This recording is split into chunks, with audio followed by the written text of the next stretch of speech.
Hello, everyone. Welcome to this New York Rangers Post-Trouba Trade Targets extra special live stream with all of my friends. I'm not the actual host of this, but I'm just introducing everybody because they told me to. He's introduction D today. We have the boys from Rangers Central, Evan and Matt, and I guess this is on Nick's channel. Is this on Nick's channel? Yeah, it's on both. It's on Nick and Evan's channels. Can't miss it. Today we're going to be talking about the Rangers miraculously clearing $8 million of cap space by trading their captain Jacob Trouba and getting assets in return and what they could do with that $8 million in salary cap space. It's going to be about $27 million in deadline cap space, which is absolutely insane. They could do anything they want. After this season, though, we'll talk about that later. $27 million is a lot of money. That's a hot dog, a burger, and a soda at MSG. And you could almost leave them a tip. You could probably just get a beer at Dodger Stadium for all that. Probably get a beer. Oh, fuck. All right. You could almost go to the bathroom. You could almost take a wee pish. You guys ready for the best slideshow of 16 trade targets you've ever seen in your life? I've missed the miscellaneous stats. The miscellaneous stats are here. All right. Tell me when it's up. Who's ready? All right. Acquiring Jamar Pittman? Yes, he's the new GM. In all seriousness, these are 16 targets. Some realistic, some not realistic. We're gonna look at 16 of them. I hope you guys are ready. First and foreskin, we got to lay down the notes. All right, we got to make sure everyone knows what's what. We got to lay the wood. Got to lay the wood. All right, so here's what's happening. So all the stats that you're going to see are based on the past 3 seasons cumulative. So 2022, 2023 through today. So I guess 2.5 seasons. The rankings are based on where these players would be on the New York Rangers with the corresponding stat in that same time frame, minimum 50 games played.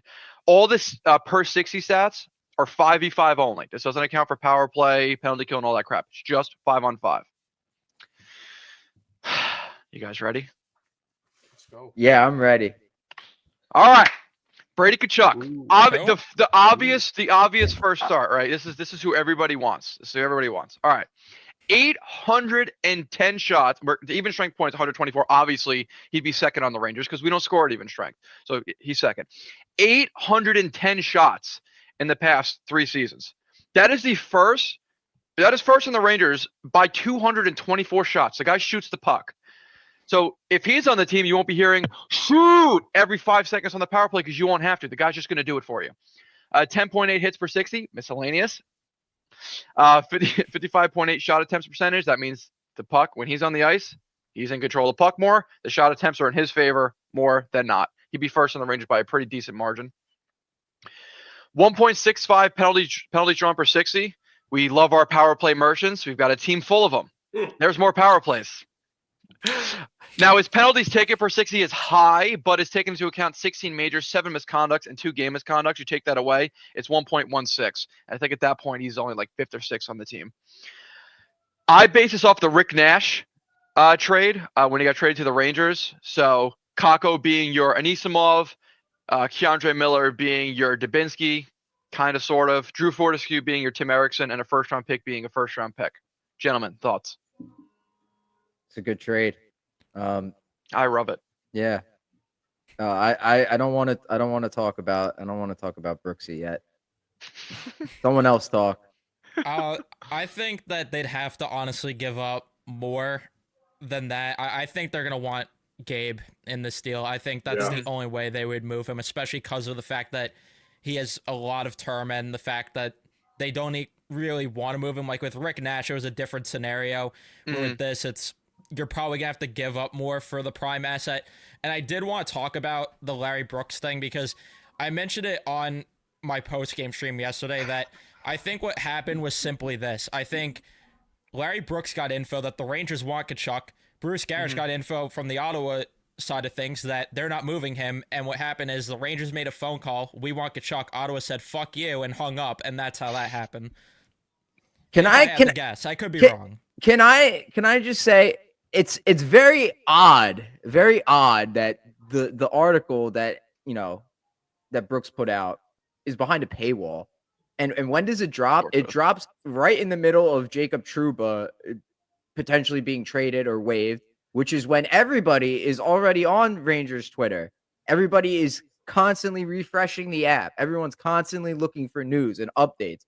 And what does Brooksy do? He drops a bombshell of a news article. Brady Tkachuk, Rangers interested, primary target. I would be more concerned if Brady Tkachuk wasn't their primary target. If that guy becomes available, yeah, you fire Drury on the spot if he's not your if he's not your top target. If you pick like Alex Tuch over Brady Tkachuk, you might as well kick Drury out the door right there. Right? So I'm saying this is just clickbait. This is just a way to get clicks. There's nothing to it. Brooksy, I know he's a Hall of Fame writer, but he still works a job. He's doing his job, and he's making money. And I saw plenty of people say, oh, now I subscribe to the New York Post Plus to read this article. Yay, yay. And then what does he put in there? They have to throw in Lafreniere. Lafreniere? Yeah, get the hell out of here. I'll give you Perreault. But when Eichel was traded, everyone was saying, oh, you got to give Shesterkin, you got to give me Zibanejad, you got to give me all of your top prospects plus all your first-round picks. And what does Eichel go for? Nothing. So why does this guy have to go for every single like top player that the Rangers have? It doesn't make any sense to me. It bothers me. I want Tkachuk, but I don't know. The way the media is treating it, there's nothing to it right now. I got to wait until deadline. Joey, I mean, for me, I think the biggest difference when you talk about a Brady Tkachuk return and a Jack Eichel return, I think if Jack Eichel was healthy at the time of the trade and didn't need surgery, I think he would have gotten more in terms of what Buffalo originally had to give. That process was so convoluted, by the way, too. Yeah, because I do agree with Evan. I think if you're gonna get Brady Tkachuk in a deal, Gabe Perreault is gonna have to go in there, and I'm fine with that.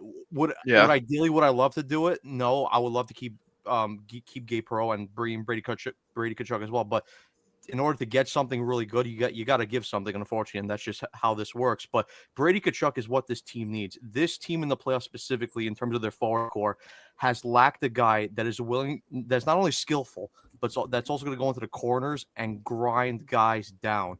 Brady Tkachuk, very similar in terms of what Matthew Tkachuk does. He's willing to get into those dirty areas and just compete, work hard, win puck battles, while also scoring goals, and also provides good defense as his chart shows. But the Rangers over the last couple of years, and we've seen it, they've missed on too many top guys that are not even in their prime yet. Jack Eichel, for an example. They should have gone him as an elite 1C. Matthew Tkachuk was available. I don't think they had the assets to go get Matthew Tkachuk in terms of matching that trade what Calgary gave up in terms of Huberdeau and Mackenzie Weegar. But even then, we talk about this past deadline, Jay Gensel, and I know there's all this speculation reports that Pittsburgh wanted Gabe Perreault, but we haven't heard that from a credible source yet. But we did heard that Drury was hesitant to give up Kakko and Hoffman. If Brady Tkachuk becomes available, this is a guy you have to go out and get, and you have to give what he's 25 years old. He's going to be 26 years old next season. He's not even in his prime yet. And for the last 3 seasons, he's either been at or just around a point per game player. If I'm Chris Drury and I'm the Rangers, I'm giving whatever it takes to go get Brady Tkachuk because he is a potential franchise changing piece. Yeah, I still stand by the fact that I know it sounds crazy. I'd move Laugh for him, and it's obviously to extent like if you're talking they want Laugh and Gabe, then fuck off. But if Laugh is the centerpiece of the deal, I still would do it. Evan and I were talking yesterday, and he was you were saying like looking at the Huberdeau thing, like what they had to give up for Matthew Tkachuk, the Panthers. They gave up their franchise leading like goal scorer. Like the guy that set all the records. I think the equivalent to that would be Kreider, and I would do it in a heartbeat. I want Kreider would have to be a lot more with him. Yeah, I understand that, but I think the Rangers are in a way better spot if they have Lafreniere and Tkachuk on the same roster because they're in the same age range, and you could build on that for the future. This is assuming that you're able to move on from Zibanejad. You already moved on from Trouba. Kreider, and even Panarin too. Like I wouldn't even anyone not named Lafreniere is fair game in a trade for me at least. I mean, I agree. Lafreniere is the only untouchable in this trade. I would give up the entire farm system, Othman, Kako, Perot. This offer here, I mean, it's not a bad offer, but it's just like what you're getting with Brady Tkachuk, and it's just would Ottawa really want to do that? I think Steve Staios would be like.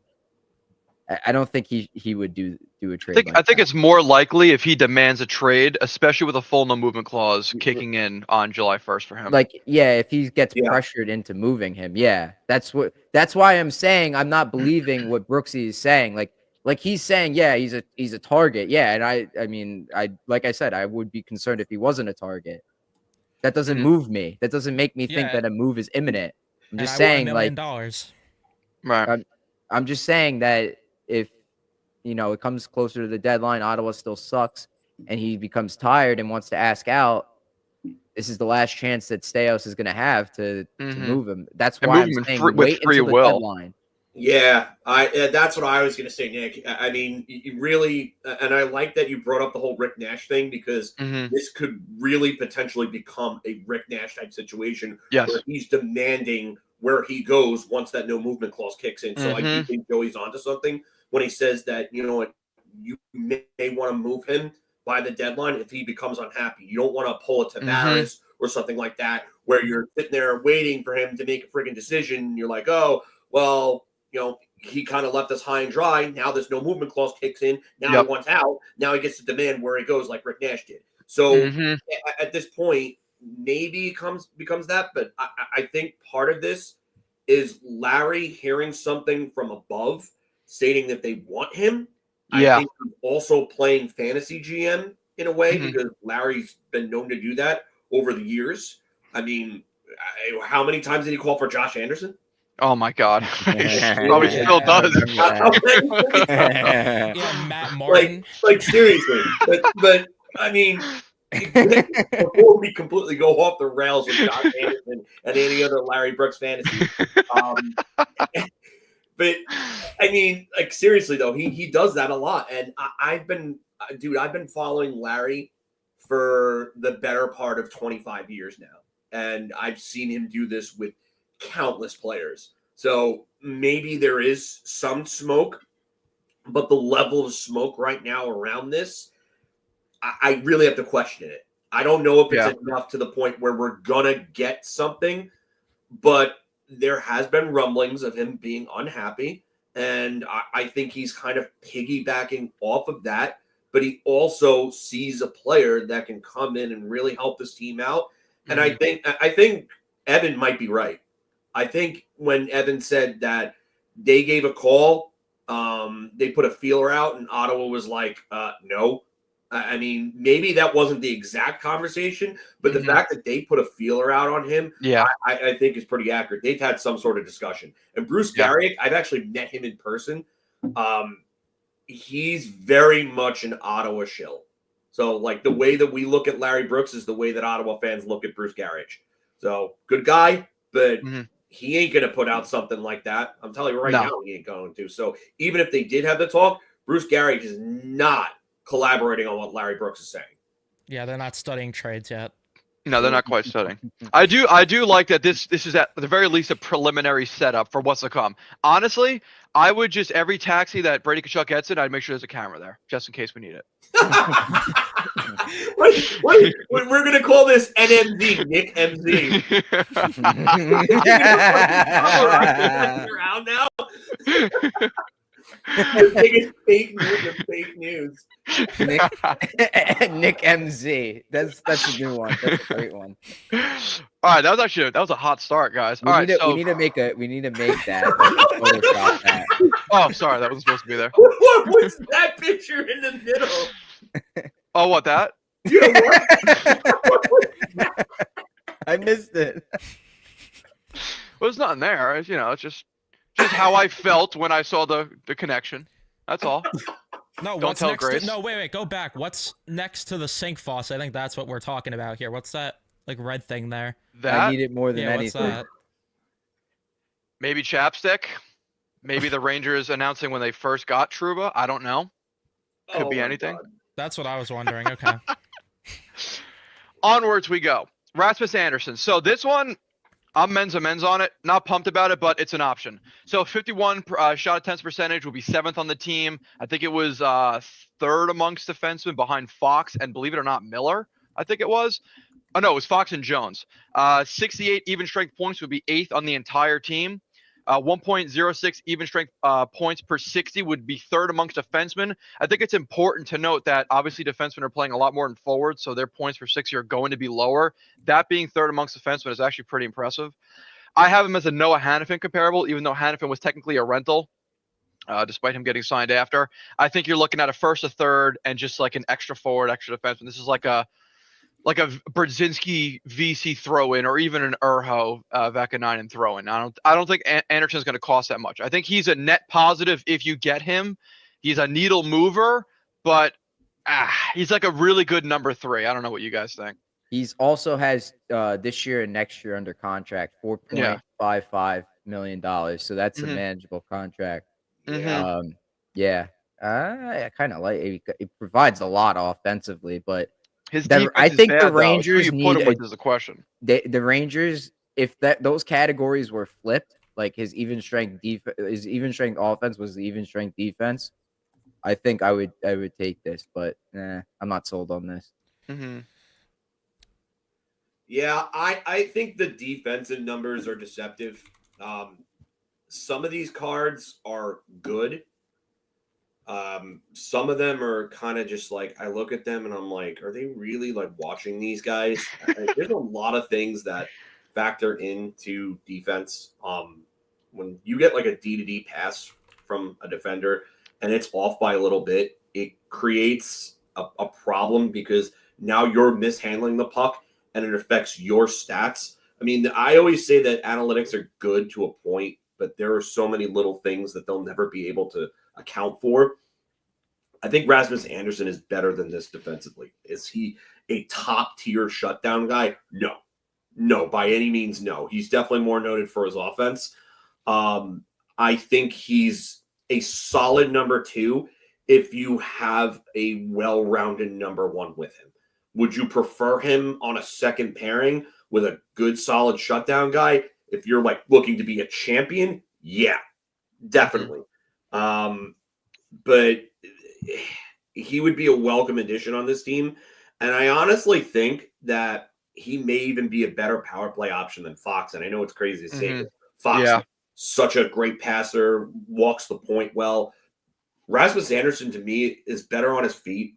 He's better at moving the puck on the power play, if you ask me. And his shot is just an absolute friggin' piss laser.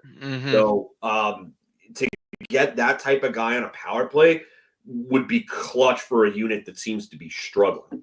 Yeah, you could get like especially because you can open up the units more. You could divide and start to have a second unit that actually works. Yes. Like maybe you could have the conversation about moving Zibanejad or Trocheck off of that power play one with Fox. Jesus and then you Christ. have even units like they had in prior seasons. Lafreniere gets his power play one time, everyone's happy.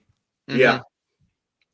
I mean, the biggest thing for me is like when we saw like when Kreider went down for those few games and how ineffective the power play was because there's no net front presence. Like you could stick Trocheck there, but he's not really screening any goaltenders. He's not a great net front presence. He's not a guy that's going to deflect shots. So that allows the box to open up more and stretch out to the points as opposed to playing tighter and protecting against cross-seam passes, maybe trying to, get Kreider or somebody like that out of the front. So bringing in a guy like Andersson that adds that big one-time threat from the point and a guy that's really good at getting – another thing that this doesn't tell you is that he's very good at getting shots through the net. Yeah. If you watch Calgary's power play or anything like that, he is very good at that. And the fact that he's their number 1 leading scorer on a team that doesn't have a lot of great offensive weapons shows you that he can really get involved. And I think he could probably succeed almost anywhere offensively. To go off that, what Filk just said too, on the JFresh one that's pulled up behind it, you could see his primary shot assists are in the 88th percentile. So he is getting shots through. His shot contribution's 89%. The puck is getting to the net. Wow. His numbers on I natural agree with stat an checks A are fresh really card. good. Holy shit. Did you see Fitz's tweet about those guys? Oh my god, I retweeted it because it's freaking we need to stop, or we need to figure out what's going on.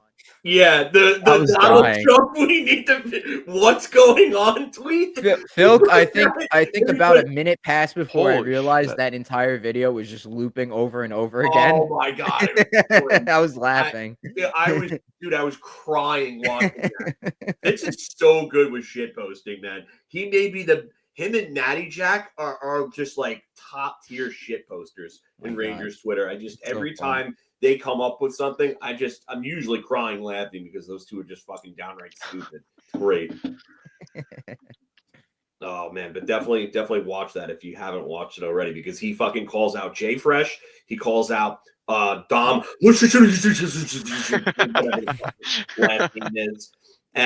he calls out Mike Bartner too, which is, oh my god. Mike Bartner, I watched his reaction video last night to the Trouba trade, and it's literally like he can't keep getting away with this thing all over again for an entire I hope he's video. watching this right now.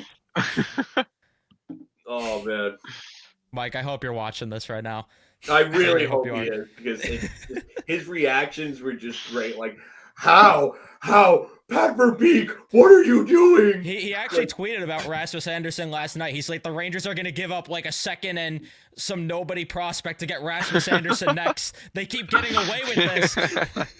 It's so funny that there are people that hate the Rangers so much that they'll react to news about the Rangers, and that's not even their team. Something like, I think he is. Yeah, he's an Islander fan. Yeah, no wonder why. Right. Is he from Long Island? I think he's from Jersey. I could be wrong about that. Oh, But all right. How do you end up an Islander fan in Jersey? I'll go talk to him. Don't worry about it. Here is his tweet. The New York Rangers have acquired Rasmus Andersson for Ryan Lindgren, Brendan Othman, and a second-round pick. That tweet in a week or so is going to put me in a mental ward. Oh my god. I should not be saying that I enjoy watching people have like mental breakdowns over shit like this. But if that were to happen, dude, I would probably laugh myself into a coma. Oh, it'd be amazing. Oh. Settled on Anderson. Any last thoughts? The only thing that I have to say is that, like, the only thing that would be, like, not a downside entirely, but the only thing you have to question is what Filk was mentioning earlier, who you pair him with, because you still have a lot of flaws on the left side, and you add another right shot defenseman. It does pose the question of when you upgrade the left side and how you upgrade it. Yeah, I definitely think the left side is what needs the most attention right now. If only Alex Carrier was left-handed. Oh my god, this comment from Joe Graves is great. He goes, I watched like 30 reaction videos to the Trouba trade, then watched 7 and just They did that on purpose to soften the blow. Oh my god. I love you, Joe. I really do. You're great. All right, onwards we go. Oh, that's the wrong picture. Brandon Tanev. Well done. Well done. You picked the best picture of Brandon Tanev. Oh my god. So Brandon Tanev, another one. This is more of a depth pickup. I think this is a guy you put in your bottom 6. He doesn't need to be in the top. You hear me, Drury, right? He doesn't need to be in your top 6. This is a bottom 6 forward. Let's remember that, please.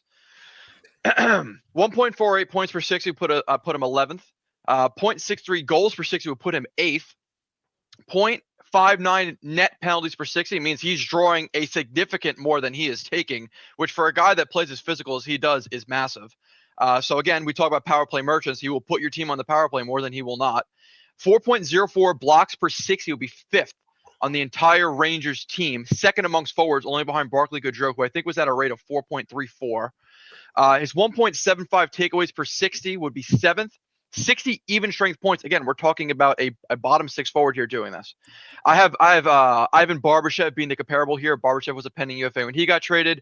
Tanev's a pending UFA this year. You're looking at Adam Sikora, a recent higher round pick, but not a first round pick. I think Sikora was 60th overall, so a second round pick, former, and a late round pick for Brandon Tanev. I think this is nothing against VC or Brzezinski or all those guys, but I think Tanev is better and more effective than both of those players. Oh, And be yeah. a lot better in the bottom 6. What do you Yeah, guys think? I look at him as an ideal third line. I've always liked Tanev, but I look at him as an ideal third liner. But if your guys are talking about getting him for the fourth line, sign me up, man. I'll do it. Yeah. I'd be a little hesitant about moving Sikora for him. I think a lower level prospect would be better, or maybe I just put in a higher draft Sikora pick. as a comparable. I wasn't at all recommending. I was just like, this is Just a as comparable. yeah. Yeah.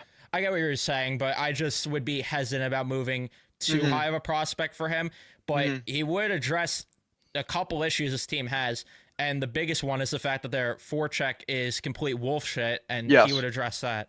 Can Yes. we study the evolution from dog shit to wolf shit? Yeah, I was just gonna say, like, Evan, when did you start using this like a week or two ago? I started saying wolf shit, wolf shit. I guess you got tired of playing the clip of me calling Mika dog shit over and over. It's been dog shit. I'm so impressed by the production of this video. Oh, I'm very impressed. This is great. Why do we have Mark in here, man? Oh my god. I've just seen man. people. I'm not going to take credit for wolf shit. I've seen people on the timeline using it, and I just ran with it because I found it so fucking hilarious the first time I saw it. So I just started using it after that. I didn't create it, unfortunately. I'm so happy all you guys came into the Twitter space yesterday. That was a great time, man. That was awesome. Dude, my phone died, and that's why I backed out. Oh, I was working, and my phone died. I was just like doing shit while I was like, all right, you know what? I had a little bit of a break in there, so I was like, all right, let me get in there and just start talking a little bit. that was fun. But that was fun. I like that. I would definitely, the next time that like something big like that happens again, definitely would do that. And after the spaces, I mean, not to get off topic, but I have Sirius XM, and I was like listening on their station to see what they're talking about because it's 24/7 NHL, and they're barely talking about the Trouba thing, and they're like, "Oh yeah, we got to talk about all 31 teams," but it's like it's the captain of the New York Rangers. It was so boring, man. I'm like, man, I would much rather listen to us talk about the Rangers and Trouba. Oh, a lot of people we gotta enjoyed talk it about too. why Matthew Nyes is the greatest forward to ever exist. That's what they're talking about in TML. Dude, it's We gotta talk about how much it snows in Winnipeg. Next time I see Craig Berube, I'm gonna feel so bad for him. Speaking of snow, it definitely looks like Brandon Tanev was having a little fun in the snow in that picture. Oh yeah. He was Yeah. drinking. He sipped on a nose beer or 2 or 3. Oh my god, Diane's comment, just me 77, but like probably about like 5 minutes ago or so. She goes, looks like a DMV photo. Yeah. I love what Joe commented about Tanev. Getting Tanev would give us the flexibility to put VC on the top line, solving point. Mika's problems. That's a good point. Gerard Gallant logic. So, yeah, seriously. Dryden Hunt with I'll say Hunt's coming back. players. Let's go. Barkley Kevin Rooney Goudreau. reunion. Barkley Oh, Goudreau. I'm gonna put him. I remember that quote. I'm gonna put him there when the game's on the line 10 times out of 10. I'm like, dude, that's like Larry Brooks level with Josh Anderson. Hard Cal on. Clutterbuck's still available. But yeah, He's on the Read board. article. Fine, let's Matt go. Rempe should be the captain. I don't understand why he's not on the team. Oh, don't get me started on that because between Fischler and Larry with calling for Rempe, it's just like he's God. not the answer. Like this guy right here is a friggin' answer. I mean, Yeah. and Nick, I don't want to spoil anything if you have him available, but there's a teammate of his that I think you might have had on this list. That's one of We'll Nick's. That's one of Nick's boys right there. Nick's been all I've been in the lab. for a while. I've been calling for this one for a while. I'm pretty sure Evan and Nat know exactly who I'm talking about too. Laurel Gord. Yeah. Yeah, Laurel Gordon. Yeah, his name rhymes with Larry Board. Good on Tanev. Yeah, I'd be for it. I would take Easily. him in a freaking heartbeat. Like Yeah. the penalties drawn and the forechecking and the Yeah. physical game and the instigating and agitating are like he to me is a poor man Sean Avery, like a Yeah. slightly poor man Sean Avery, without the without the borderline shit that Avery used to do. Like Mhm. he knows where the line is, and he doesn't get Yeah. really too close to that line. Every He'll shift piss you off. Mhm. every shift you notice this guy. Like when I first started watching him years ago, you Carson's noticed him on like every shift, and that's the kind of the thing that you want to see from your bottom 6 players. I love that. Yeah. Because He you was a don't play pain that in the much. ass You don't in that play game. that much, but you're efficient. Yeah, he Yeah. was a pain in the ass in that that last Penguin series in 2022. He was Yeah. he was a big. If it wasn't Gensel that I was noticing on a night-to-night basis, it was him. Malkin was a God. complete idiot, and Mhm. Crosby, they managed to keep him in check for the most part.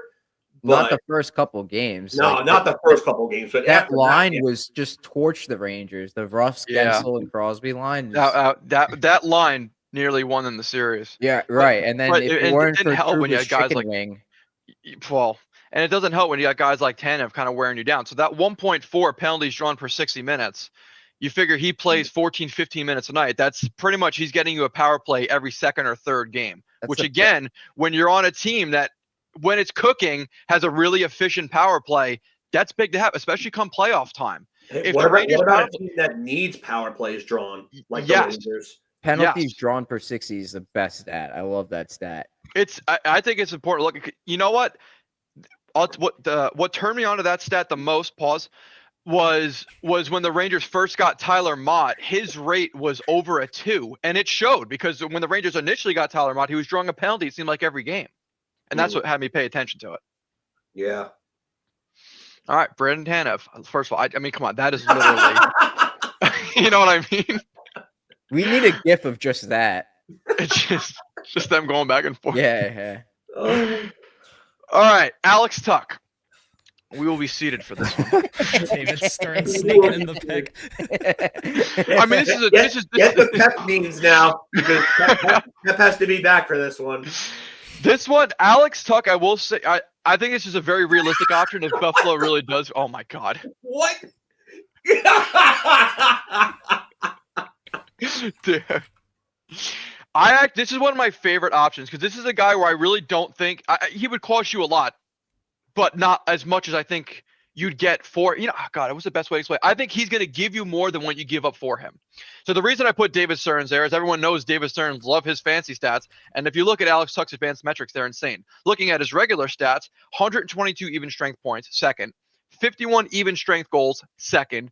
2.99 blocks per 60, second amongst forwards. So this guy's not only scoring, but he's efficient in the defensive zone. He's getting in front of pucks, penalty killing. 2.83 takeaways per 60 minutes is first by a pretty wide margin. I want to say first on the Rangers right now might be Will Cuylle at like a 2.14 rate, if I'm remembering correctly. His 1.58 giveaways per 60 is sixth lowest for a guy that has 122 even strength points. The fact that he's giving away the puck that little is massive. 52.4 shot attempts percentage. So again, that meaning when he's on the ice, the shots are on net 52.4% of the time. Shots are against 57.6% of the time. For a bad Buffalo team, that is ridiculously impressive. 2.59 points per 60 would be second, pretty close to Panarin. His 1.05 goals per 60 is second. I think Panarin's clip is 1.2, so not far off of there. My comparable is when Duchesne got traded from Colorado to Ottawa. Comparable here would be Kakko, Emery, a first and a third. I want to say, I think it was Kyle Turris, Shane Bowers, a first and a third was what Ottawa gave up in total to get Matt Duchesne. Regardless, you guys give me your thoughts on Tuch because this is the one I'm heavy on because I think it's realistic. Oh shit! Sorry, wrong. I meant to get the card up. I meant to get the card. I just noticed David Stearns in the card for Tuch. I was like, what? Wait, what the? I was like, how did that get in there? But, yeah, I meant to get the card up, not what I showed before. Yeah, he would help drive the play, which this team desperately needs play drivers. I mean, how much have we screamed about that for years? I don't get how this card can say he's a 29 percentile in defense. I don't get that either. Yeah. And he's that doesn't make any sense. First in takeaways. Yeah. And the shot shares show that that are overwhelming in the team's favor when he's on the ice. Yeah. I see. That's why I can't with this. They're grain of salt cards for sure, without a doubt. It's all cards. Nick, where do you get the takeaways per 60 stats? Natural stat trick or the NHL?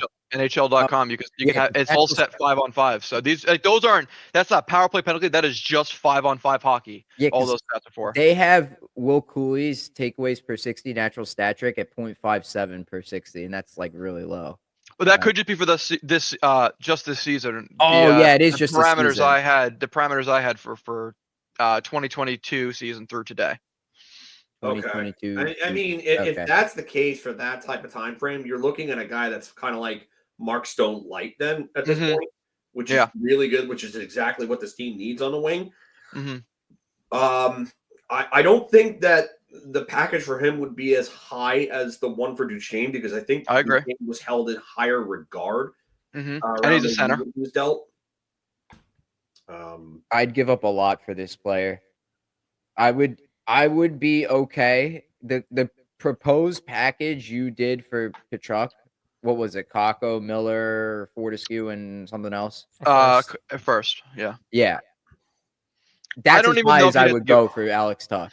And I don't even really think you'd have to give up. I don't much. either. I think that this package is already probably a lot. I think the one thing he has going for him that does increase his value more than just being a good player is I think he's got this year plus another year at $4.8 million. So you're getting a really, really cheap first line winger. Contract is awesome. The contract is awesome, but there's not enough term to justify giving up this much for him. I wouldn't give up Emery. I would say, and this is going to get Filk excited, what I would say, I would rather give up Miller instead of Emery and try to get Byram in a package here.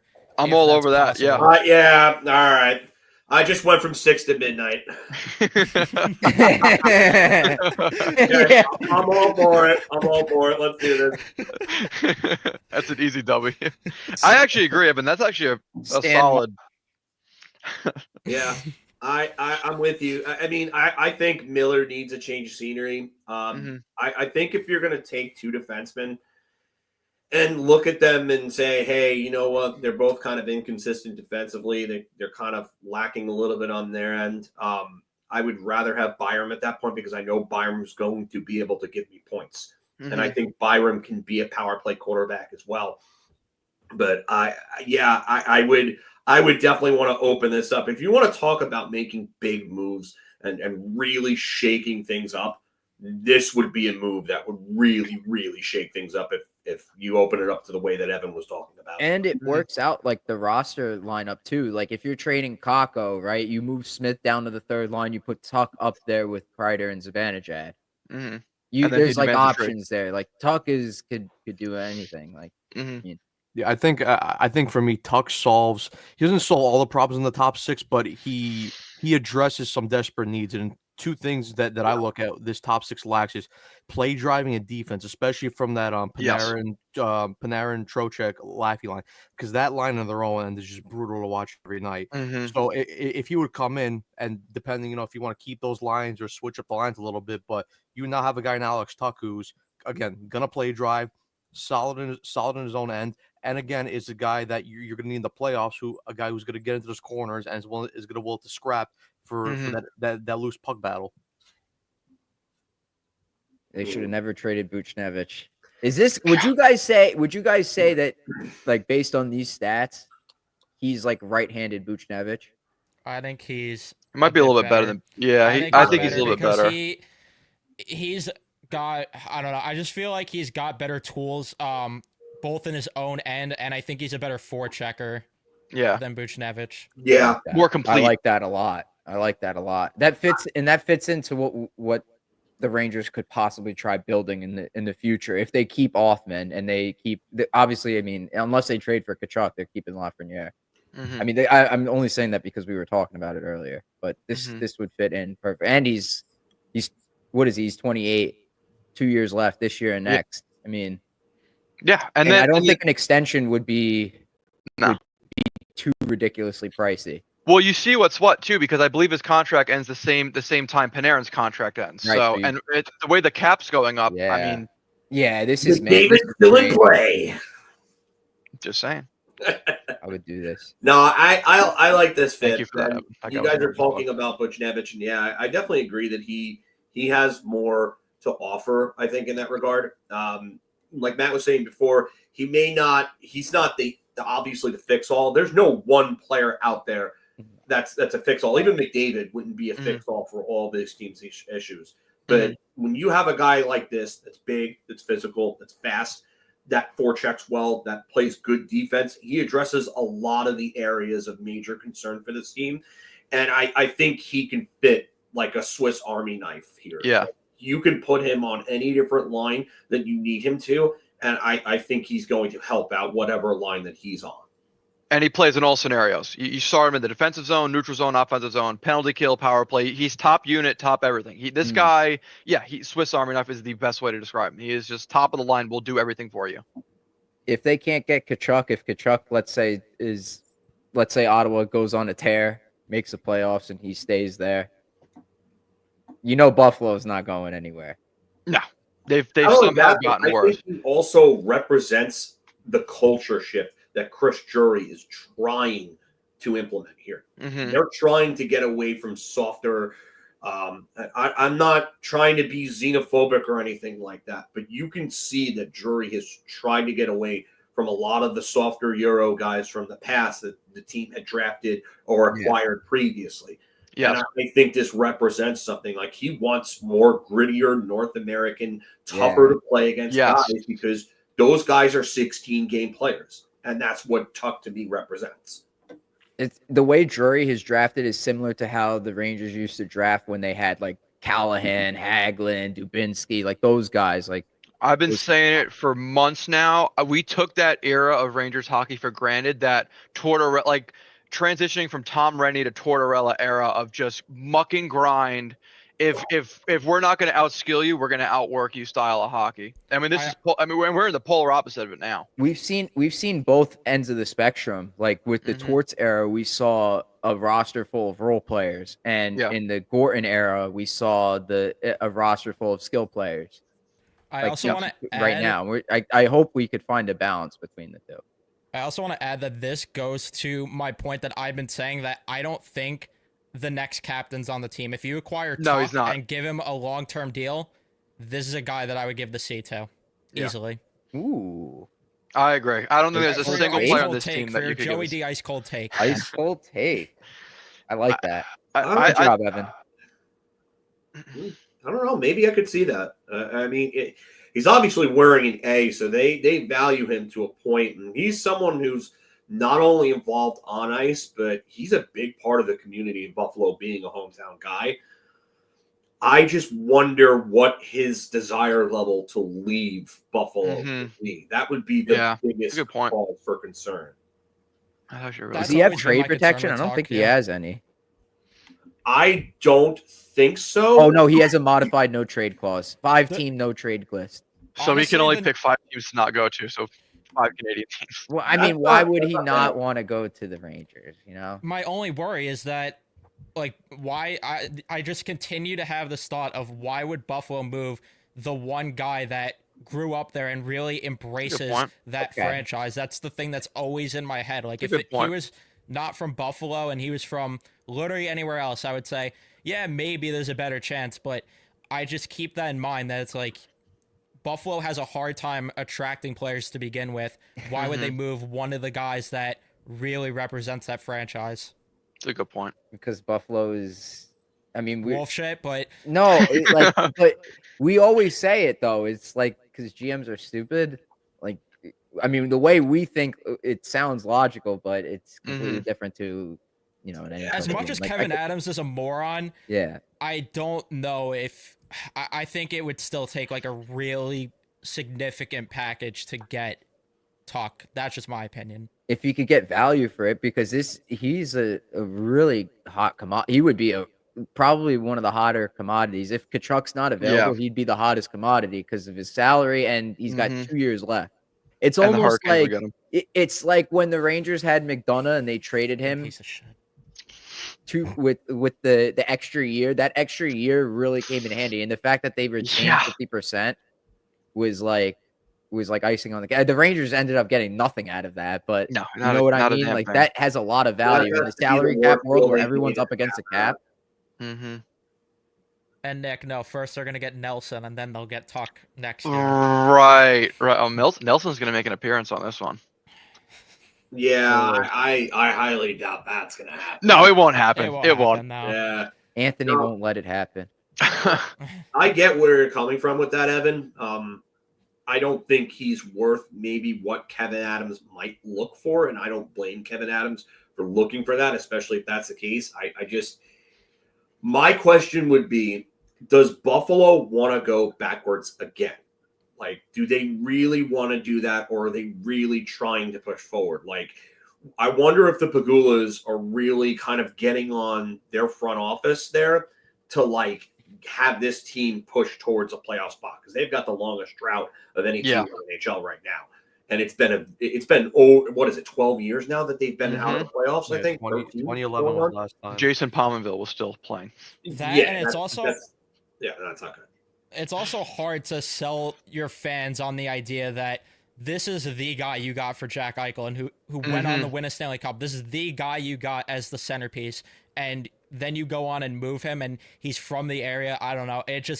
There is a price for everyone, but I just don't envision them actively shopping him ever. I think that they would listen to offers, but unless they're blown away, I don't think they do it. Yeah, you're right. It's a bad PR look to deal the centerpiece away that you got for Eichel, because what are you left for? Now you're going to it's like the whole return that the Rangers got for McDonough and Miller. Like, it came down to what? Nils Lundqvist, because Howden was just wolf shit with the Rangers. Hayek. Libor Hayek, who you might as well have had a literal kayak on the ice and probably would have better defense than Libor Hayek. God, and then you have a first round pick, and then Nils Lundqvist. Nemestikov. Nils Lundqvist got Gabe Perreault. So now you're looking at Gabe Perreault as being the one piece that could possibly salvage that trade. Like, if that's the road that Buffalo's going to go down with Tuch, that's going to be a hard sell to the fans, and they're not going to be happy with that. No. And that could maybe, depending on how that goes, that could cost Kevin Adams his job. Good point. Set on Tuch. Mm-hmm. Moving on. Nick Schmaltz. Ooh. This one, big him. fan of the speed, big fan of the offense. So Nick Schmaltz, 2.03 points per 60 minutes, second on the Rangers. Reminder, he played for some pretty bad Coyotes teams. 51.3 shot attempts percentage, sixth on the Rangers. Reminder, he played on some pretty bad teams. 2.57 takeaways per 60 would be the most, but his 2.55 giveaways per 60 would be the highest. So he does kind of cost you a little bit there. 99 even strength points, 13.6 shooting percentage. So on 13.6% of his shots, they're going in the back of the net. Fourth on the Rangers, higher than everyone's favorite one-timer King. The projected offer. There, buddy. Yeah. I'm glad I didn't have the broadcast on for that. Yeah. I have Blake openly Coleman laughed. as a comparable here. So Emery in a first-round pick. I think it was Nolan Foote in a first-round pick got Blake Coleman. And if you look at the points per 60, all these numbers for the most part are pretty similar to Blake Coleman, specifically the points per game, goals per game, and all that jazz. Center, middle six, could be top six, but mostly middle six role. I worry about Injuries. him a bit, injuries and being a little bit of a passenger. And I'm not just talking because he's the reverse Chris Kreider, where he's got like all assists and basically no goals at all. Yep. But he is a guy that, you look at some of the stuff and I just worry if he's going to be too much of a passenger when this team needs play drivers, and especially giving up a package to where you're giving up a first. I just don't know if I would do that. Like, you could sell me maybe on a second, even though this team doesn't have seconds, but we don't believe in them. If they did have seconds, You got to could save sell for me on, Patrick like- Nemeth. Yeah, we got. Fuck off. You could, if they had seconds, like, you could sell me more on that and like a middle type prospect, but I just worry about that. And like Filk said, injuries. Yeah, Yeah, I'm going to add to the whole passenger thing, and I do agree. I think a lot of his offensive production can be credited to Clayton Keller, and I think if you have someone that's slightly better with Keller, I think the numbers for Keller are probably going like he's probably closer to a 100-point player with someone better than Nick Schmaltz at center. Yes. And I like Nick Schmaltz. I do. Don't get me wrong, but he's another playmaker when this team needs shooters.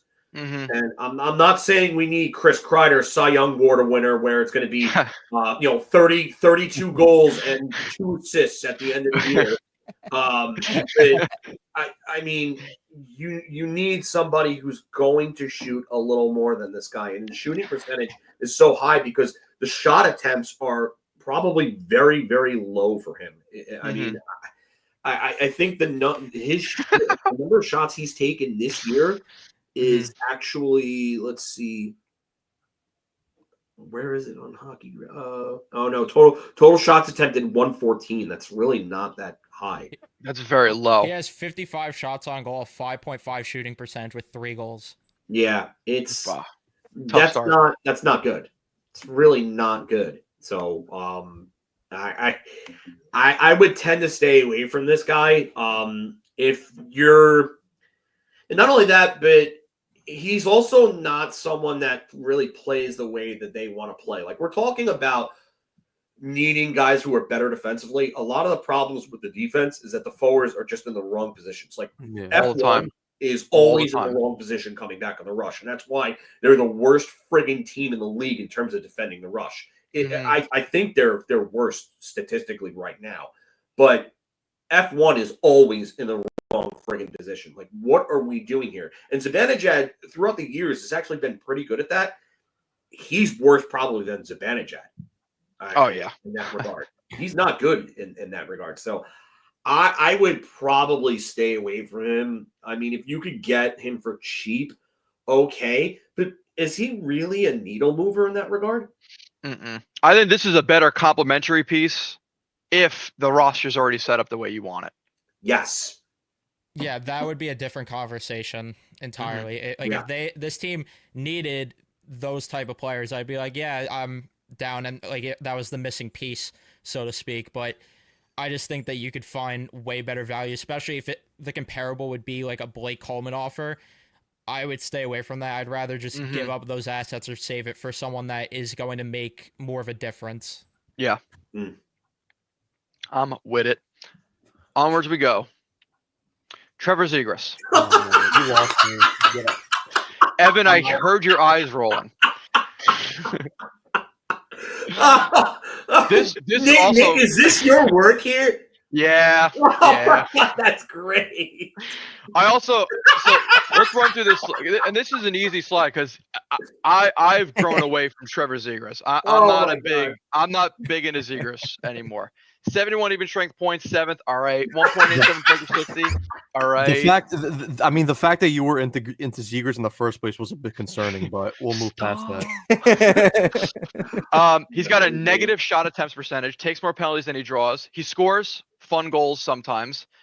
And if you want to read that blurb, you can, because I had nothing. I had no good statistics I could really. I'm gonna stop you right there, and I'm gonna interrupt you real quick.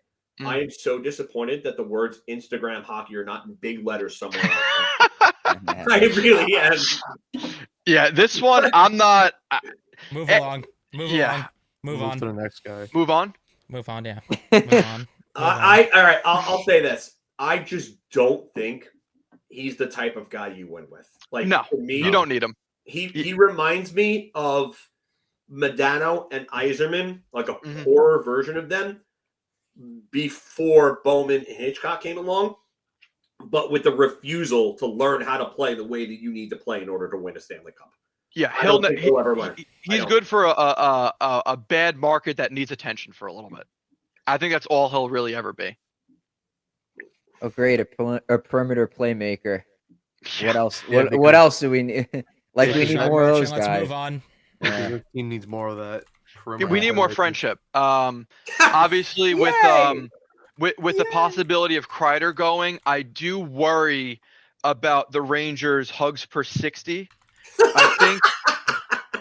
I think if Shane Wright comes in and the Rangers call up Othman, and hear me out on this, I think if they're together on the second or third line, They score a couple goals. We get some big hugs at the end of the period when we're losing 5-0. I don't know. I think this is steps in the right direction here. So I'm a big Shane Wright guy. I say we trade literally anything for him, and let's get the friendship going here. Good? Good. Brock Nelson, everyone's favorite.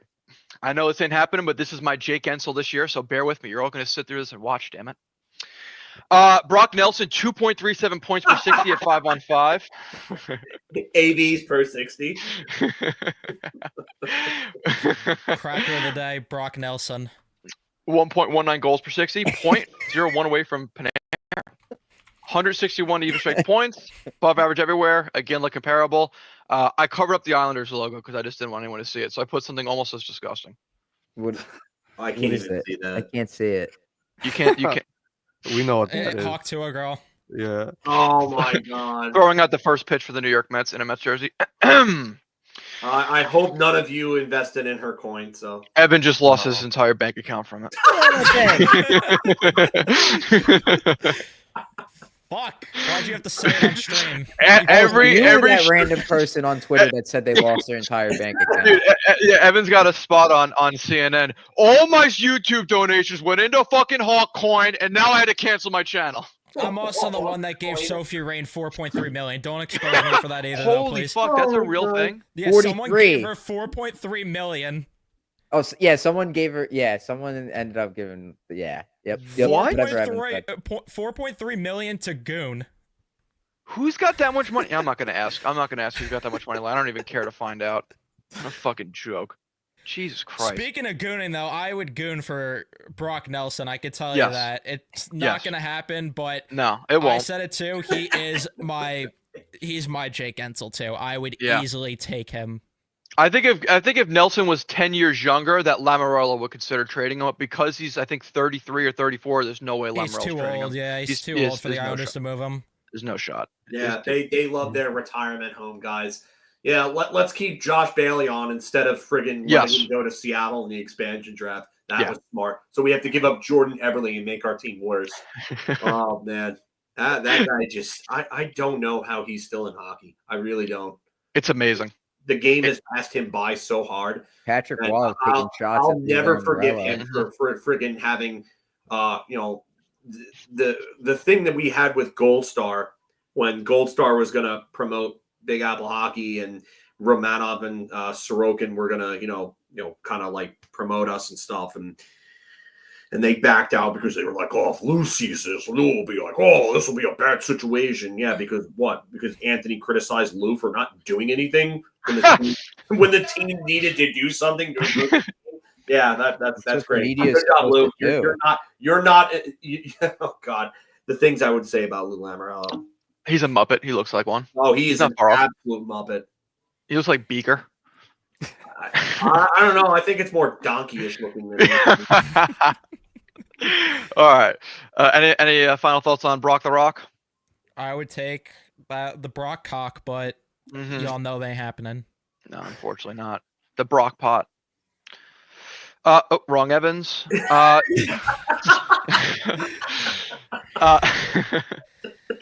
So Jake Evans is one that we've been paying pretty close attention to. Actually, I'm going to go ahead and put that one back up.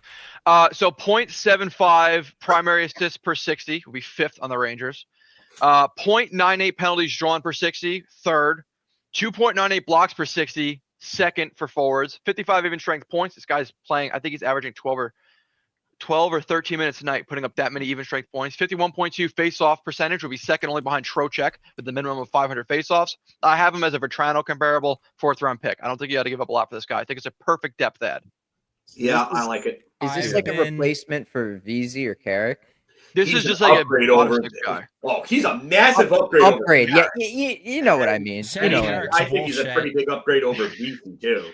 Yeah. The first guy I thought of was VZ, but then I saw that he plays center. So I actually think Jake Evans would be a closer comparable to a Jesper Foss type, just in that he could literally play anywhere in the lineup, and you'd be pretty okay with it. As long as you play him on the 4th line, please. I wouldn't have him anywhere in your top 6. No. I mean, if you have him in your top 6, there's a problem. But Could he be on the third line in a pinch? Probably, yeah. I mean, he gives good enough defense, and he's going to forecheck well enough to play on your third line. Right. Ideally, he's a great fourth line center, though. Yeah, I've been so horny for Jake Evans for years. It's just the problem is Montreal was never going to move him on the friendly deal that he's on, but he's a UFA after this year, so maybe. Hold on. Who are you hornier for, him or Eric Robinson? Joel Armia. Definitely. Yes. Yes. Who are you? Filk asked, who are you hornier right for? Evan said yes. Like we start talking about Patrick Mahomes. That was actually a ridiculously good Collinsworth impression. I cannot believe how much you just sounded like him right there. Now, here's a guy in Rangers Central who really wanted Eric Robinson on his hockey team. This is bizarre. Have you been practicing? The way that I think of Patrick Mahomes is what he thinks of Eric Robinson. Definitely Eric Robinson to answer the question, but I've been on the Jake Evans train for years now. I would love if they could get him. And now that he's a rental option potentially, it might be possible finally. It might be possible. But there is another guy in Montreal, which I'm praying you put on the list that I'm just as horny for that Joey mentioned. Oh my God, this comment. Oh my God. Keandre Miller, Ryan Lindgren, and Nika for Jason Giambi. What are we doing? What are we doing here? I never said that. Hey, Mike, what do you think of Jason Giambi returning to the Yankees? I'll hang up and listen. Jesus Christ. All right. Onwards we go? Yeah, I think we're going. Like Patrick Mahomes out of the pocket. Oh, there's something wrong with this slide. Oops. What? Yeah, that was fucking weird. Who put that slide in there? Thomas Chabot. Shabotawa. 55 even strength points would be ninth, third amongst defensemen. 23.55 average time on ice will be first. Yes, more than Fox and more than the beloved Jacob Trouba. 52.8 shot attempts percentage, despite having that much time on ice playing against other teams' top forward pairs, forward lines, units, whatever the fuck you want to call them. Above average in net penalties, all the other stuff. He's just above average. There's no point in putting all the stats because he's between like 6 and 10 on every single one of those. I have McDonough as a comparable here. I think it was Louis. Really good comparison. I think Louis had the Chabot post a couple days ago, if I'm correct. But this is a guy like, I think having Chabot gives you two options. One, you pair him with Fox and you have a super pair. Or two, he's your left shot on the second pair, or Fox is your right shot on the second pair. I don't care. You could split them up, and you've got two number one defensemen. I don't know. This one I would be super, super, super heavy on. To tell you the truth, this would bring the Rangers defense completely barack. Send Miller. Yeah, I'm with you. Phil, Phil, sending Miller in a heartbeat for him. Phil, Miller a first and another, like, anywhere, I would say maybe a C to B level prospect. And I think that could get it done because the way that they draft their defensemen and from the way that they brought in Jensen tells me that they want bigger guys with reach that can skate well. And I think Miller profiles what they would want.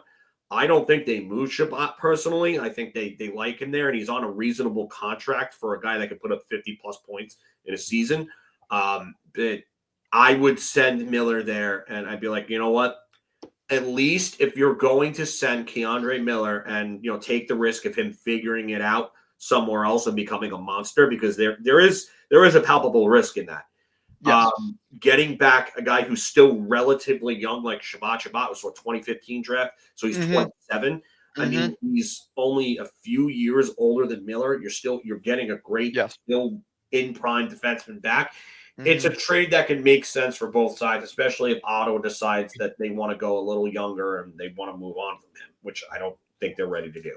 Yeah, and it seems like they're pumping like Jake Sanderson as like their next number. That's what I'm getting at. Yeah, it's Sanderson is their guy. Yes, they brought in Chikrin, was another guy that could skate very well, has reach, has size. Mhm. They obviously have a type of defenseman that they've picked out that they want to work with. Like Detroit, Yes. they drafted Sider, and then they Yes. drafted Edmondson. You know, two guys that are 6'5", 6'6", that can Mhm. skate very well and move the puck very well. Ottawa got their own version of that, and I think Miller fits that. I think that's why I would move him for that. I think they would listen.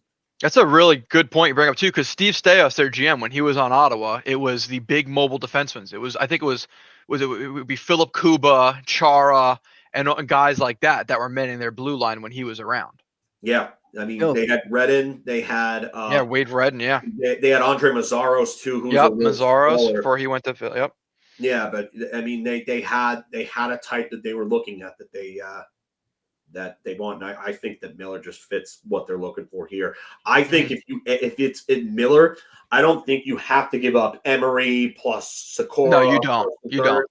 I think you're giving up Miller, a first, and one other prospect, and I think that's it. Because from what we've seen, and obviously from the Trouba, return, but not only that, but other returns in the past. Like, I'm not saying this is the rule, or it is still closer to the exception. But Hall for Larson. But then we started seeing other deals that came along over the years that would tell you that, hey, maybe this is not fully the exception. Jones for Johansson. Seth Jones wasn't established yet. That was a risk of a trade. And then you have David Jiricek, who's played, 50 games in the NHL and just got the haul that he got in return? Yep. It tells you that young defensemen are valued a lot higher than what any fans think. Yeah, I was just gonna say, because Nick, you brought up the point of how you deploy him, whether you want to do it as a super pair with him at Fox or you want to put one of them on each pair. I'd actually do it like how Vegas does it when you watch them and they have Pietrangelo and Shea Theodore on separate defensive pairings. Yep. I liked it a bit more just because I think you spread out the skill a bit more. Yes. I mean, there is certain cases where you watch Colorado and they have Devontae and Cale Makar on one pairing, or Vancouver where they have Hronik and Quinn Hughes and they make one super pair. I just think that this decor as currently constructed is not good enough in terms of the bottom two pairs to just put those two on a super pair together. I want to more spread it out. But do we still want a I mean, we super saw pair? with Niels Lundqvist. Yeah. They were able to get a first for him. That's a good point. Do we still want a super pair though? Like I know you guys have been saying for a long time, like the Rangers need like a true number one pair because Lindgren's not cutting it. No, he's So not. what's the answer to that? So if you don't do Chabot and Fox, because that's what I would do, like because it sounds like he'd be a good complement to Fox. But if you do get Chabot and you go with the separate pairs like Matt just said, what more are you looking for to get that number one pair? I mean, I don't think you need like a really like superstar left-handed defenseman with Fox. I think you just need a guy who can also move the puck while also provide solid defense. Like a guy that I really wanted over the offseason and a guy that's really fit in well with San Jose and they got him as a cap dump would be a guy like Jake Wallman. Now, Jake Wallman's not your ideal like top pair defenseman, but I think if you were to put him with an Adam Fox type guy and be perfect. And mind you, this is a guy that on a nightly basis with San Jose, he's got either playing with a guy like Cody Ceci or Mario Ferraro. So if you put him next to a guy like Adam Fox and Wallman's going to provide you solid solid passing and then solid just stay-at-home defense, I think that's a guy that ideally you would put with Fox, and then Chabot will go on the second pairing with a guy like Brady Tkachuk. I'll piggyback off that. So in Detroit, Moritz Seider, when he came up, he had his, Calder, type season, was a guy that was just incredible. We all thought that, he was going to take that next step. Then Detroit put him with Ben Sherratt, and Ben Sherratt really, kind of dragged his play down. Then they moved Ben Sherratt off that pairing, and who did they put in his place? Jake Wallman. And then you just saw just a lift, not only in the eye test, but in the analytics department for Moritz Seider and his play. And then they inexplicably, I guess because they were trying to get the Trouba trade done. Yes. They dealt him to San Jose because of that. But I think Wallman's somebody that could play up in a lineup with a better defenseman. I don't know if he's a guy that I would really want on my top pairing per se, but he can play up. if needed. But to go to your point about the deployment and usage on Chabot and whether or not you want to do a super pairing, I look back at the 07 Ducks, and they had the option to put out Niedermeyer and Pronger together as a pairing. And when that happened, no goals were being scored against those two. None. And if they wanted to, and they did a lot, they would separate the two of them and have them on two different pairings. And you were playing against one of those two for 40 to 45 minutes per game. And it's hard to score goals when you have two defensemen that great on either pairing, because it's going to lift up the other partner that they have. So, you could go one of two ways with a guy like Chabot if they were to get him. Yeah. This is one I'm heavy on, especially because we need help on the left side. This is one I think would make it'd be a great problem to have. Oh God, do we put them together or separate them? We don't have that problem right now. We have Adam Fox, then followed by Zach Jones and Schneider, and then really not much else. I like the idea of Chabot just as a replacement for Miller. I like that. And then I like what you guys are saying, because that makes me like about Wallman. That makes me think like, all right, so maybe it's not as hard as we think it is to find like a complement, a perfect complement for Fox. Like, because Wallman is not in terms of value. Like if you go for a trade, it's like a cap dump, right? Like someone like that, you could find someone like that. I don't have a problem with that. If it's someone like Chabot that needs to be the true complement, or someone better than Chabot, then I'm a little more concerned. But this gives me hope. I would do like this package, whatever package Filk was suggesting before for Chabot, because he's got this year. He does have a no trade clause. It's a modified one. It's a 10-team no trade list. He's under contract for including this year, 3, and then the next 3 years after that. Yeah, so it's pretty good for $8 million. To piggyback your point about guys always being available, I mean, we saw even with the Islanders when they moved Devon Tays for 2 second-round picks, right? Yes. There's always guys you could find available for a premium, although that was just pure stupidity. I don't know why that was a Rangers-type move from Lou Lamoriello to extend the always injury-prone defenseman in Adam Pelech instead of keeping Devon Tays around, who was clearly the better defenseman. But good point. Like that's something the Rangers would do. But I don't know about that. I mean, the Rangers are dumb with a lot of things, but I mean, I think if that was the case, I think Lindgren would have been re-signed already. God, they'd be making such a mistake if they kept Lindgren. To tell you the truth, I think at this point, and this isn't it.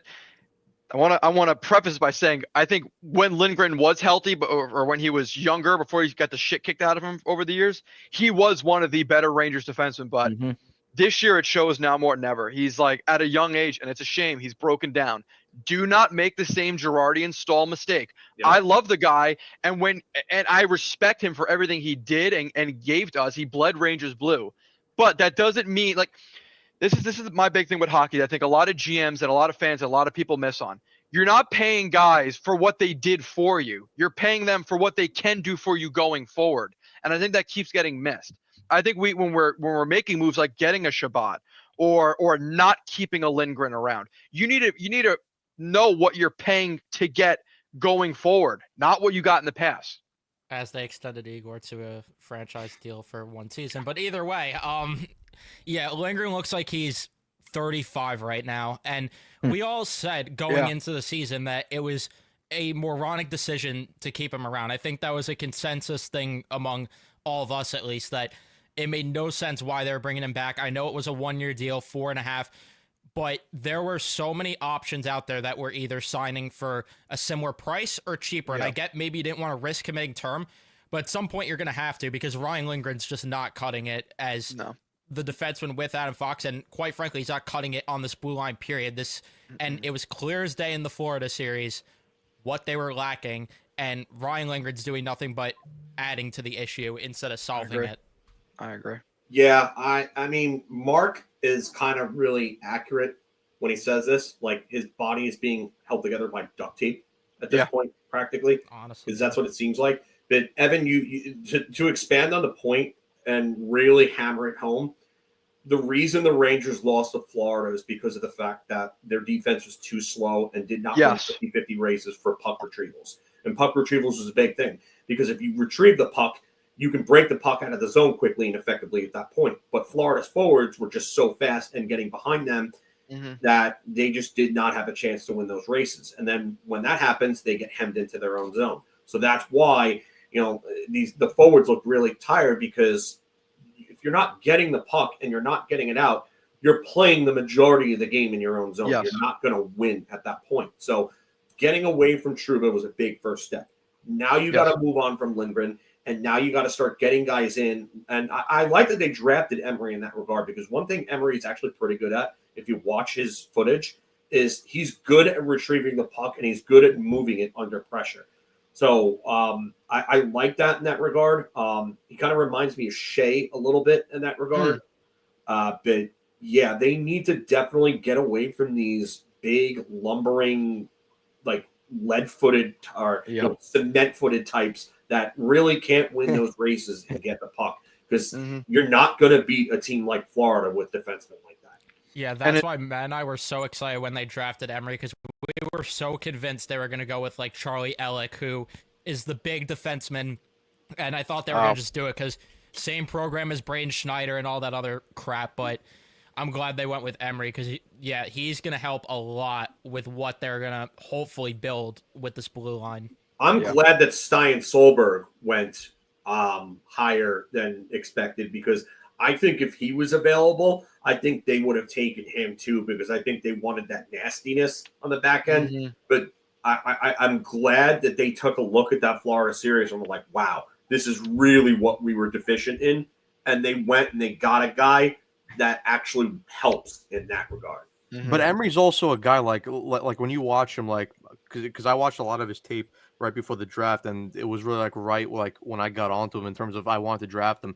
Emery's not a soft player. He's not going to throw around, and he's not going to go throw around big hits like Trouba or Radko Gudas, but he can fend off guys himself. And and the one thing I really like about Emery and how he uses his body, he knows how to separate the puck from the body, and that's the one thing I really like about him. Apart from also when you add into the fact that really good stay-at-home defenseman and a guy that could also move the puck under pressure. Logan's comment there. Let's hope Emery said, let's hope because Emery said he modeled his game after Miller.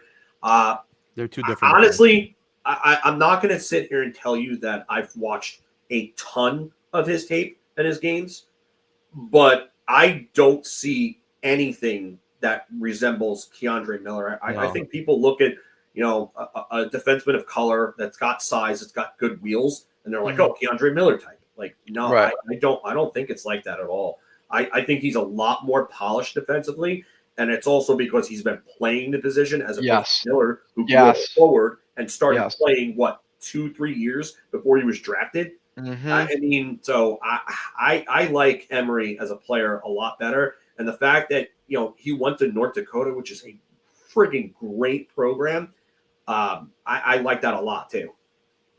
Yeah, that's the big thing is he is so good with positioning where that's where I don't get the Keandre Miller comparison. Like Keandre Miller is not someone that is always well aware of his positioning. He's not. But Emery's really polished in that regard. So I don't get the comparison with that at all. Also, I think Miller provides more offensive tools versus Emery, who doesn't really provide that. So it goes both ways. I just don't see the comparison either, though. I don't either. Yeah.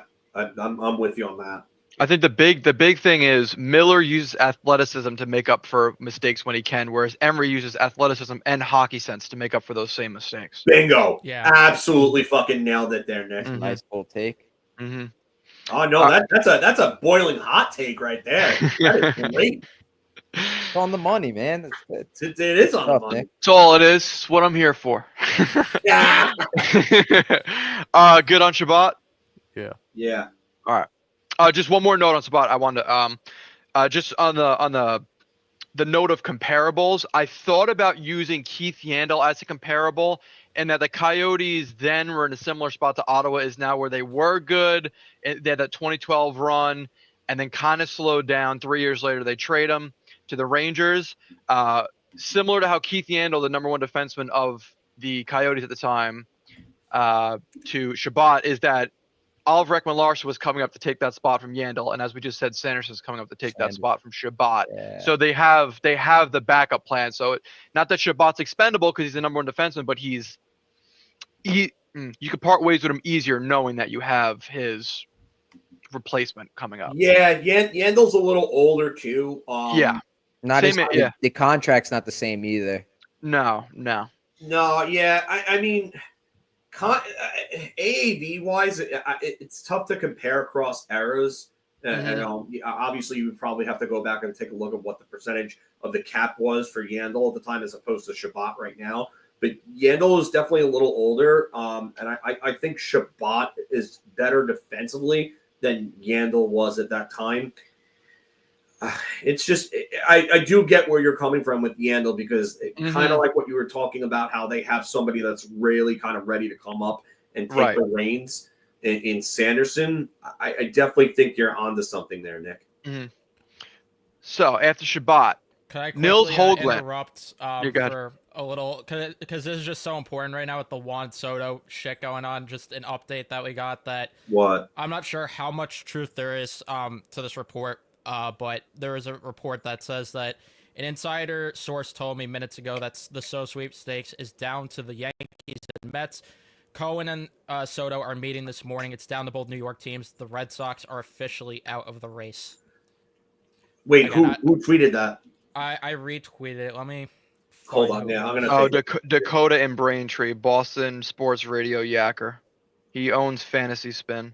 I don't know how much truth there is to it, but I did hear something about how the Mets are meeting with Soto today. So I don't know where that goes, but I just thought I would. Oh, okay, I see it now. Okay. I mean, that's what it was going to come down I'm not to. paying attention. Not to get off topic, but it was always coming down between the Mets and the Yankees. I think so too. I never thought the Red Sox was a serious contender for him. I agree, but I'm not gonna go ahead and pay attention to the speculation until the thing is done because I don't believe it until the official team. No, and you've got 100 people every single day saying official, he signed, and they're all fucking arson judge. Apparently, BD3 is saying in the comments that the Yankees meeting is right after the Mets meeting. I believe that because they're all going to be in the same area this time of year. Sources are telling me that MLB team will spend money on Juan Soto. As long as you don't crash out like John Heyman did. Oh my God! Did you see that? What Keith McPherson did on WFAN? That was messed up. I've been a long time mutual of Keith's on Twitter. I used to talk with him a bit, and he was joking around, but I just know that in the media, there are certain things that you may not want to cross a line on. Yeah. Exactly. And at first, I watched the whole clip. At first, John seemed cool with it, but Keith kept pushing. You want to make one little joke at it? Fine. Draw the line there, stop, and then, move on from it. But, I mean, Heyman, I think Heyman overreacted a little bit, but Keith kept pushing and pushing and pushing. And John just got tired of it. So they're kind of both in the wrong, if you ask me. Okay. Yeah. And then the whole thing on Twitter yesterday with John Heyman late night. Dude. Oh my God. That was... I'm not going to say it on stream. I just saw that. I was like, whoa. That killed me. And the fact... I must have missed it. It took him 30 minutes to delete that tweet, too. Yeah. That's what was insane. He let that thing simmer. So if I look up Heyman on Twitter, will I know what you're talking about? I can send it to you, Joey. If I can find it, I'll send it. Yeah, it's I think I see it. It's not a good look. It's a tough one. It's not good. It's a tough one. Yeah. I sent it to you in case you're looking at something else, Joey, but yeah, that's not a good look. Nils Höglander, anyone? Yes, it was Hoglander. All right. 5.93 hits per 60, 1.27 giveaways per 60, the second least. 1.12 penalties drawn per 60, tied with Will Cooley. 51.6 shot attempt percentage, sixth. 2.04 points per 60, third. 1.19 goals per 60, 0.01 away from Panarin, tying him. 0.57 primary assists per 60. Projected offer Hoglander for a third and a fourth, similar to the Vetrano deal. Just add in a third round pick because Hoglander was younger and has more term. Yeah, this is a guy in Nils Hoglander because I watched a lot of Vancouver Canucks games last year, and this is a guy that, especially during the regular season, this was a guy that whenever he was on the ice, you noticed him. He was Yes. scrappy, he forechecks, skates hard, got into those dirty areas, and he had a really good regular season last year in terms of scoring. I mean, when you look at his numbers, 36 points, 24 goals, 12 assists, all of them at 5v5, by the way. Yep. And he did recently sign an extension, so his salary is getting bumped up from $1 million to about $3 million next year. 3 times 3. Yeah, Hoglander D. my only concern is that, especially come playoff time, and you really noticed that in the Nashville series, Hoglander for me really disappeared. I didn't notice him a lot, and he hasn't had the greatest start to this season as well. I mean, 25 games, only two goals, 3 assists for 5 points. So it's a guy that I like. I'm intrigued. I'll be interested in signing. I'm trading for him. But like we saw Barclay Goodrow, do you want to stick a guy making $3 million in your bottom six when he's not going to produce points? That's my only concern. Yeah, Medium risk, medium reward. Not maybe like if you bring him into a better. I know we criticize the Rangers, but if you bring him into a better system and maybe where he's more comfortable, you could unlock him and get more out of him. But that's just my only concern. But I would like to add a Nils Hoglander type guy because this team needs guys who forecheck and cycle and guys of that caliber. Where would you play him? Are you putting him on the third line or the fourth line? That's a good question. I mean, he could go anywhere. I mean, last year when I was watching him, he primarily played on the fourth line. He mostly played, especially earlier in the year, he played with Beauvillier, and it was either Pius Suter or Teddy Blueger because they were rotating as three. That's a good enough third line on most teams. Yeah. I mean, and then this year he's really played more in the top six. I know he's played a bit with Kiefer Sherwood and Elias Pettersson on the first line, so maybe he just needs to be more in a bottom six role to be more effective. Yeah, I mean, the one thing I like about this guy is I think that he could play on either of your bottom two lines, and I think he could be a contributor. The other thing that I like about him is that he's very young, and there's still like room for this player to grow.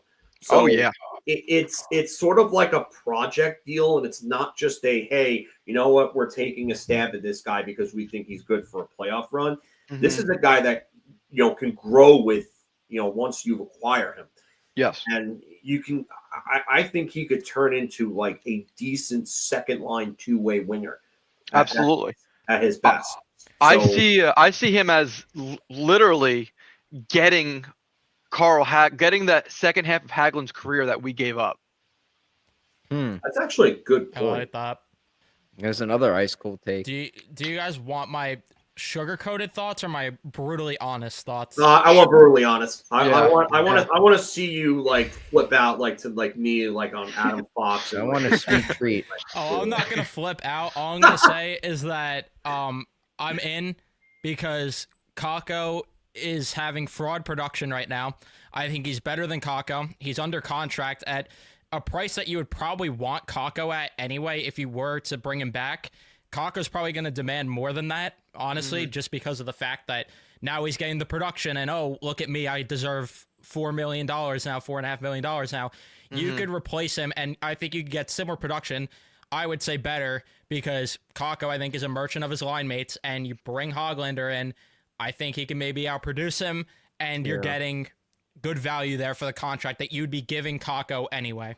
Yeah, and not only that, but then you could turn around and you could move Kakko for an upgrade in the top six. Yes. And now you have the guy that you want in your bottom six at the contract you want in the bottom six. So, and not only that, but this team wants to play faster. They want faster skaters. He's a much better skater than Kakko. Yeah. Without a doubt. What's the thing you say, Evan? Tomlin AB, sadly? Yeah, You know that ain't happening? Yeah, it's not happening for sure. Yeah, It's Makes too definitely much not, sense. nah. Space too much I like the sense. I like the way you guys think here. I like Yeah, that. it's a good idea in theory, but the problem is it makes too much sense, and the problem is this team is obsessed with Kakko, and I still, for the life I of me, will think never Kakko's understand playing it. But well this season. I don't know if they're obsessed with him anymore. I really don't. I pray that they're not. I pray, man. I am scared that they are going to give him a long-term deal that's not going to age well because of production that is not sustainable. Like, I just don't see what he's doing being sustainable at all. He isn't a good skater. He's benefiting off of two guys that are performing really well offensively, especially Will Cuylle, who has been driving the play of that line a lot. I don't see a good enough player to the point where it warrants giving him the $4 million it might cost on a long-term deal. Like, I view him getting the Barclay Goodrow type deal where he's going to sign for like 5-6 years maybe at like 4.5, and it's not going to age well. I thought he was playing well even when he was separated from Cooley and Hedel when they went with that Edstrom, Kakko, Smith line. I thought he played he wins okay. a couple board battles. Well, like I don't I care what he's doing on the perimeters. My thought about the Kakko thing right now, more than anything else, is I don't think his value is ever going to be higher, and I think possibly what you get back from right now will be of greater use than what he's bringing. Not that he's playing. I think right now with Kaapo Kakko, this is the best we've seen him play. Yeah. This is the most useful that he's been. Mm. However, I think you can get so much for him that I think you get a better use using him to upgrade elsewhere. I think right now he's crawled back and given himself enough value to where you could actually use him in a meaningful trade. And I think that is the smarter route to take. I don't think that Kaapo Kakko that we saw in the World Championships in his draft year, I don't think we're ever going to see that. I don't know why. I don't know what changed, because he was playing better against NHL talent when he was 18 than he is at the age of 23. I don't know why that happened. I don't know what changed. Yeah, Quinn definitely didn't help. Right now, I know that I've gotten some mixed reactions from this, but I tell you right now, that Calgary game where he had a goal and an assist, and they called him for that BS penalty. The one that Larry David got pissed about, and that was one of the dumbest things I've. Yeah. Another thing too, and not to just go off on a tangent about the Rangers' inability to develop. I think another massive mistake with both Kakko and Lafreniere was, number one, not giving Kakko a full year in the AHL before calling up. I don't know what the rush was to get that guy in the NHL to play him 10 minutes a night. I don't know what it was. Yeah. Two, Lafreniere, if there was a way to work out a deal to have him a full year in the AHL, or honestly tell him to suck it up, Buttercup, play another full year in the queue. You're not ready for it. I think that was a massive mistake. I think they were both rushed. I think that destroyed confidence, and obviously under a bad coach as well. It was a recipe for disaster. But right now, and to get on to Steve's comment, it's not that we're rushing to trade Kakko. I just don't think his value right now. I don't think he's ever going to go past his value. I don't think he's ever going to be a 20-goal scorer. I don't think he's ever going to be a 40-point guy. Again, or 50-point guy. I don't think you're ever going to get that. And I feel like there are trade partners out there that you could make a move with where Kakko's included, that you can get a player 2, 3, 4x him in terms of on-ice value. That's just my opinion right now. I like Kakko. I like where he's at, but I think you could do better. I'm with you on that. I think he's another player where the risk of him figuring out somewhere else is there. Yes. But yes. I don't think the ceiling is as high as Miller's. I think Miller, if he figures it out, could be a top pairing defenseman. Kakko, if he figures it out, for me, is another Valeri Nichushkin.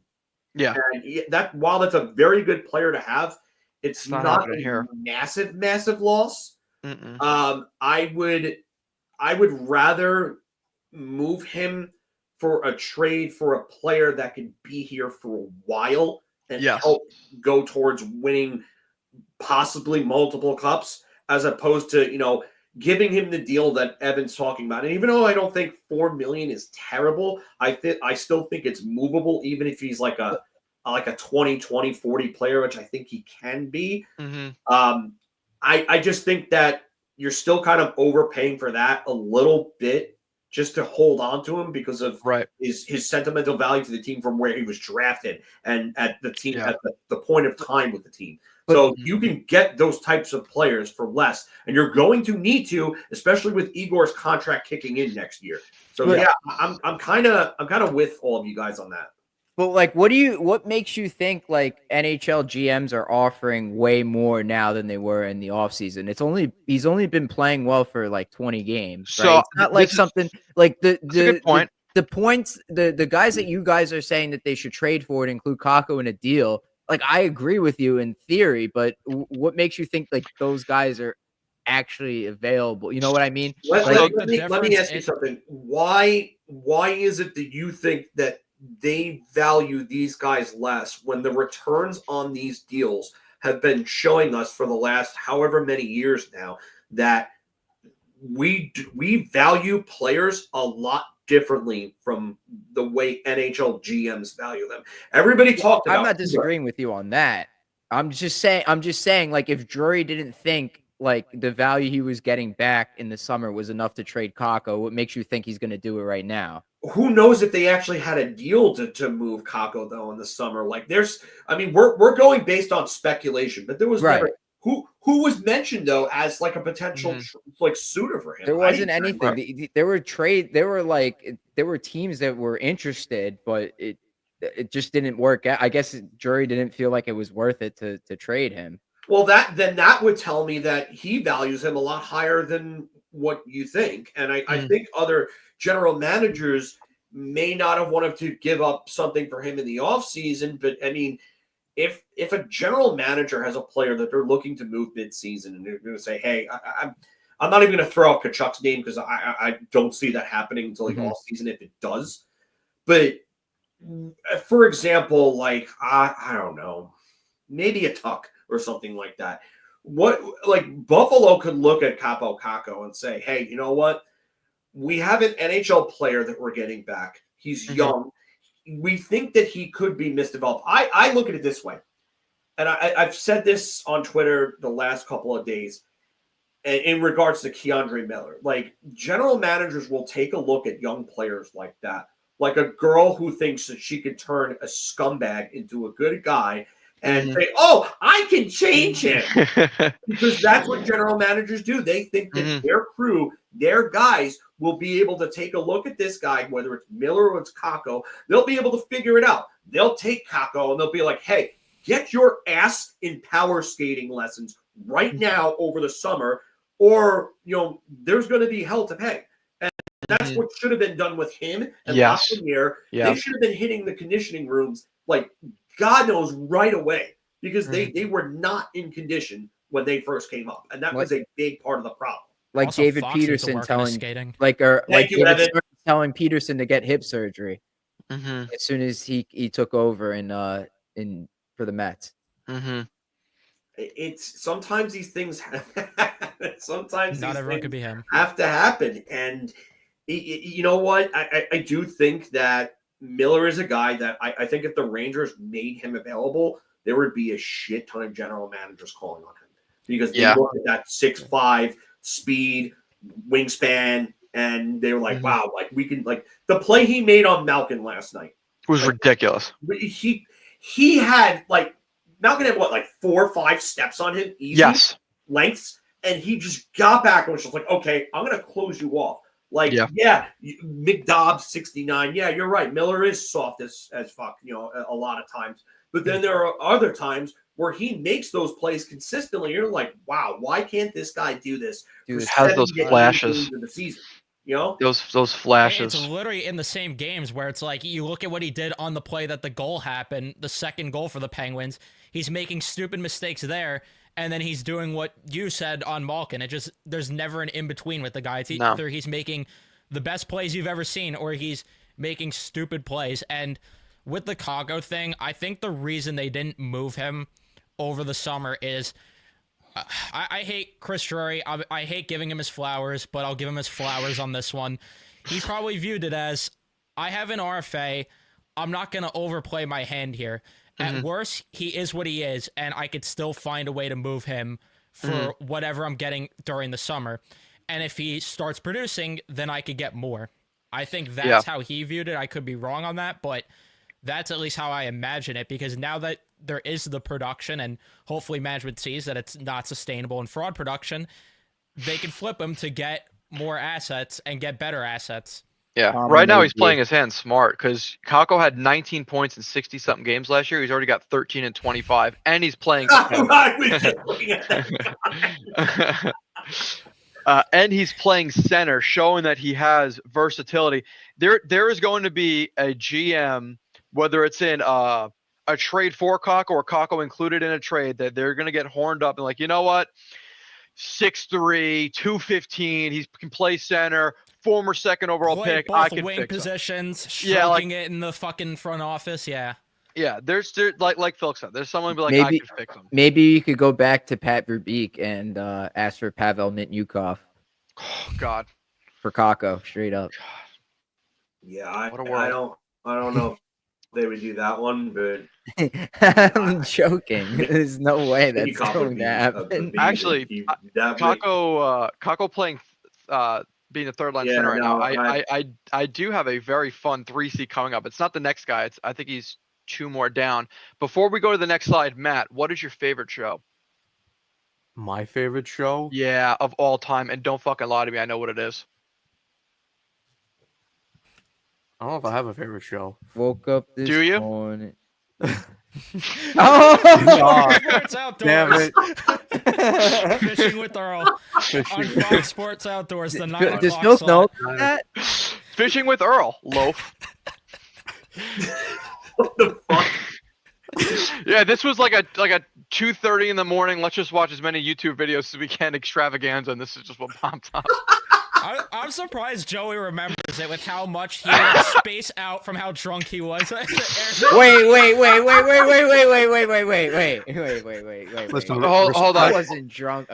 Joey wasn't drunk. We have proof, Joey. We got Hold on. The Nick, pictures good are call. there. These Smirnoff ices are sick. Oh, Joey, you can't have that exposed like that, man. You got ice willingly. Where's the buffalo wings? We need to figure out what's happened. We need to figure out what's happened. We don't know what's going on. We need some more buffalo wings. We should have got more of the buffalo wings. Fake news. Cheese sauce. DT over there. Look at Fake news. And I like the boner in ones. Oh, Fake news. I don't remember that. Oh, jeez. Joey had too many ices to not remember. Fake news. Joey, there was a point where we were talking to you and you were just staring in space. I'm not making that shit up. I vividly remember that we were watching. Why didn't anybody say anything to me? Jesus. Because it was fun. Because you're not supposed to disturb a drunk You were Italian. just like, That's against the rules. when you finally responded, you were just like, huh? He's like, is there another green apple? Oh my god. I mean, dude, in all fairness, like 4 cases in an hour was ridiculous for 5 people. You guys power-houred cases of Smirnoff Ice? You guys Dude, I'm telling you, those things are so fucking underratedly It's like dangerous. water. Dude, you don't taste the alcohol. The sugar content mixed with it is like I'm telling you, having 2 Smirnoff Ices is like willingly paying for Cottonmouth for the next 3 days. No, I'm willingly paying for a friggin' hangover for the next 3 days. Oh my I was fine the next day. I'm surprised that I was fine the next day. I had like 4 of them that night. I am surprised that I was okay. Dude, the best was Grace and I. We go upstairs out there. She had like 3 for herself, and that's a lot for her because she's a lightweight. She looks over. She goes, do we have to go to the game tomorrow? I'm like, yeah. Yes, we have to go to the game What tomorrow. the fuck are we here for? He's like, Wait, was that the Stadium Series game? Yes. Oh Dude. my god, you guys are nuts, man. Dude, she's like, I have this spins. I'm spinning. I'm like, well, get another drink and get over it. I'm trying to go to bed. She just really wanted to drive to West Virginia again. Dude, oh my god. What a fucking shit show. All right, moving on. That's going to be, West Virginia. Yeah, next time, rip Twisted Teas, man. Oh, I love Twisted Tea. Twisted Those are Teas are fucking good. dangerous too. Twisted Tea game pack with the half and half and the raspberry. Oh, Dangerous, bro. I'll rip those all day with you guys. we used to bring cases of those to our beer league games. It was usually 2 cases a night, dude. Those were fucking dangerous. Stop giving us dangerous ideas for the next Airbnb. Oh my god, yeah. Yeah, No, you. If Twisteds, only. Twisteds are great, man. Football Sundays, me and my buddy, I show up with a pack of friggin' a 12-pack game day pack, and then he's got the leftovers from like the last week if there Oh are my any. God. Plus whatever beers. It's great, man. I And those wish- also go down like water. You don't even taste the No, alcohol. and the half and Those- halves are the most They're dangerous. ridiculous. fucking ones, They are man. ridiculous. It's so fucking good. Matt, thank you for driving to that Mets A's game because I downed a fucking Twisted Tea that night because they were getting hammered by the first inning. The game was over. I'm like, fucking, I'm going to get a drink immediately. The best part about fucking like watching a game at City Fields, like if the game is that bad, just go fucking hit up Shake Shack and go get some grubs from there. I fucking love Shake Shack. Yeah. They got good Yeah. food. I wish, though, with the Airbnb, I really wish we could release that Cards Against Humanity video. Oh, I have. Oh it. God. That's not coming out. wish it can't come to the internet, Unreleased. unfortunately. But holy fuck, that was the funniest Yeah, thing. you know what? We'll release it when the Rangers release the Mean Tweets video. That is. Oh, a yeah. weapon. We'll release it if the Rangers become a dynasty. Yeah. Yeah. In other words, that ain't happening. Evan texted Tom me Brady. yesterday, and he's like, "I'm gonna be a dad before the Rangers win." I'm like, "Bro, you're not even gonna be alive when the Rangers win." I ain't sure they're only going to be alive when they win. Oh, it just ain't happening, dude. Fucking, I'm thankful I was alive when they won the last time. I just fucking ate shit in my chair. I don't know if you guys saw that. All right. Shaquille, Evgeny Malkin, Fred Flintstone. Because it's not like the chair at the Airbnb. Malkin. Yeah. Oofa. Reverse cowgirl toilet. All right. So.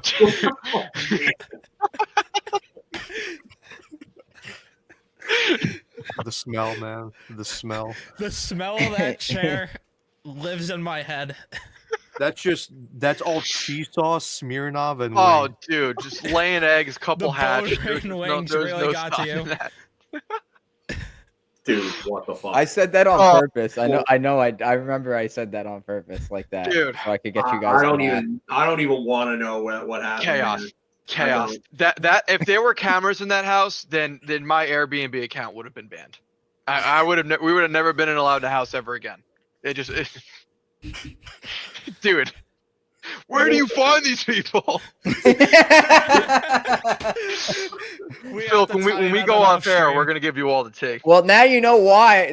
Now you know why I had to go crazy that day because I started like that. Christ on a cross. All right, Evgeny Malkin, Celtic 2.24 Shack. points per 60. Celtic Shack, Fred Flintstone. Here we go. 52.7 shot attempt percentage. Fifth.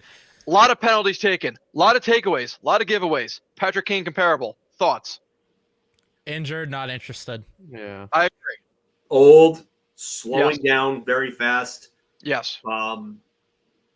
For a team that has enough woes defensively, Mm, I think he makes it even worse. I yes. get where I wonder if a change of scenery trade would like really help him, but I don't know if he really even wants to leave Pittsburgh either. No, he's I won think his it would cups. take- He got money. He doesn't want anything else right now.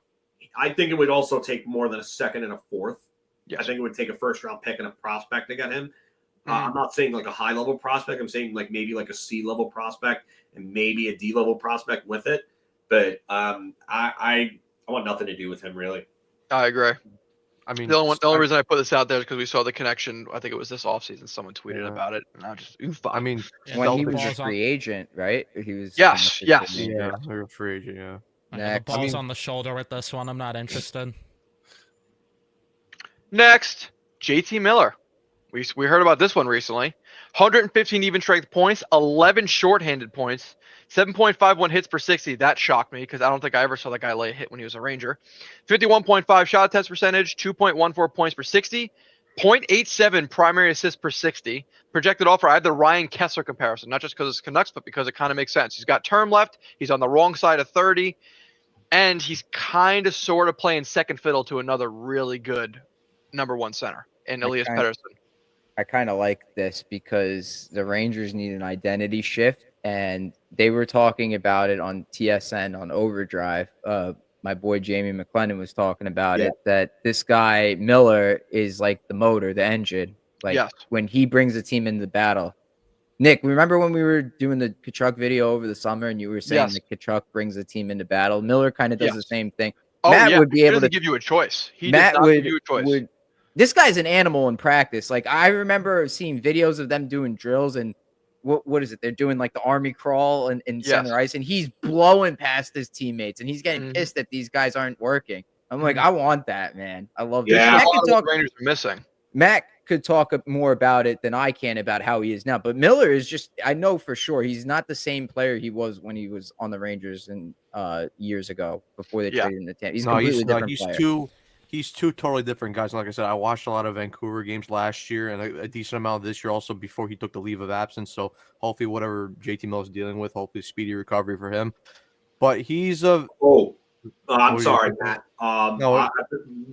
Related to that, and I don't know how accurate this is, but I saw a tweet stating, and this is just a rumor, it's speculation, I believe. Somebody I know where you're going with this. posted Go it ahead. on Twitter as a rumor, but there was supposedly a blow up between Miller and Tocchet. I don't know how accurate this is, but that may be part of this. I'm not sure of how accurate this is, so take this with a grain of salt. But the person who posted this is very much in the right when they say that both Tocchet and Miller are alpha male type personalities. Yes. And supposedly things came to a head. And that's when this whole thing happened. I'm not sure of how accurate this is. I'm not sure if that's a troll post or not. But I do wonder, because like it really just kind of came out of nowhere. And it wasn't like he was, like hurt or anything, looking like anything was wrong with him. So it was just rather very mysterious that out of nowhere, because there was no reports of anything prior to it. So for me, that tells me that something sudden happened. Yeah. It could be that. I wouldn't be shocked by that, considering Tocchet, especially last year, he had the fallout with Andrei Kuzmenko, and you saw Kuzmenko's his production dropped last year when he was constantly in and out of the lineup. Eventually, he got traded to Calgary, but yeah, I wouldn't be surprised on that. But in terms of JT Miller, he's sort of like how I view Alex Tuch, not the same kind of player, but a guy that you could put into your top six. He's not going to fix everything, but he'll definitely address some issues, and I think especially because JT Miller, he's a play driver. He's also very effective on the power play. And again, we know that this team is very heavily reliant on their power play. And I think if you would put JT Miller on that guy, you have another guy who could create, pass well, and also score. JT Miller has a hell of a shot as well. Yes. So JT Miller, I would be interested in. It's just in terms of package wise, and I know also, like we said, he's on the wrong side of 30 already. So he's 32. Yeah, He's got a full no movement clause. That's what I was gonna say. I have a few issues. Like, one is the character itself. Like, we can't just pretend that there isn't character issues with JT Miller. So that's one thing that I do worry about. And on top of that, you open up the cap space, and I worry about pushing the chip, because if you're pushing the chips in, like, you're going for this guy to be the next piece in your top six. Like, there's really no other way around it. And I like the idea in theory where you can maybe put him next to, this might sound crazy, but what I would do if they acquired him is I would either put him centering Zibanejad and Kreider and move Mika to the wing, or I would put Trocheck with Mika and Kreider and have him center Laff and Panarin. That would be sick. In theory, it sounds great, but I also just worry about, is this the guy that you want to push the chips in for with the cap space you opened up when there's a couple of good free agent classes coming up? There could be more trade options that open up. Is this the guy you want to weaponize your cap space for when he is on the wrong side of 30 and does have character concerns? Zibanejad would have to go back the other way. I agree with Filk. I would do like a 1-for-1, like Mika for Miller kind of. It would be the only. I would even give up a little bit. To And I'm not sure if you would have to because of the fact that Miller has less term on his deal, I believe.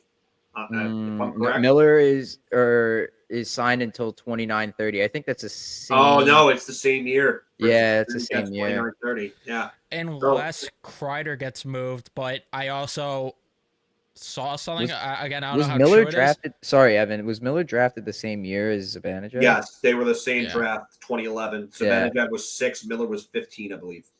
I also saw something about how again, I don't know how true this one is, but that Kreider apparently blocked a trade to Vancouver at one point. So I don't know if they'd be able to move him. That's the issue. But again, I'm not sure. That would have had to have been probably about like 4 or 5 years back then. It could have been, or it could have been recently with the memo dropping that maybe they tried to get Miller again, and maybe Kreider was a piece, and they just kept that under the rug. I don't know. I wouldn't mind that at all either. I mean, you're only adding what, like $1.5 million in cap space by going from Kreider to JT Miller, and even at that point, like you could put Miller at wing, or you could play him at center because he's got the versatility to play any of the 3 forward spots if necessary. So, I love the idea of JT Miller.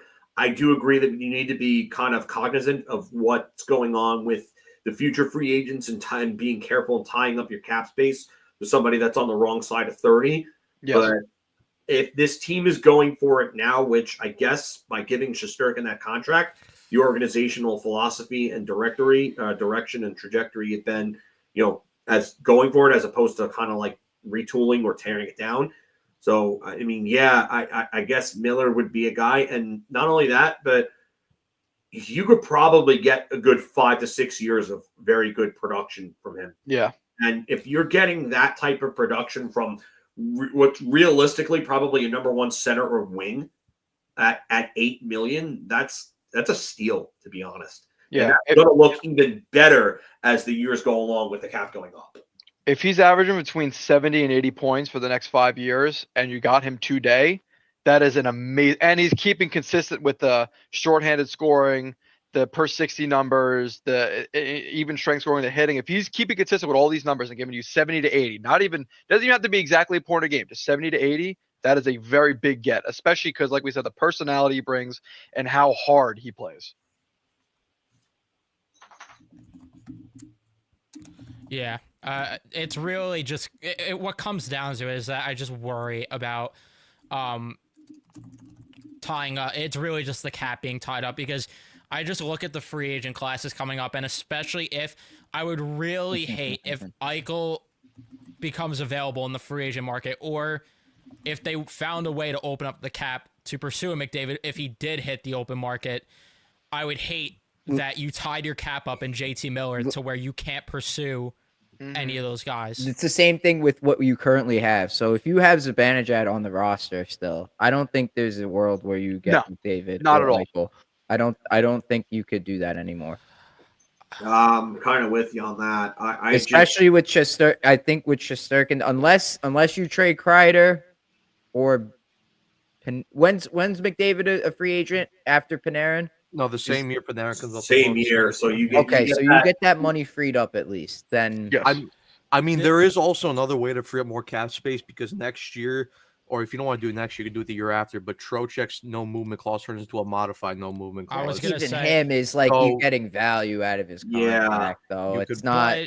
I would like Kreider would probably be first. I think. But the thing is, like, at one point, like, first of all, if Vinny Trocheck is stopping you from getting one of those guys, then I'd have serious questions about the front office. Like, even if he's playing to a good value, I don't care. You move Vinny Trocheck if it means you could pursue one of those guys.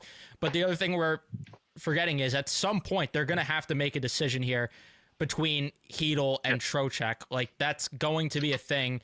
Yes. And I envision they're going to just move Hedl to the wing at one point, but I don't think they're ready to make that decision. I mean, they don't have to now. They don't have to for a bit, but at some point it's going to be a thing that happens. So even if we like Trocheck, one of him, and I'd imagine it's him over Hedl that gets moved, just because assuming Hedl could stay healthier, then you would prefer the younger player, obviously. So I don't know. That's the thing that I don't know how long Trocheck's going to be around for.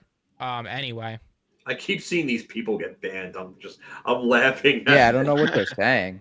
There's some people that are just being idiots about Weird. like how we clearly put a disclaimer. This is all for fun and hypothetical speculation. People are like, "Oh, this isn't gonna happen." This and that. Well, you didn't read the disclaimer.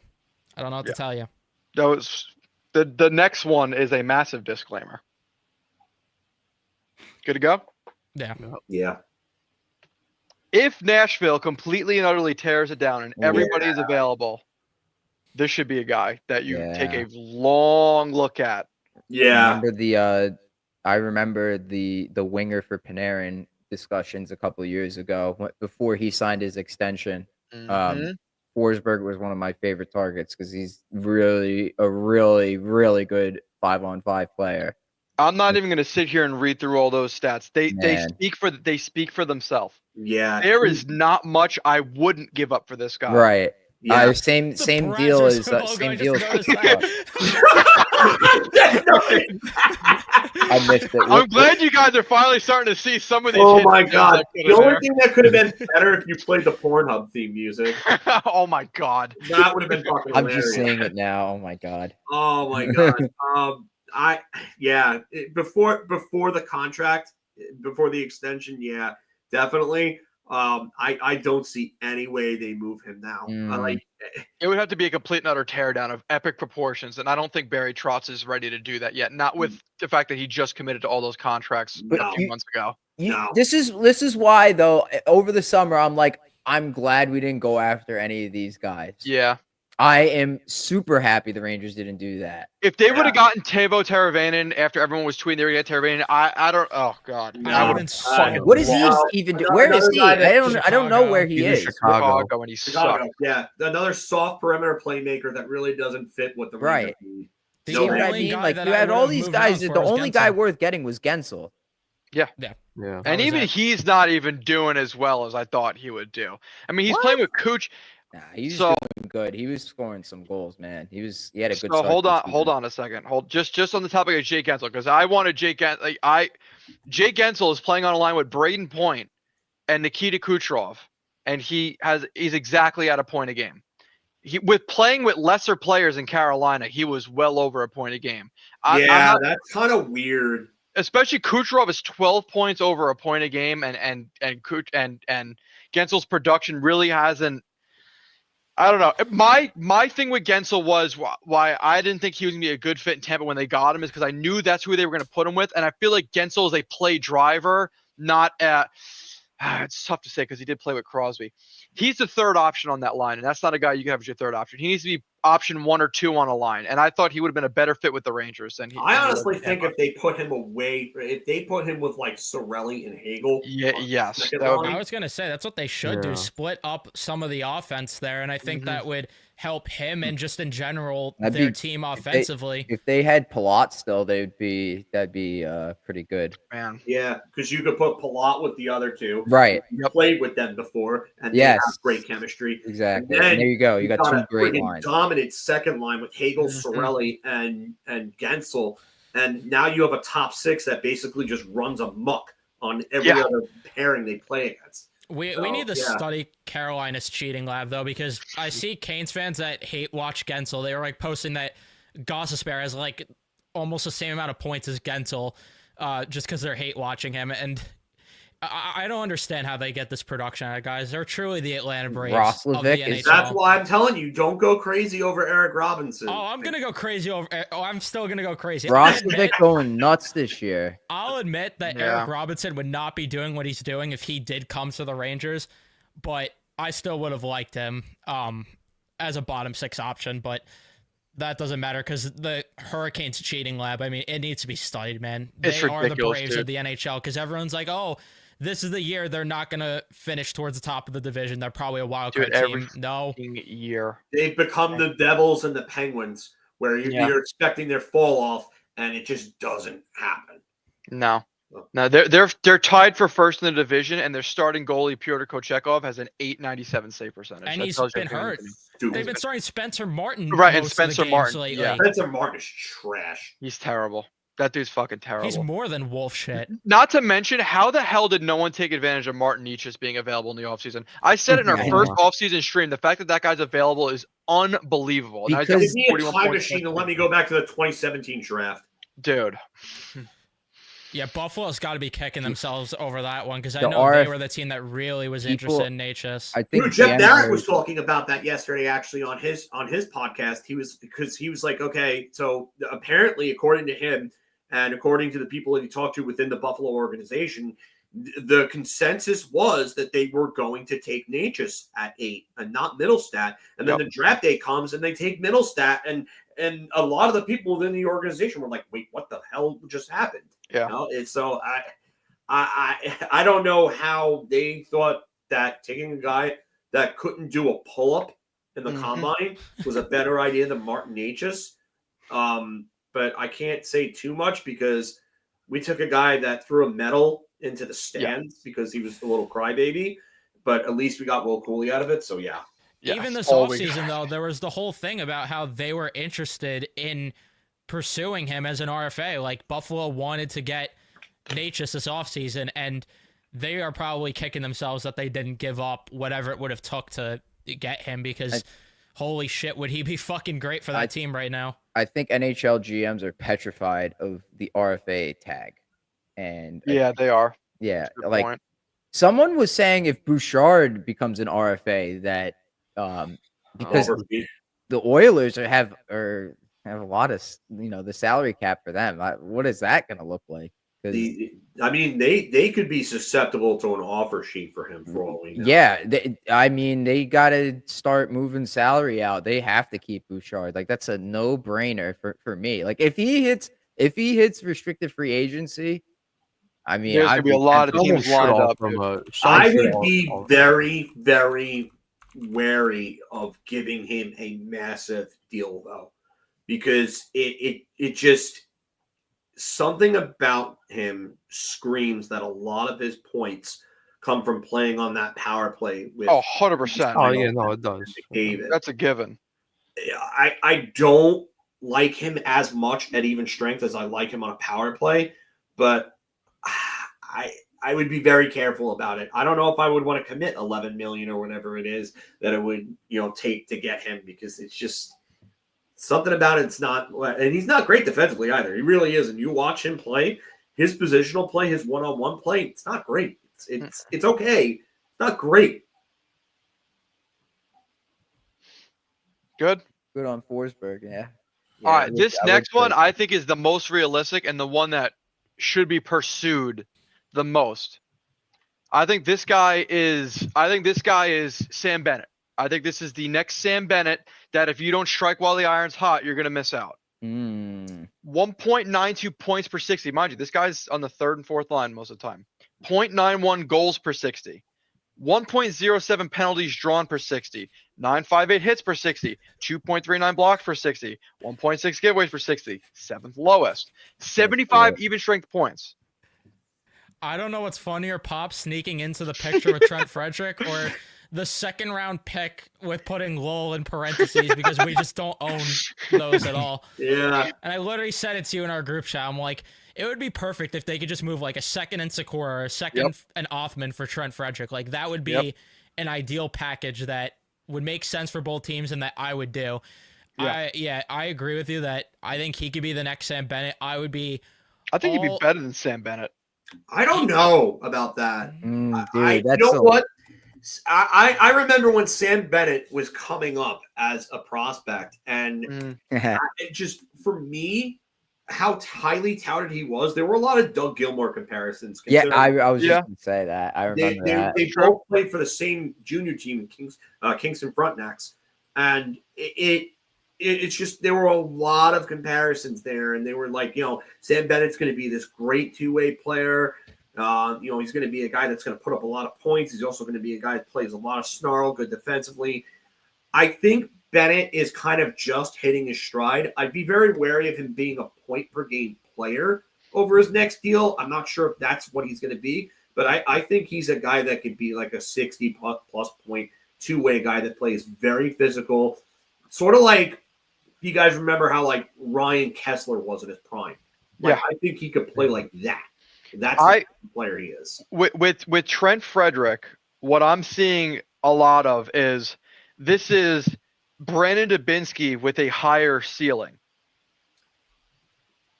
I think that Frederick, 75 even strength points. This is not. Let's take away the per 60s. Take away the per 60s.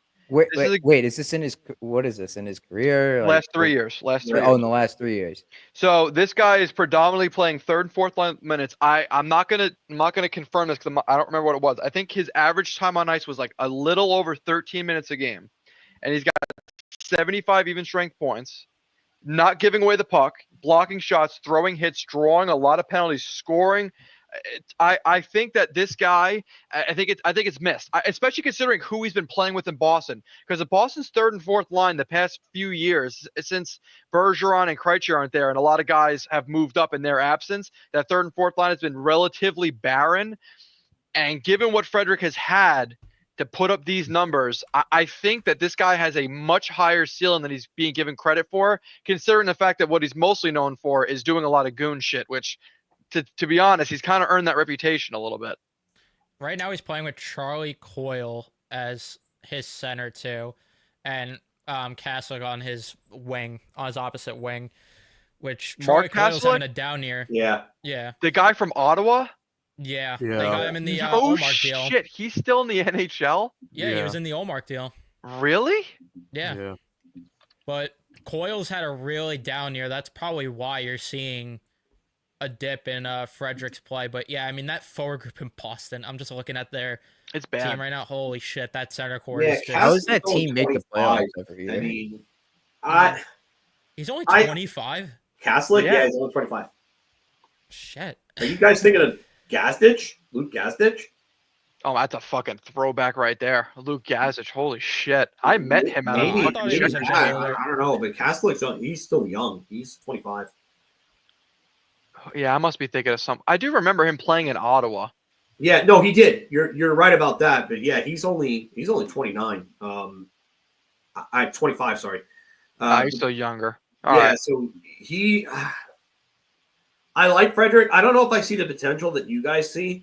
I see a guy who could probably be like a 20-20-40 player. He's kind of like a bigger version of Ridley Greig for me.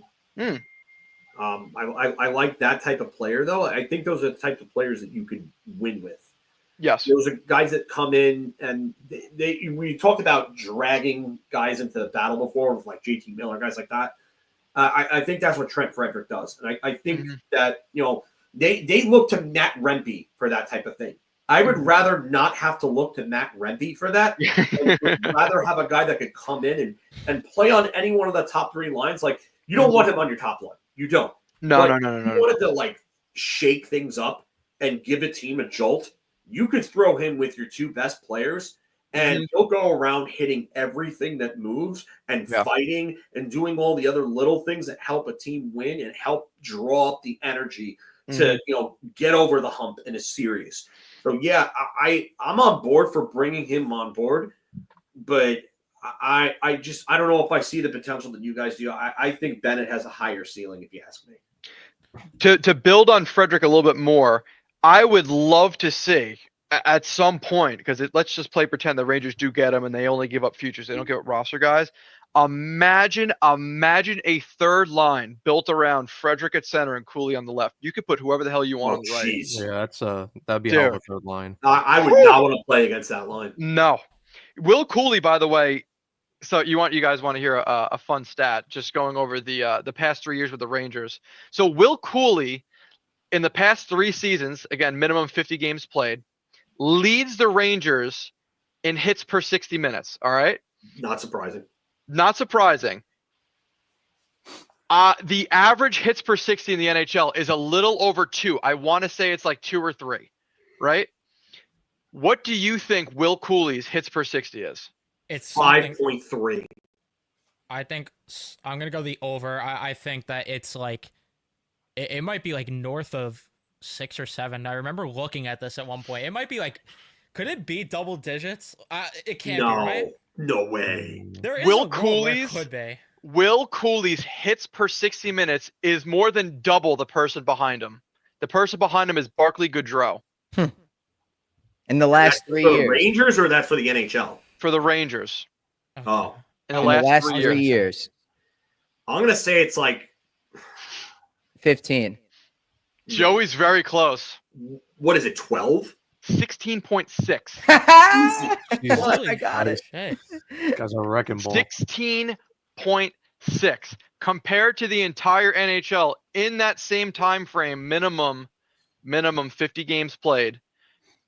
Will Cooley, believe it or not, is only 20th in the league. Number 1 is Michael Pezzetta with 26.96. Yeah, but there's nothing to him. He's No, a fringe NHL player. If he's not doing that, he's not Yeah. an NHL player. The list of- he's Matt Rempe for Montreal. yeah. The list above him in order is Giovanni Smith, Mark Hastelik, Brendan Lemieux, Dryden Hunt, Ross Johnson, Tanner Jeannot, Garnet Hathaway, Curtis McDermott, Clutterbuck, Sherwood, Gadjevich, Colasar, Martin, Archibald. I miss Archibald. Liam O'Brien, Sammy Blais, Ryan Reeves, Nick Delorier, and Michael Pezzetta. I would venture to say that Will Cooley is better than all those guys by a factor of 5 or more. He's I better was than gonna say all that of I those heard. guys. was like, gonna say the maybe only 3 good NHL players in there, like Hathaway, Hathaway. and Sherwood. and Sherwood. Sherwood, who Yeah. that's a guy that I was interested in for the Yeah, Rangers. Will to get, Cooley, so. 16.6 hits per 60 minutes. Now imagine, now you've got, so this is what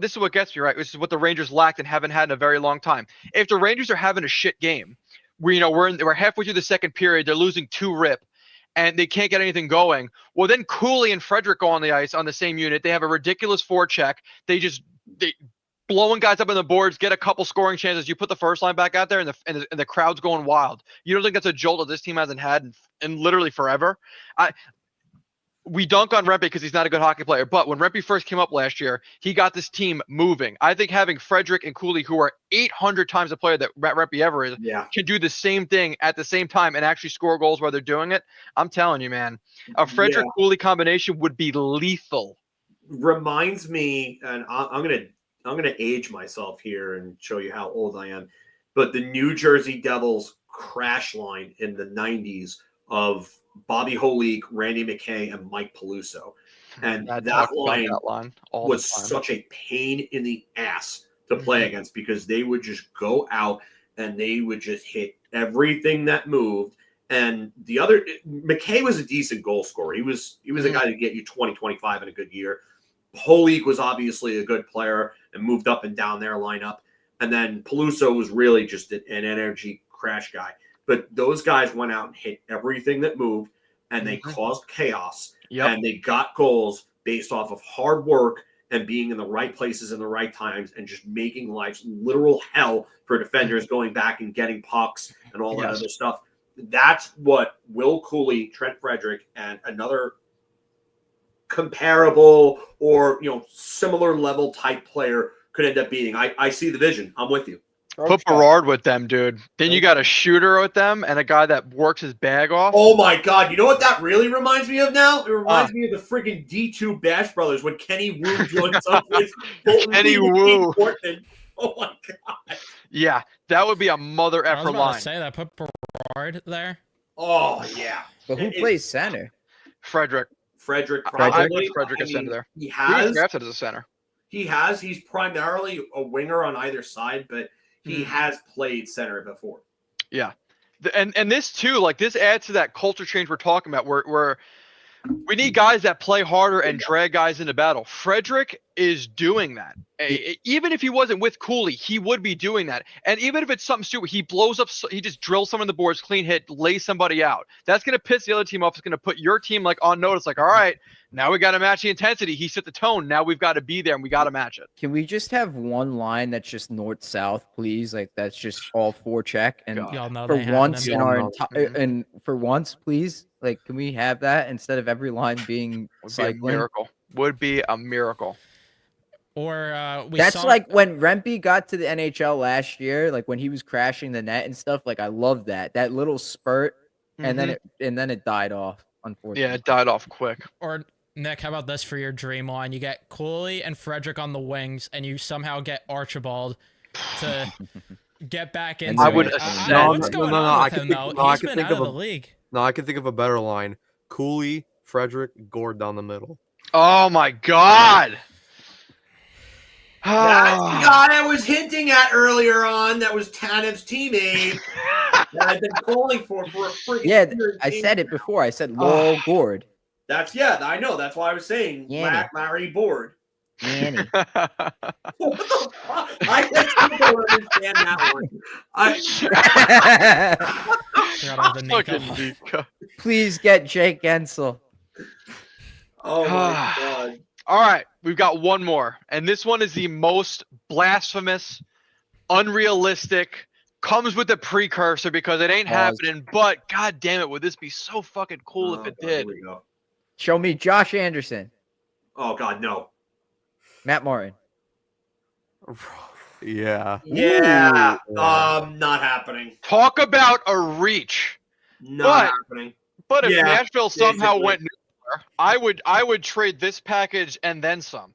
It ain't happening, but if they went nuclear, what a fun think tank this would be. Fox Josi? Holy shit. Would never happen. But if for some reason if for some reason Nashville blew it all up and they wanted to trade their most valuable asset, we talk all the time. What happens to these shit teams that trade their best player? They always immediately get better by a lot. Columbus was absolutely nothing until they traded Rick Nash. Colorado was nearly nothing until they traded Matt Duchene. A lot of even the Islanders, they didn't even trade John Tavares. Tavares left and made the conference finals back-to-back years. It is not at all ironic that these teams are getting better when they are moving on from their top guys. I'm not saying it's going to happen, but there's a case to be made that if the Predators traded Roman Josi and got back 4 or 5 top assets, they'd probably be better off for it, and they'd probably get a lot better. It ain't happening, but it's fun to think about. This is really interesting because the Rangers would be able to, at this deadline in particular, they would have to move someone out, maybe one of the guys they do acquire at the deadline, but they could do it this deadline because they have so much cap space available. They could get a guy like Josi and Chabot. They still have the assets. All right, now we're getting a little too EA NHL here. I know. Maybe Dude, not. Maybe not Zibanejad Chabot, waves but for Nashville. Let's go. maybe you package Josi and Forsberg, and then The only reason why I still can't see this, but the only reason why I would even be able to like entertain this any bit in my mind is just because what if things just friggin' go south in Nashville? Like, it really, really, really start spiraling off, and there's something really wrong in that locker room. Like, I doubt they trade their captain. I doubt he even wants to leave. I mean, apparently it's really nice down there. The cost of living is extremely affordable, especially for someone on an NHL salary, and the state taxes are minimal, if nothing, there. Mm-hmm. So, I really think that I have a hard time seeing him even want to leave. But I'd be shocked unless like Trotz says all right and starts moving guys, because they're an older team. Roman Josi's 34 right now. He's 34. He's got, I think, 4 years left. It's an older card. I think he's got 4 years left on his contract. Yeah. If Josi, let's say Nashville goes on a terrible stretch and Josi gets pissed and that compete comes out and he goes, I really want to fucking win. Goes, hey, can you just see what's out there and tell me what's what? Who knows what that leads to? I mean, it's happened before. It's happened before where guys like, if Roman Josi has never won a Stanley Cup, we know he's a competitor. Everyone knows he's out of his fucking mind competitive. If Barry Trotz and company goes, you know what, this core, we're not going to get anything done with this. It's old, and there's no avenue to get better because they don't have a whole lot of money to do much, and they don't really have a lot of prospects coming up that could be a second wave of assistance on cheap deals. It's not impossible. It's just a low, I'd say a 5% chance. Nick, look at what I just texted in our group chat. That's why I'm just hysterically laughing right now. I can't say it on stream, but it's not gonna. Yeah, sadly, it's not gonna happen. I would love Roman Josi. Oh my dear Lord! It's not gonna happen. No, it's not. No, it's. Yeah, this is definitely playing pretend like some real life figures that mess around with youngins. Yeah, this ain't happening. But fun think tank. God, I wanna go buy an entire GameStop right now and do other fun money spending ideas. And play pretend.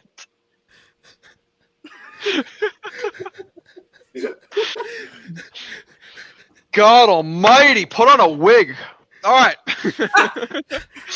All right. That's all I got. Slideshow's done. We can Where's Yanni Gourde in all of this? Yanni Gourde's hidden and tucked away. Because, I mean, honestly, Yanni Gourde right now, you could probably just get him for a third-round pick, but it makes too much sense the Rangers won't do it. Yanni Gourde right now is my target 1, 2, and 3 as a realistic ad that could be had as soon as today. Center depth, you get a replacement for Hedl in case he gets hurt again. I mean, it's just, perfect. He could play wing, too. I mean. Oh, God, it's great. Yeah. Right. Another guy drags everybody into the fight. Like if you went and you got Yanni Gourde and Trent Frederick, and you had that as your third line with Will Cuylle, like forget about it. Nobody wants to play against that line of playoffs. No. Gourde, and I'm with Nick. I think Gourde can be had for a lot less, and I think Seattle would retain on it to make it happen too, because I think he's gone at the end of the year. He's scoring under a 40-point pace right now. He's got 12 points in 27 games. 34 years old.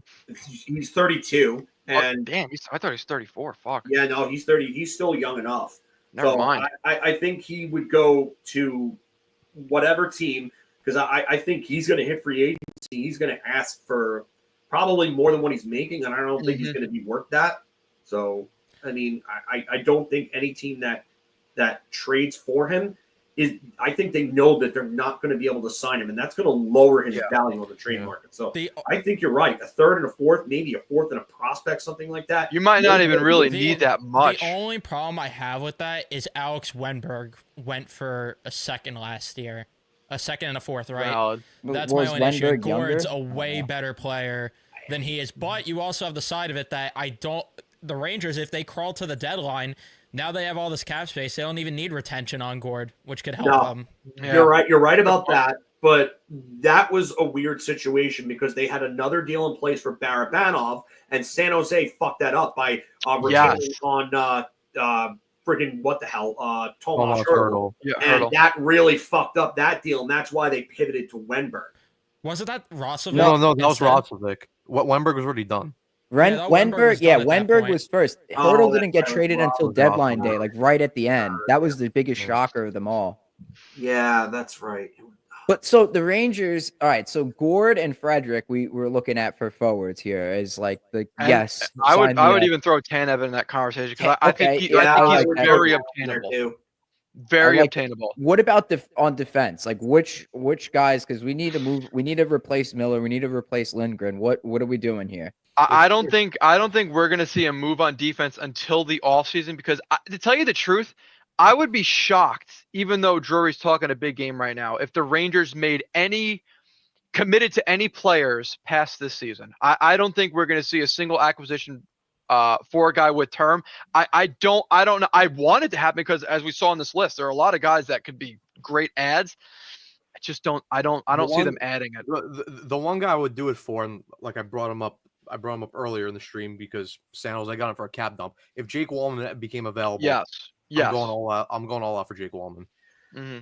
I think you're right to a point, Nick. Mm-hmm. I think it depends on the player. I think if it's someone like Frederick, I think if it's someone that they view as someone that could fit with the team longer term, that fits the trajectory going forward, I think they would. I disagree on defense, though. I think if they're serious about winning the cup this year, I think if this team turns it around and it looks like, well, hey, we're back, we've recovered from this whole Trouba mess, and we want to go win a friggin' cup. I think they are going to make moves on defense at that point. I don't think this They is need to. They They can't absolutely punt the need season. to. They just signed Shestar. Oh my god, this is. The I only- would be pissed if they just completely punted on the season and don't improve the defense. There's no way they're gonna win like this. No, they're Absolutely not not. winning with this. They need a defense. lot of help. They're winning with this forward group. There has to be improvements made. And I mean, for me, it was before this. It was, hey, let's tear this thing down. But they gave the goaltender the deal, and They're locked in now. They're committed. You can't You quit gotta move now. forward now. That's it. you have to push. And you got all of that cap space.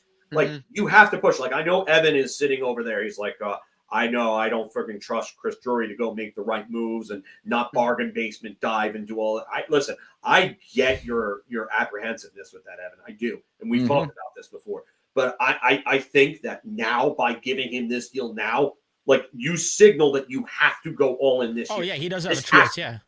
His back is against the wall because you know what? Even let's again play in the world of pretend. Even if the Rangers decided, fuck it, we're gonna rebuild anyways. I just love using that. Let's play in the world of pretend. Even if the Rangers were to decide, fuck it, we're gonna rebuild. Having Shesterkin in net, who is bad as of late, if he's playing at his best, you will not see a top 10 pick. You will see a team that is 4 or 5 spots at a playoff spot and picking at 11 and 12 for the next 8 years. And that's not a good use of your time. So, yeah, they are locked in for the next 9 years because you got the rest of this season plus 8 more years to do nothing but go balls to the wall. I hope I'm so wrong about the Brooks thing. I hope that Drury's being a pest and constantly calling Steos, asking, "Can I have him now? Can I have him now? Can I have him now? Can I have him now? Can I have him now?" Are you there yet? Are you there yet? Day one, me with Weeksy, day one of asking for Brady Tkachuk. Fuck you. Yeah. Day 2 of asking for Tkachuk. Fuck you. Day 65 of asking for Tkachuk.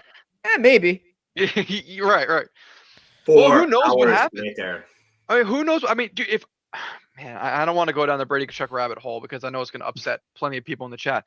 But you got, again, he's got a no movement clause that starts this summer. If Ottawa wants to maximize their return on him because they could trade him to anybody, it is now. That was one of the big Does things. this remind anyone of a certain situation with a former Ranger? Yes. Oh, wait. Movement clause. What's that? Think about it. Traded before no movement clause kicked in, right beforehand. Oh yeah, Nick mentioned Nash. No. Oh no, it's another one. No. A certain center. A certain Nick knows who I'm talking about. A certain center who wore the same number as Shared. Brett Howden. Yeah. Oh, wait. Stepan? Yeah. Yep. And they got a 7th over. They got a 7th overall pick and Tony DeAngelo out of that deal. And that 7th overall pick obviously became a draft block, who we traded for a guy who ended up being 10 times the fucking player. So, yeah. And Tony D. When he was on his game before all the bullshit, he was. Yes, he was good. 50-point defenseman, but ran out of New York for other reasons. So, yeah. It's so funny how the people who hate him so much defend Alexander Georgiev, who is probably even the bigger piss than he was, and he was really the problem. He was really the bigger problem of the two in that, and both clowns. Two, what's fighting, yeah. My only problem though, with addressing the defense is most of the guys that we talked about outside of Rasmus Andersson today are not really realistic options. So it's where do you go, especially with the left side, because that's where they need to address more. I mean, Marcus Pettersson will be available at the deadline. That's probably your top left shot guy. Ivan Provorov's a guy, which Brian there's not how needle important movers. is right hand, left hand? Are you willing to get creative a little bit? I mean, they were playing Mancini and Schneider on their offhands, rotating between them. So, I mean, if you were to bring in a quote unquote an elite defenseman or a middle pairing guy, I'm sure that you could make him play on their offhand. Yeah, and a big problem right now with just the way the NHL is you have a lot of teams that were thought to be fringe teams are not really there, are overachieving, and a lot of good teams are underachieving. So there's a very small market right now. let's just use teams that are out of a playoff spot that are really. Well, I'll pull this up for you guys so you can see what I'm looking at. I wonder if Nick Jensen would be one of their targets. Yeah, I could absolutely see them looking at it, but like we've got a year left after this at like just over 4. So Right. I think he's a better option than Lindgren next to Fox. 100%. I think, yeah. Well, at this point, anything's better. Lindgren sucks, but just real quick, just while we're doing this, If only we. If you're the owner of any of these teams, let's call it what it is. These owners are not well knowledge in hockey, but if they're just looking at straight up standings, if you're the owner of the Montreal Canadiens who makes money off of teams making the playoffs, you are 5 points out of a playoff spot right now. Again, we're talking from the owner's perspective. Are you going to sign off on your GM just saying, fuck it, sell now? No. None of these teams' owners are going to sign off on that yet. Same thing in the West, except for Chicago and probably not even Nashville, because Nashville's owner just spent all that money. It's too early to even look at a trade market because one doesn't exist yet. It's the NHL is too close right now for any owner or any GM to decide, fuck it, we're going to punt. Because even the Chicago Blackhawks and Anaheim Ducks, who went into this season knowing full well they were going to be the worst teams, there's never been a GM, a coach, a player, anybody in history that goes, let's go into this season and finish in dead last so we get a good draft pick. The goal of every single NHL team from the second training camp starts is to win the Stanley Cup that season. No one punts immediately. So I think until like game 40, maybe game 50, probably closer to deadline, we're really not going to see a lot of options be available. And anything before then is just so speculative. I can counter that right now. Usually the Thanksgiving Day break, that weekend is usually like the benchmark of teams. Mm-hmm. And if you're not in a playoff spot at that time, history has shown that it's been very tough to make the playoffs when you're outside of a spot at that time, depending on how far you away. Yeah. Now, I get the parity. I understand that. I get but the Blues. I definitely see Seattle being apprehensive on moving those guys at this point because they're still technically in a race, and even some of the other teams like Ottawa. But I definitely think that sooner than later, you're going to start to see a divide in these stats because usually the teams that aren't good enough will start to fall back in the pack. And I really do wonder about Nashville because they are just totally underperforming with that roster that they have. They should be a much better team. I wonder when the shoe drops and Barry Trotz just says, I've had enough of this. Yeah, because he already went on the radio show and said he's not afraid to make moves. As he's shown. 3 first-round picks this upcoming draft? Yes. So they have the ammo add to that even more. They were in such a good spot where they have ammo to either build on the roster if it worked, or they have just as good of a position to blow this thing up if they wanted to.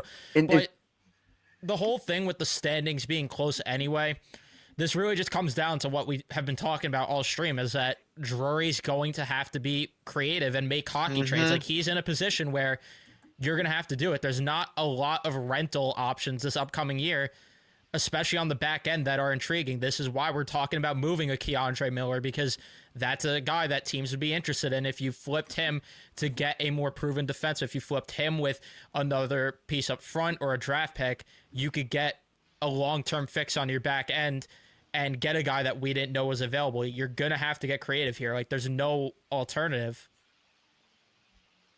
I look at Nashville's team and I look at the assets. Do you really want to go giving up a lot for Tommy Novak right now? No.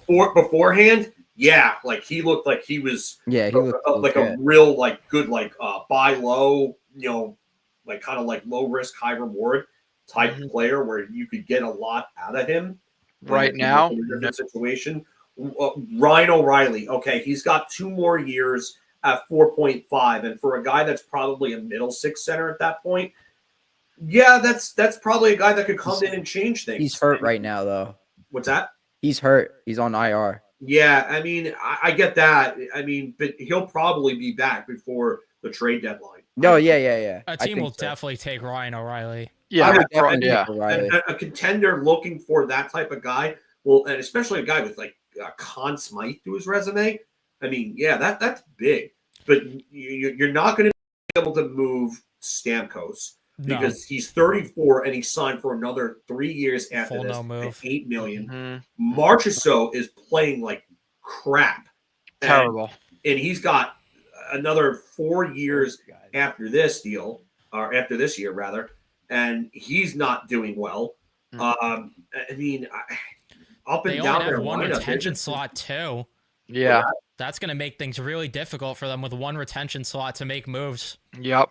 Yeah, because it's tough because they're not going to be able to retain. Like, I mean, Johansson comes off after this year, which is good for them, and then you got Ekholm for another year afterward. But yeah, you're right, because a lot of teams are going to ask for retention. So Nashville likely is going to have to take back a salary that they probably may not want in return to make a deal work. It's possible too, but you could also find the workaround too, where it's just a lot of salary just for this year, or third team. Yeah, you could do that. Like, yeah, I mean, there's teams that have bad contracts that are only on the books for one more year. Mm-hmm. But the problem is the guys that you would trade, it's going to be hard to find a third team to retain salary, because Gus Nyquist, I'm sure a team would take his full 3.1. Like, sure, maybe you get a third team to cut it down a bit for a contender.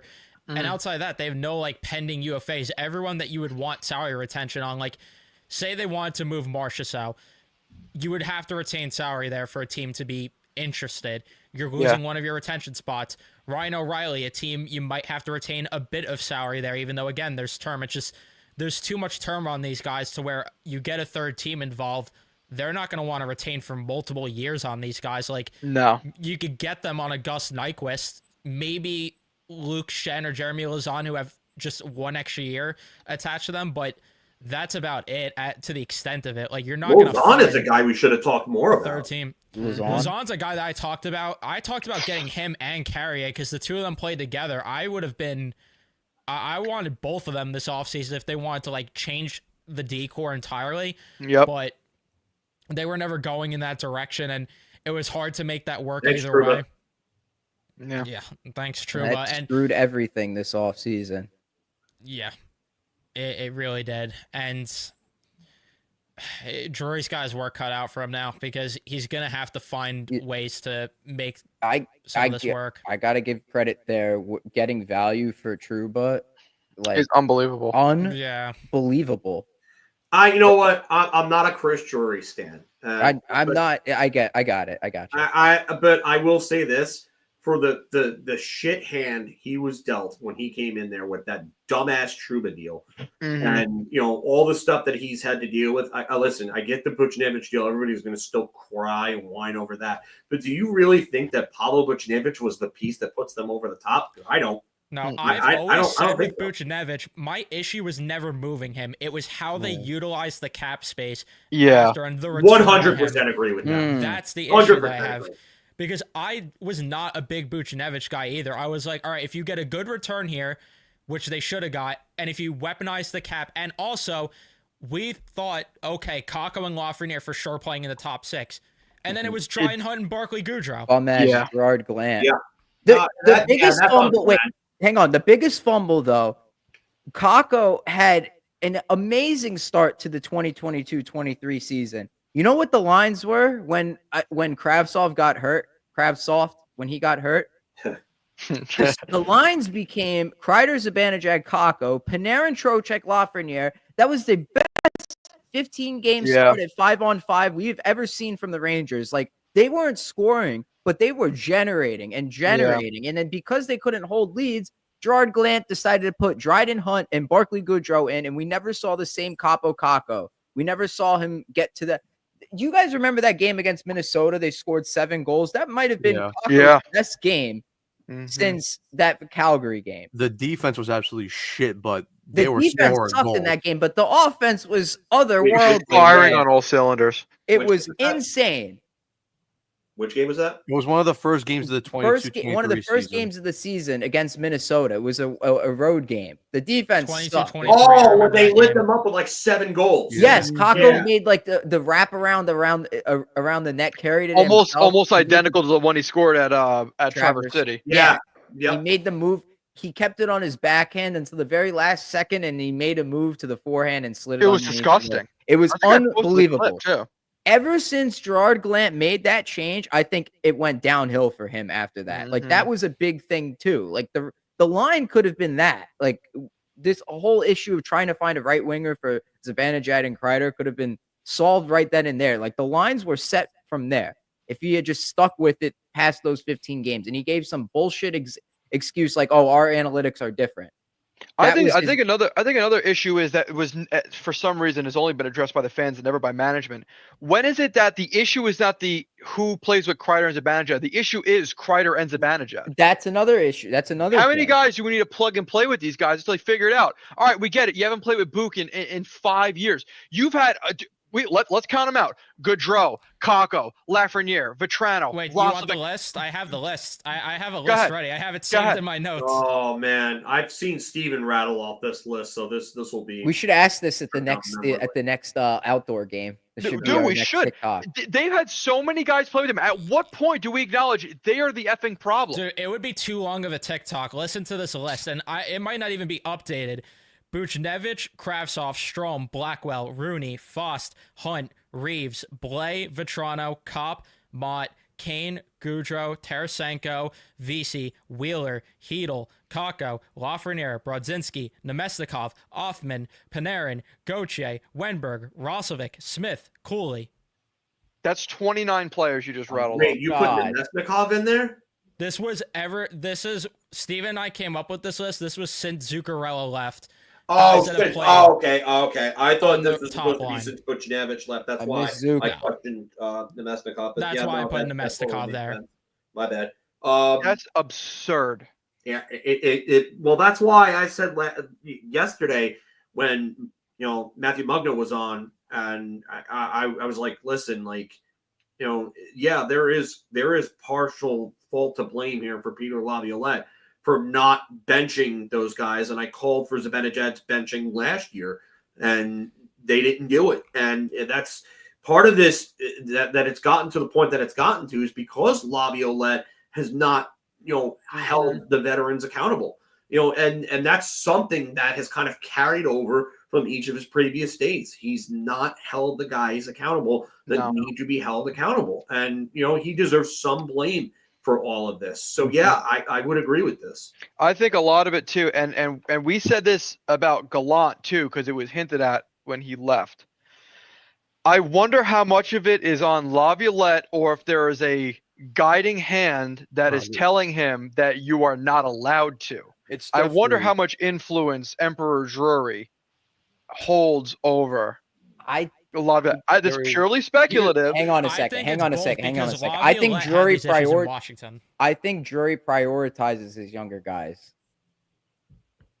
more than, because think about it.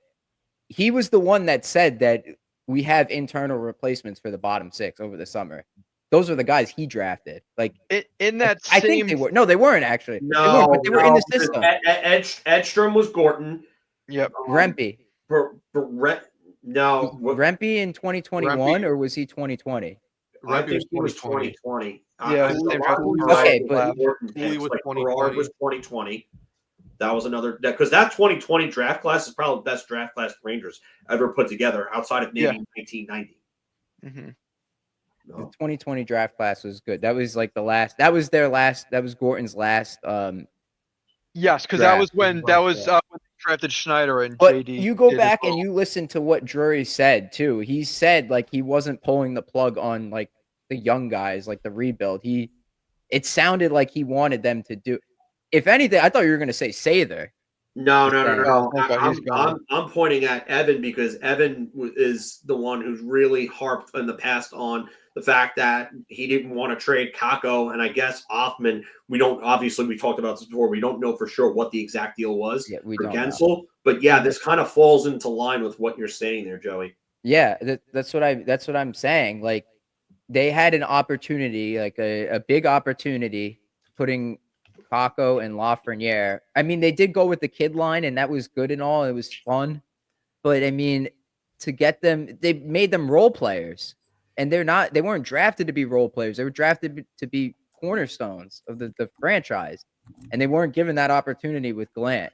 And then everyone was saying, oh, Laviolette's going to do more of the same. It was bullshit. He gave them roles. That was his biggest task last year, was finding roles for Lafreniere and Kakko. And he did it with Lafreniere in a big way. Kakko, maybe not so much. Like Kakko, we hoped would had that extra step to his game, and he doesn't. He's more of a role player now. Right. I do think that if things go south, if this doesn't work the way that they want it to work out, things go south, I think you could get Mika Zibanejad out of here by dealing Chris Kreider. Yes. And I think that will be the next shoe to fall if this goes south. I still stand by the fact that the way you get Mika to waive is you say to him, we're either going to trade you or Kreider. So you take the pick. It's either you waive and we'll trade you to a team that you want to go to, or it's going to be Chris Kreider that falls on the sword. And I cannot envision Mika Zibanejad not waiving at that point. I think that would get him to waive because he's not gonna want Kreider moved. And I think this is assuming the Rangers don't turn it around before the end of the season. That's obviously with these circumstances. Yes, this is why I hate this Igor extension, because it's putting him into a spot where now you have to win, because it's going to be so hard to retool/rebuild when you have an $11.5 million goaltender tied up for 8 more years. That contract's not going to be movable. In the first place, there's a full no movement clause throughout that full contract. So Igor staying here throughout the rest of that deal, don't get me started. And I just because at that point, if you're trading Mika and or Kreider, you have to get valuable assets back from. And I think maybe with Kreider you can manage to do it. But if you're trading Mika somewhere, no one's giving you top value assets for that. The only thing you're hoping for is that you're able to shed a lot of that money, and then at that point go into the market and find an elite 1C, which is hard to do. There's going to be 2 in a couple of years in McDavid and Eichel if they were to get to that point. But it's so hard to bank on, let me just shed salary and just rely on going into free agency for getting a guy who's elite at that certain position. You should have already had Eichel. I'm going to have to go back to the point where I made before. The way we value these players are not the way the general managers around the league value them. And I'm not saying you're getting back a chip of a haul of blue chip prospects for Mika Zibanejad, but I do think that there is value, and teams will still see him as at least a top 6 center, and people will give up something. Now, whether or not you have to retain salary, I don't know. I would imagine the right team, and you won't have to. Like, look at Anaheim. Like, we thought Jacob Trouba, like, there's probably going to be some sort of salary retention. Or a buyout. Or a buyout. I mean, but at least with Trouba, like, because there was only this year and next year left on his deal. If you're trading Mika, you're covering the next 4 years of that contract. Your better comparable is Pierre-Luc Dubois. Everyone thought he was unmovable.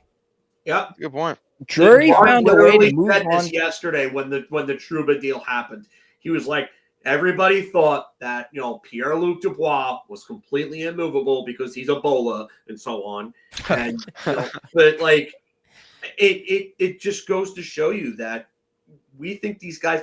I remember far back when people were saying that Scott Gomez had negative value, like HF board was literally, Scott Gomez has negative value. You're not going to get anything for him. Mm-hmm. You guys are so effed in the A.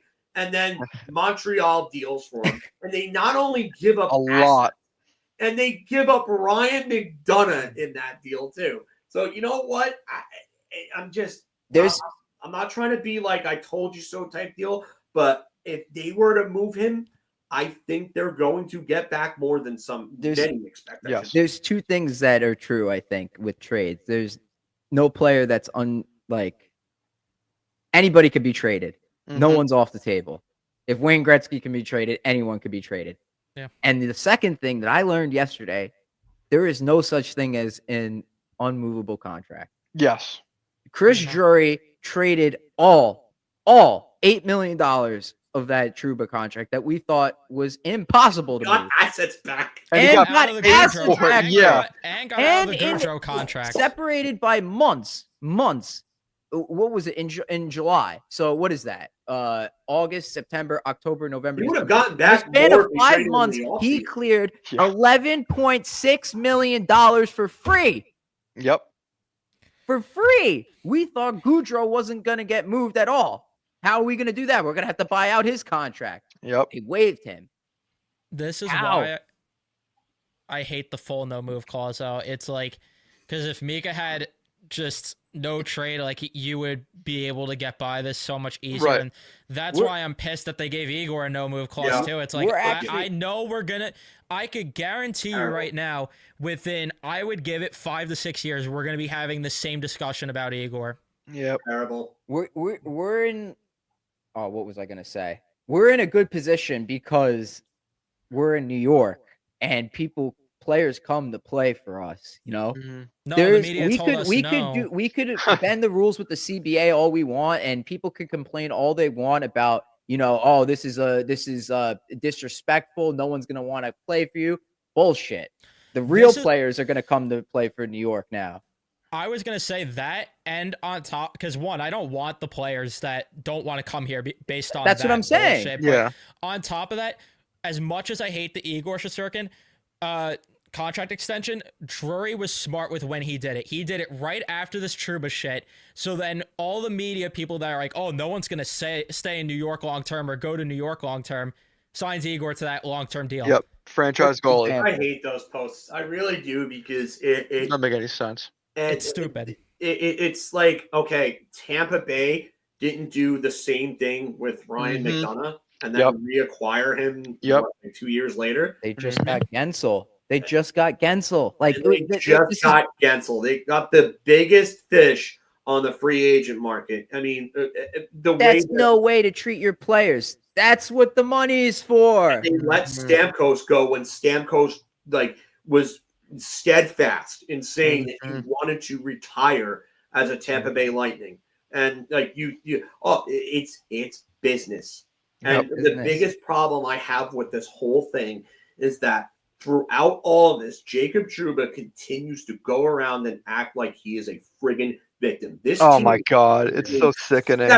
several concessions to him. Mm-hmm. You went and you got Vetrano. You went and you got Yep. all of your other boys. Andrew Kopp. Andrew Kopp. They named Ma. him captain. Blake He Wheeler. got this Mm. insanely stupid Wheeler, deal that he was never going to get from any other team. Nope. And Gorton bid against himself. And they gave you the general manager basically let you walk into his office and determine that you needed a coach fired in the Yep. middle of a playoff series Yep. because you guys didn't want to play for him anymore. Mm-hmm. And then you went and you forced your hand to prevent the team from dealing you to a place where you would have wanted to go, which is your hometown.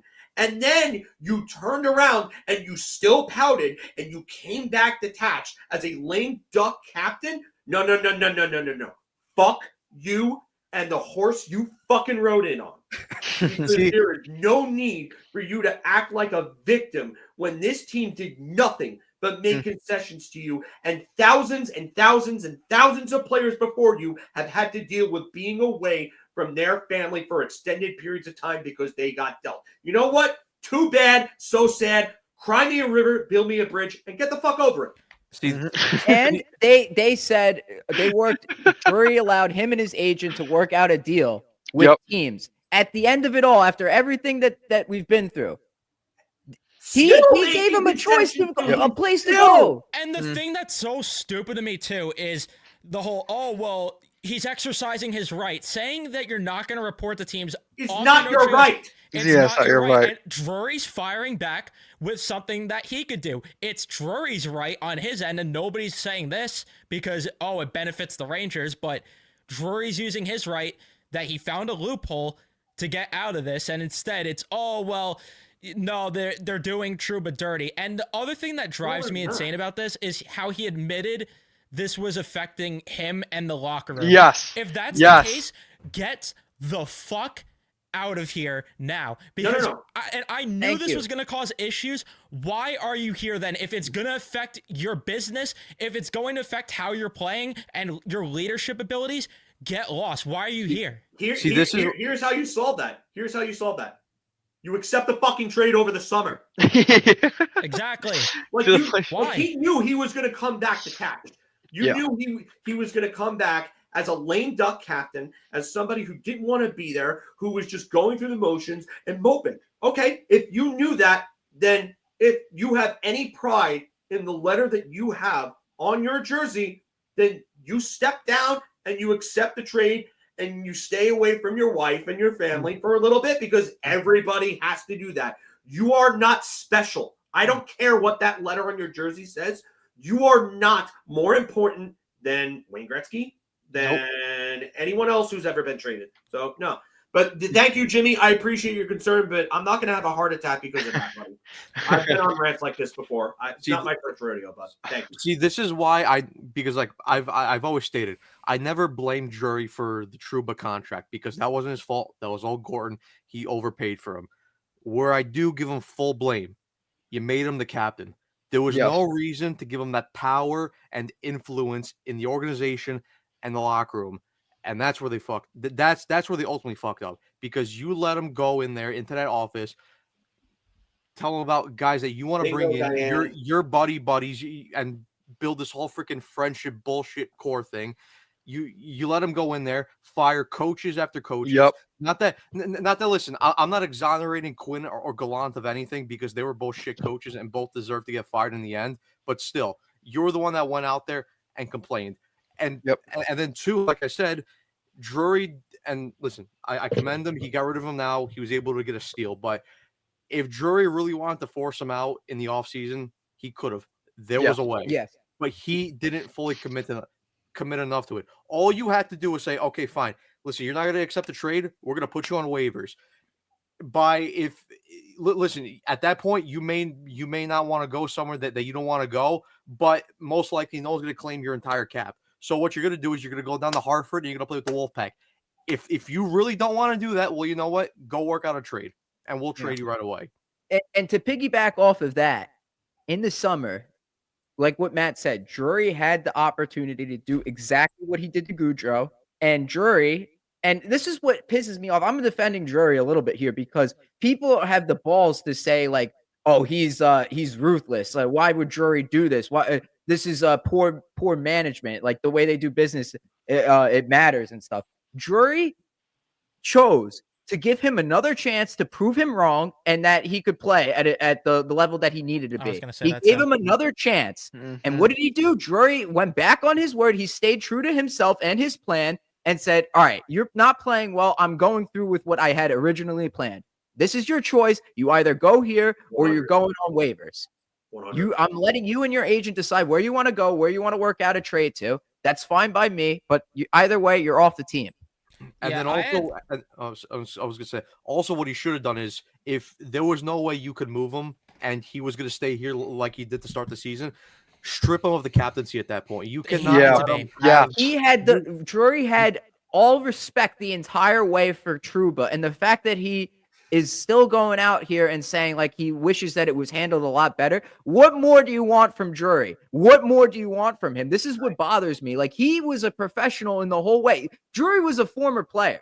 He's been in that locker room. It would be an even worse look if they would strip him of the C. I know I was advocating it earlier, but that would have made it worse. I agree. Looking back on it now, I think that would have made it worse. And I mean, he feels like he's publicly embarrassed right now. But a lot of this is his own doing. And, if you knew this was going to be the case, he should have just been dealt in the offseason. That's the biggest problem. Aside from him playing the victim, that's the biggest problem I have, because you knew what you were coming back to. I have so many issues with this. I have so many issues with this on every end, because I had someone in my mentions being like, oh, you're going too far on the guy. I have no respect for how he's handled this entire thing. Ban this friggin' idiot. I don't know who this is. All Thriller? Yeah, I don't know, but I have no respect for anything that he did as a hockey player. He comes here to his preferred destination and uses them to an obnoxious degree to get an absurd amount of money when this was his preferred destination. How did they not have leverage? No clue in that one. But you knew when you signed the contract, it's a possibility with a partial no trade clause that you could be moved. Why are you so caught off guard with the idea? And he also, like, why is nobody talking about the fact that he just like blatantly threw his wife under the bus in all this? Yeah, I mean, all right. So the wife was really thrown under the bus with Larry Brooks. I mean, a lot of people are going to blame Larry Brooks for that. But you can't hang on a second. But if he gets news, Brooksy's obligation is to report the news. Yeah. If he receives that, he has to do it. He may not want to do it because it's got something to do. Like, there's different loyalties in here. There's a lot of balls in the. It's a very complicated situation. It's just. I get looking out for your family, but what makes you any different from the thousands and thousands and thousands of other players that have had to go through this before? Yeah, I agree. Who was the example? I mean, it might be a while ago now, where a guy got traded while his wife was in labor at a deadline. Alexander Wenberg. Yeah. Yes. So it's like, what are we fucking sitting here talking about? And we were talking about this too, how Mika's wife lived overseas because of her profession back in Sweden. She was living overseas for the longest time. Mika was away from his wife for that long. I think Lundqvist was going through that for a bit too, actually. And they have a kid, and Lundqvist had kids too. Yeah. The funniest part about all this, and I continue to say this, the ones who are saying that the Rangers are doing business wrong and all this other crap are Devils fans and Islanders fans. Yeah. And they're the ones that just want to see this guy on the team because it makes them worse. Stop acting like you give a fuck. You call Trouba all these things, say that he's a terrible player, dirty player, and then, oh, well, if the Rangers get out of the contract, no, they're doing him so dirty, and we care about his family. All hail baby Trouba. How about take a look at the Vegas Golden Knights organization, the one that everyone seems to love so much? Oh, Robin Leonard? Yeah, their handling of him was real great. Yeah. We all forgot about him. Wow. Yeah, Leonard, Fleury, like the list, Marchessault, like everybody, that whole fucking team. There's one player left from the team, right? Is William Karlsson and Shea Theodore 2 players, right? Yeah. Is the only 2 left from the draft team? Am I missing someone? I think maybe that's Brady McNabb. Is McNabb still there? Yeah, they just extended McNabb. Okay, so 3 guys. They got 3 guys from draft day. So like, you want to talk about cutting ties? And how come we didn't have this conversation similar with Buffalo with Eichel? Because they didn't let him get a surgery he wanted. Why didn't we have this conversation that why would players go somewhere where they might not be able to get the medicals they need? I think we did. Some people did, but some did. It wasn't as loud as it is now. That's what I'm saying. Why was it not to this extreme? No, there were definitely a lot of people who were, I remember really that, all over Buffalo. I remember that. I remember that, but not to this degree, where people are with Trouba. No, I would disagree with that. I would. There were a lot of people who were not happy with Buffalo for not allowing him to get that surgery. My biggest problem here is that it's a lot of beats. Sportsnet, Arpon Basu was another one who had a problem with this. And then you're right, it's a lot of Devils fans and Islanders fans, and they could just shut the fuck up for all I care. But I mean, it's annoying because you're right. These are the same people who turn around and bash him at every turn. Oh, he's a scumbag. He's a cheap shot artist. He's a headhunter. He's this and that. He's a dirty player. He doesn't belong in the league. Oh, now you care about him? Now we'll see. But wait, what bothers me the most about this whole situation that nobody seems to have a problem with, okay, he's the captain of the team. What he's doing for his wife, the way he's sticking by her through and through is admirable. I understand that. Mm-hmm. But his priorities are very clearly not on hockey. Very clearly. And he is the captain of the New York Rangers that need to win a Stanley Cup either this year or next year, right? Their window is closing with this current core. His focus is not on hockey. How can you function with the captain that is not focused on hockey? That makes no sense. It makes no sense. You can't do it. His play is deteriorating. I think is a Zibanejad. Yeah. You know what, too? Like, and you hear it in I'm going to say normal people jobs because playing professional sports is not a normal person job. The thing is, don't bring your bullshit at home with you to work. Yeah. Clearly, that bullshit at home was brought to work. If someone can get fired from a fucking Oh, Joe is so right about that comment. You know, this is something that bugs me. This is where I think is a I've been saying this for the yeah, past few that weeks. that's actually an excellent point by Joe. Ice But cold take from the viewers. No, different- Joe's That's- been a long time at Big Apple Hockey. I can tell That's you right spot now. on right there, man. Good job. But so this is where I don't have as much sympathy for Trouba and his wife. Trouba and his wife, Trouba getting fired from his job. He still has $40-something million in the bank, right? So if you're like, oh, but his family, but okay. So the same person that's working a retail job, making 70, 80 grand a year, getting by just enough to live. That's funny in retail. You make that a retail? Yeah, I'd love to find I would that. love to Yeah. make $70,000-$80,000 in retail. Whatever it might be, which is not a lot of money, but More like in a 7,000. regular 9 to 5, 8 to 5 job, whatever that might be, those people getting fired for bringing their family bullshit to work is a lot different because then they literally can't fucking live. This guy could stop playing, working, and doing anything for the rest of his entire life and be set for himself, his kids, and his grandkids. Yes. So no, I don't fucking feel bad. You want to hear the other kicker? Mhm. He could literally stop working, and his wife's salary could feed their family for the Mhm. rest of their lives. Even if he didn't have money, her He's salary going could. to have more than enough money. Yeah, to I take don't feel care of bad. that family for the rest. I don't. Yeah, I don't. If I it was don't this feel bad. much of an issue too, then go to Buffalo. Go Yeah. to Buffalo. Hop on Yeah, a stay 40-minute local. plane when you want to see your wife and kid, Mhm. and hop on a plane for 40 minutes. Yeah, I'm. You're not gonna. I'm sorry. I'm sorry, and I get it. There, as a human, yeah, I feel bad about someone not being able to, see their family as much as they want to.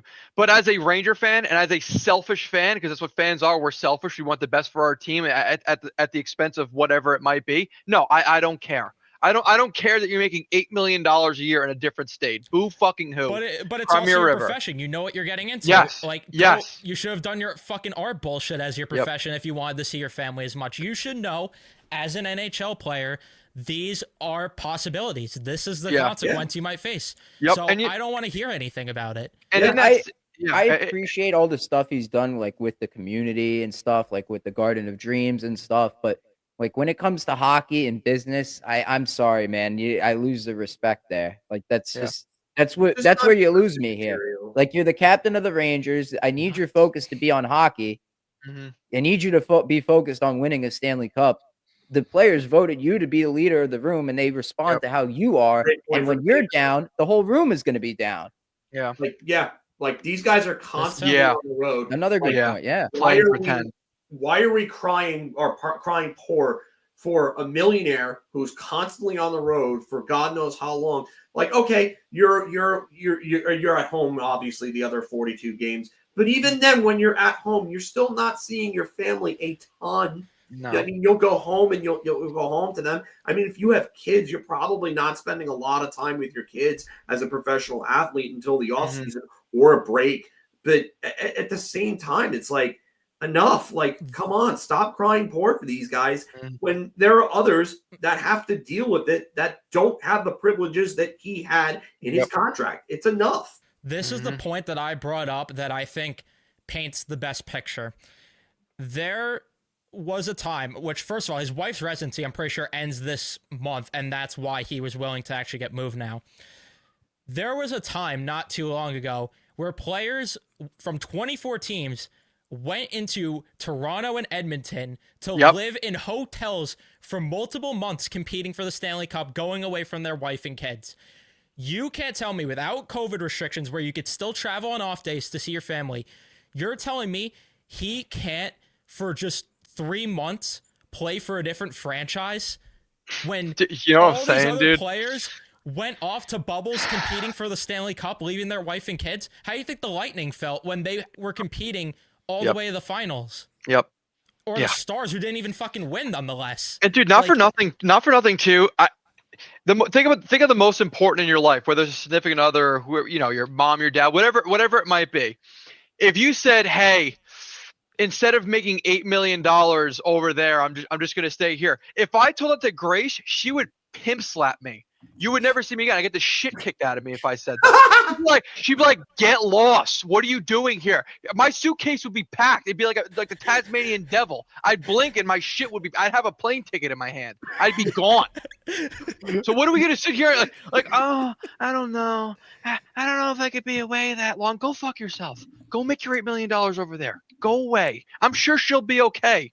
Because she'd be okay without you too. They're gonna be fine. Like I said when I ranted a couple weeks, like last week, I said I'm more confident that Trouba was going to be able to figure out his family situation than a guy like Will Cooley, who we don't know where he's living now. He was living with Trocheck last year. No one felt sorry for Elias Anderson when he couldn't live with Mika Zibanejad. But this is what kills me too. This guy's so worried about his family. He's a professional athlete playing sports. His wife is a fucking doctor. They're both going to be out of the house 60, 70 hours a week. They're going to hire a nanny anyways. What does it matter where you live while you do it? Get over yourself. I'm not going to sit here and play pretend. This is so stupid. I can't believe we have to just act like I'm not going to rant. I'm going to bite my fucking tongue. But no. I just don't understand where the sympathy for these people come from. I get it as a human because, you know what? I will admit, yeah, I do feel a little bit bad that he's not going to get to see his wife as much as he wants to. But for fuck's sake, you're in such a better financial standing than me that I don't care. You are going to live a life that me and my family will never get to see. So no, I don't feel bad that you're making $8 million a year somewhere else, further away from your wife for a little while. I don't care. No one fucking cares. No one's going to sit here and cry for you. Get over yourself. Listen, cool. You did it. Great. Goodbye. You want to bitch on social media? Fine. But just stop fucking playing victim. No one cares. I hate that they're even giving him like this much time a day, like the entire game. First intermission, the entire first period. First intermission report. Trouba coming on. He shouldn't have even spoke to the media yesterday. This should have been something that you wait for it to cool down before you speak to him because he's talking about how he's being publicly embarrassed. You're publicly embarrassing yourself by talking to the media every 2 seconds. And what's her name? I'm not even gonna say. Someone do a wellness check on her. I know her name, but I'm not even gonna say. Yeah, I'm not gonna name her name either. But yeah, do a wellness check apparently. And then the other one from New York Sewer Kid, these are people who are getting paid far less. Yeah. I have several friends that have come home just absolutely screwed up and are just treated like shit by the VA. My buddy Kenny got Dear John. Do any of you know what that is? Wait, what was it? What is it? The term Dear John?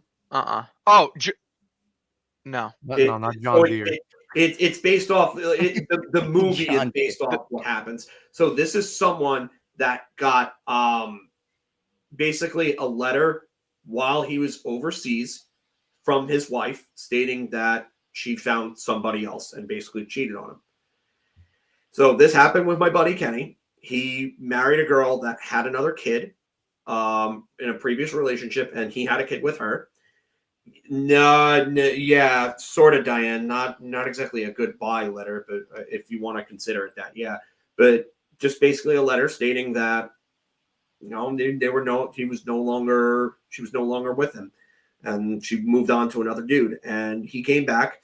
He had PTSD. He almost got completely blown up by a roadside mortar in Afghanistan. And they gave him 15% service-connected disability for partial hearing loss and PTSD when his hearing loss is a lot worse than that. So they treat these guys like shit, and they don't do anything for them, and they're getting paid far less than what Jacob Trouba is getting paid for. So you're barking up the wrong tree here, acting like your family issues are far worse than what other people around the world are dealing with on a daily basis. So for the lack of self-awareness that this guy has to come on social media and go on a call and be like, oh, well, I didn't like how this was handled. You know what? You know what? 1, you should have played up to your contract. 2, you should have accepted the trade. And 3, you shouldn't have come back detached. Should have came back focused. Should have came back looking at how you can improve your play. You did none of that. You came back just going through the motions, and you thought that this wasn't going to happen. So you know what? You decided to screw the team. The team screwed you back. And Where the even? only sort of accountability we heard is him being like, well, it affected me as a captain, which again, just accept a trade over That's the what summer. I then said. it I was said going if it to. affects you as a captain, it shouldn't be But- your responsibility to be the captain of the team. Like you can't do that. There's no way they're going to win. You could at least feel somewhat like some sort of sympathy if he like went on and was like, I didn't play good enough, and I understand why. I don't like the way it was handled, but I could understand why because I wasn't playing enough. He Playing didn't. up to Not my contract, once. but no, not once. none of that. Instead, it's him acting like he's an entitled brat who didn't get his way. He didn't get the toy that he wanted in the toy shop. That's all And it like is. the media is the media. That's always going to happen. There's always going to be like something like that where you're going to get dragged through the mud. That's just how it is. Yeah, and They have their jobs too. We have to report the news, and by I mean it's me because I'm a journalist too. I have a degree in it. It's a literal obligation. We're not doing our jobs unless you're reporting the news. If you have that information, you're going to do it. It's a tough world. I think the show. What's the show? The soccer show that was on Apple TV. Oh my God. Oh, Ted Lasso. Yeah, that's the one. Yeah. I sound like such an idiot. But that show goes through stuff like that. I know. But yeah, that's just you cry woe is me the whole time. It's just not a good look. No one feels. I the had people no that idea. feel Like better what Filk just- was describing there. I didn't even bring that up. The rite of passage.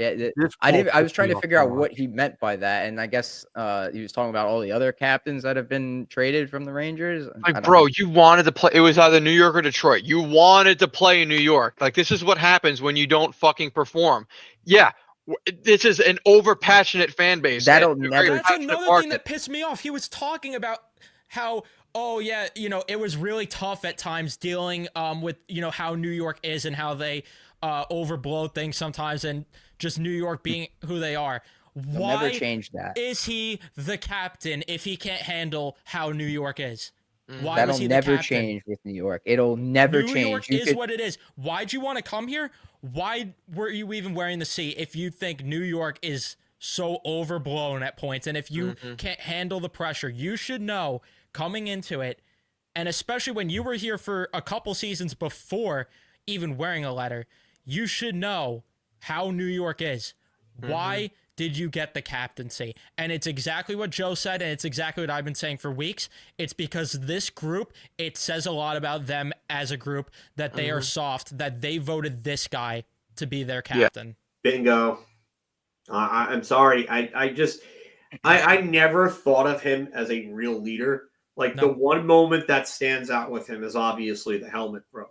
Yeah. And it's if you have to get to that point, like in order to really kind of like save the season, what does that tell you about you as a leader? Like for it to spiral almost completely out of control, where your coach is one game away from getting fired because they lose that St. Louis game. Yeah, we're not talking about the helmet throw. We're talking about maybe him not even being a captain anymore. Maybe he's traded or waived or something like this well before this. So the other career defining play that Trouba made in a Rangers uniform for me was before he got named captain in the Penguins series. Not the elbow, but I forget if it was game 5 or game 7. It was at the Garden. The Rangers were down a couple goals, and I think this put them on top.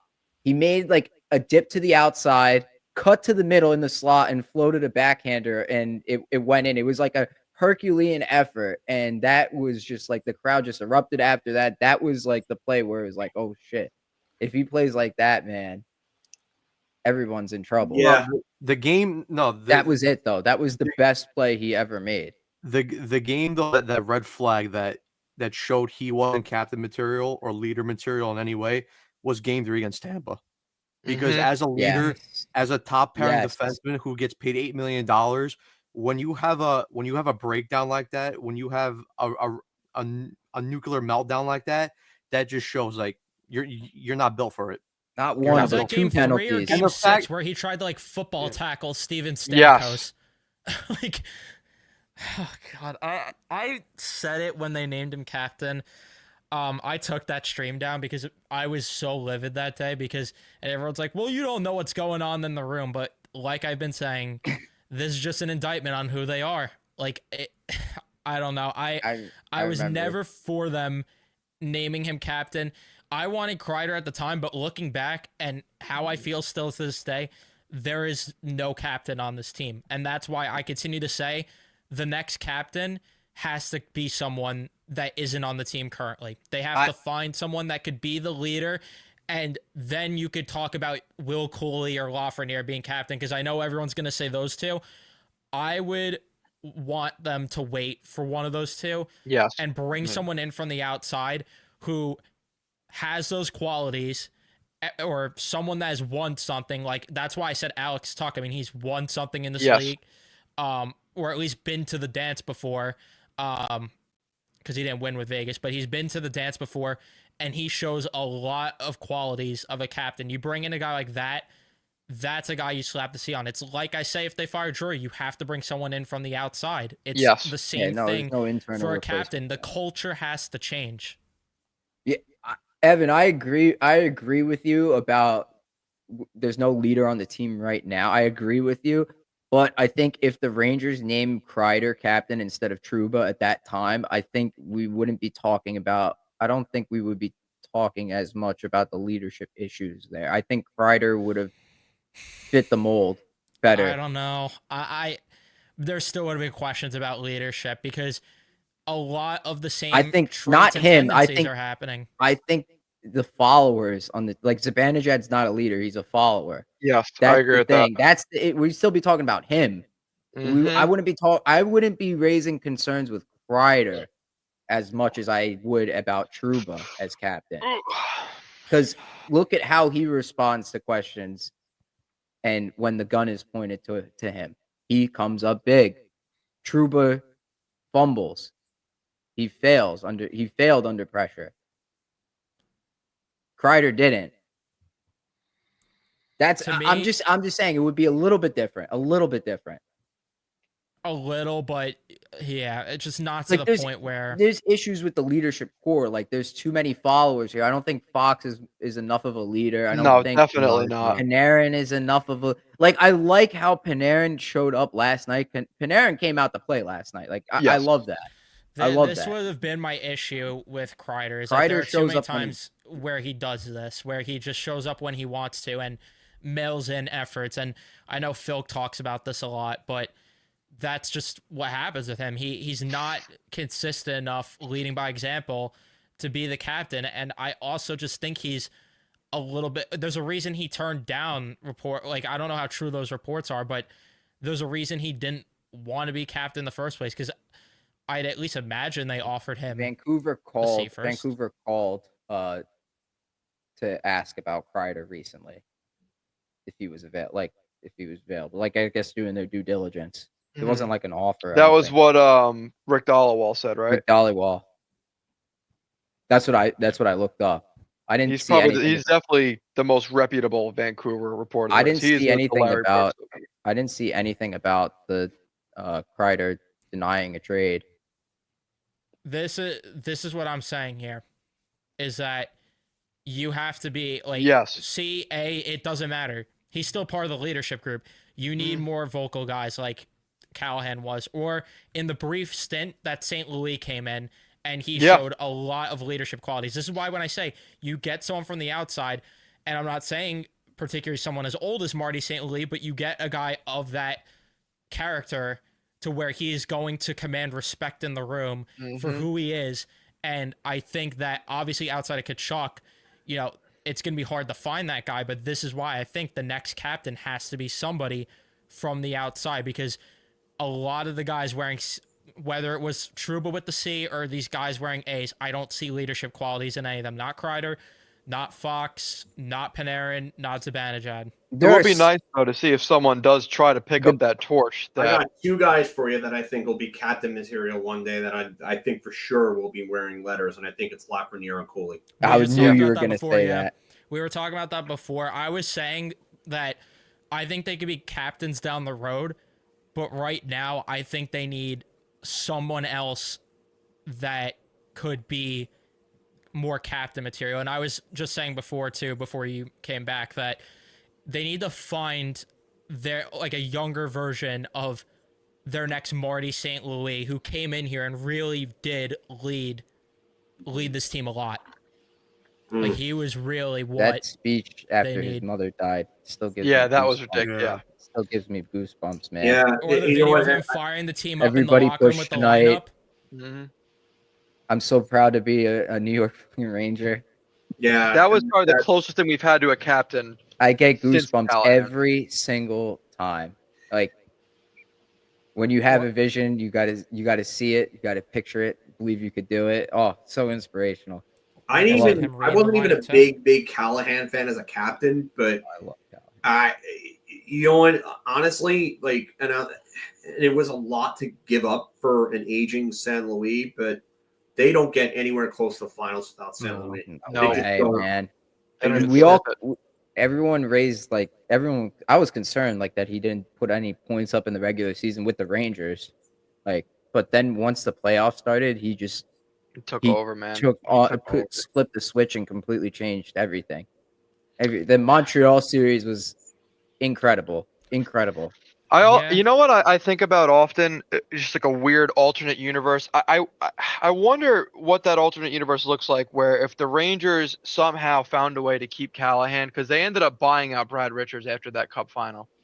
There is a theoretical world that existed where they could have had St. Louis and Callahan since they bought out Richards the following year, because Callahan made less than what Richards was getting paid on his compliance. I you know what? It wasn't that. They didn't want to give him the money and the contract because they thought that his body was going to break down from the way that he played, and they were right. Yeah, they were Yeah. right. They were 100% They right. should have used that same logic with Girardi. Oh, and Stahl too. Oh my god! Well, I think Stahl was more because of the eye and the concussion. Yeah, Or but Stahl Slide was was also Stahl. slow. He was just slow too. Like Stahl lost a lot of it. The big thing with Mark Stahl, I remember, because Mark Stahl coming up as a rookie is right around when I first started watching. I can remember watching Rangers hockey as far back as like Yager's first year when they came back from the lockout. So like that's like the Shanahan, Yager, all like those years. And I remember when Mark Stahl first came up, it was always like, all right, he's good defensively, but the skating and offense, it'll come later. It never fucking came. The skating never came and the offense never came. He was always defensively efficient, and even when he was slow and struggling at the end, at least he played a smart defensive game. He just couldn't keep up anymore. Stahl and Girardi in 2011, man, that was like. I'll say this: as somebody who watched Mark Stahl from the very beginning to the very end, the speed of the game increasing and the focus on possession and speed was really what did him in outside of the Eric concussion and the obvious eye injury. I mean, that really, the eye injury completely screwed up his peripheral vision. So more, and I noticed it right away. Like when he came back, he started like missing a lot more assignments because he couldn't see those guys in certain locations. It's like this guy's clearly not the same. So they never should have given him that contract. They and never Girardi, they should have seen the writing on the wall because back at that point, analytics were in their dawn. Like they're very dawn. Like Corsi was still like a real good analytic. Now people look at Corsi and they're like, no, like it's like it's barbaric. So I mean, they didn't even have a chance to keep Yandel because they had by the time they got Yandel, Girardi and Stahl were already locked up. Boyle was a massive mistake because they should have given Stralman the money. They gave to Boyle. Shit, man! You're right, man. That was Stralman carried Stahl. Stahl looked okay for those next that next year and change until Stralman left, and then when Stralman left, Stahl was exposed. Completely exposed because he couldn't be the guy in the second pairing holding that pairing up. But the fact of the matter is that Stahl and Girardi both came into the league at a time that the league started progressing away from defenders like that. Yes. Like if you're that way now, you better be like Rod Langway level of good defensively. Otherwise, you don't have a place in the NHL because you need to be able to, one, make that first pass, two, be able to skate it out if you don't have the first pass, and three, be able to keep up with the guys and be able to control the gaps as a defender one-on-one. And Stahl and Girardi were not good at that because the guys were blowing them away. And you first started seeing it. Nick, you talked about 05, 06. I remember watching that Ottawa-Buffalo series and the way that Buffalo made fools of the Daniel Chara.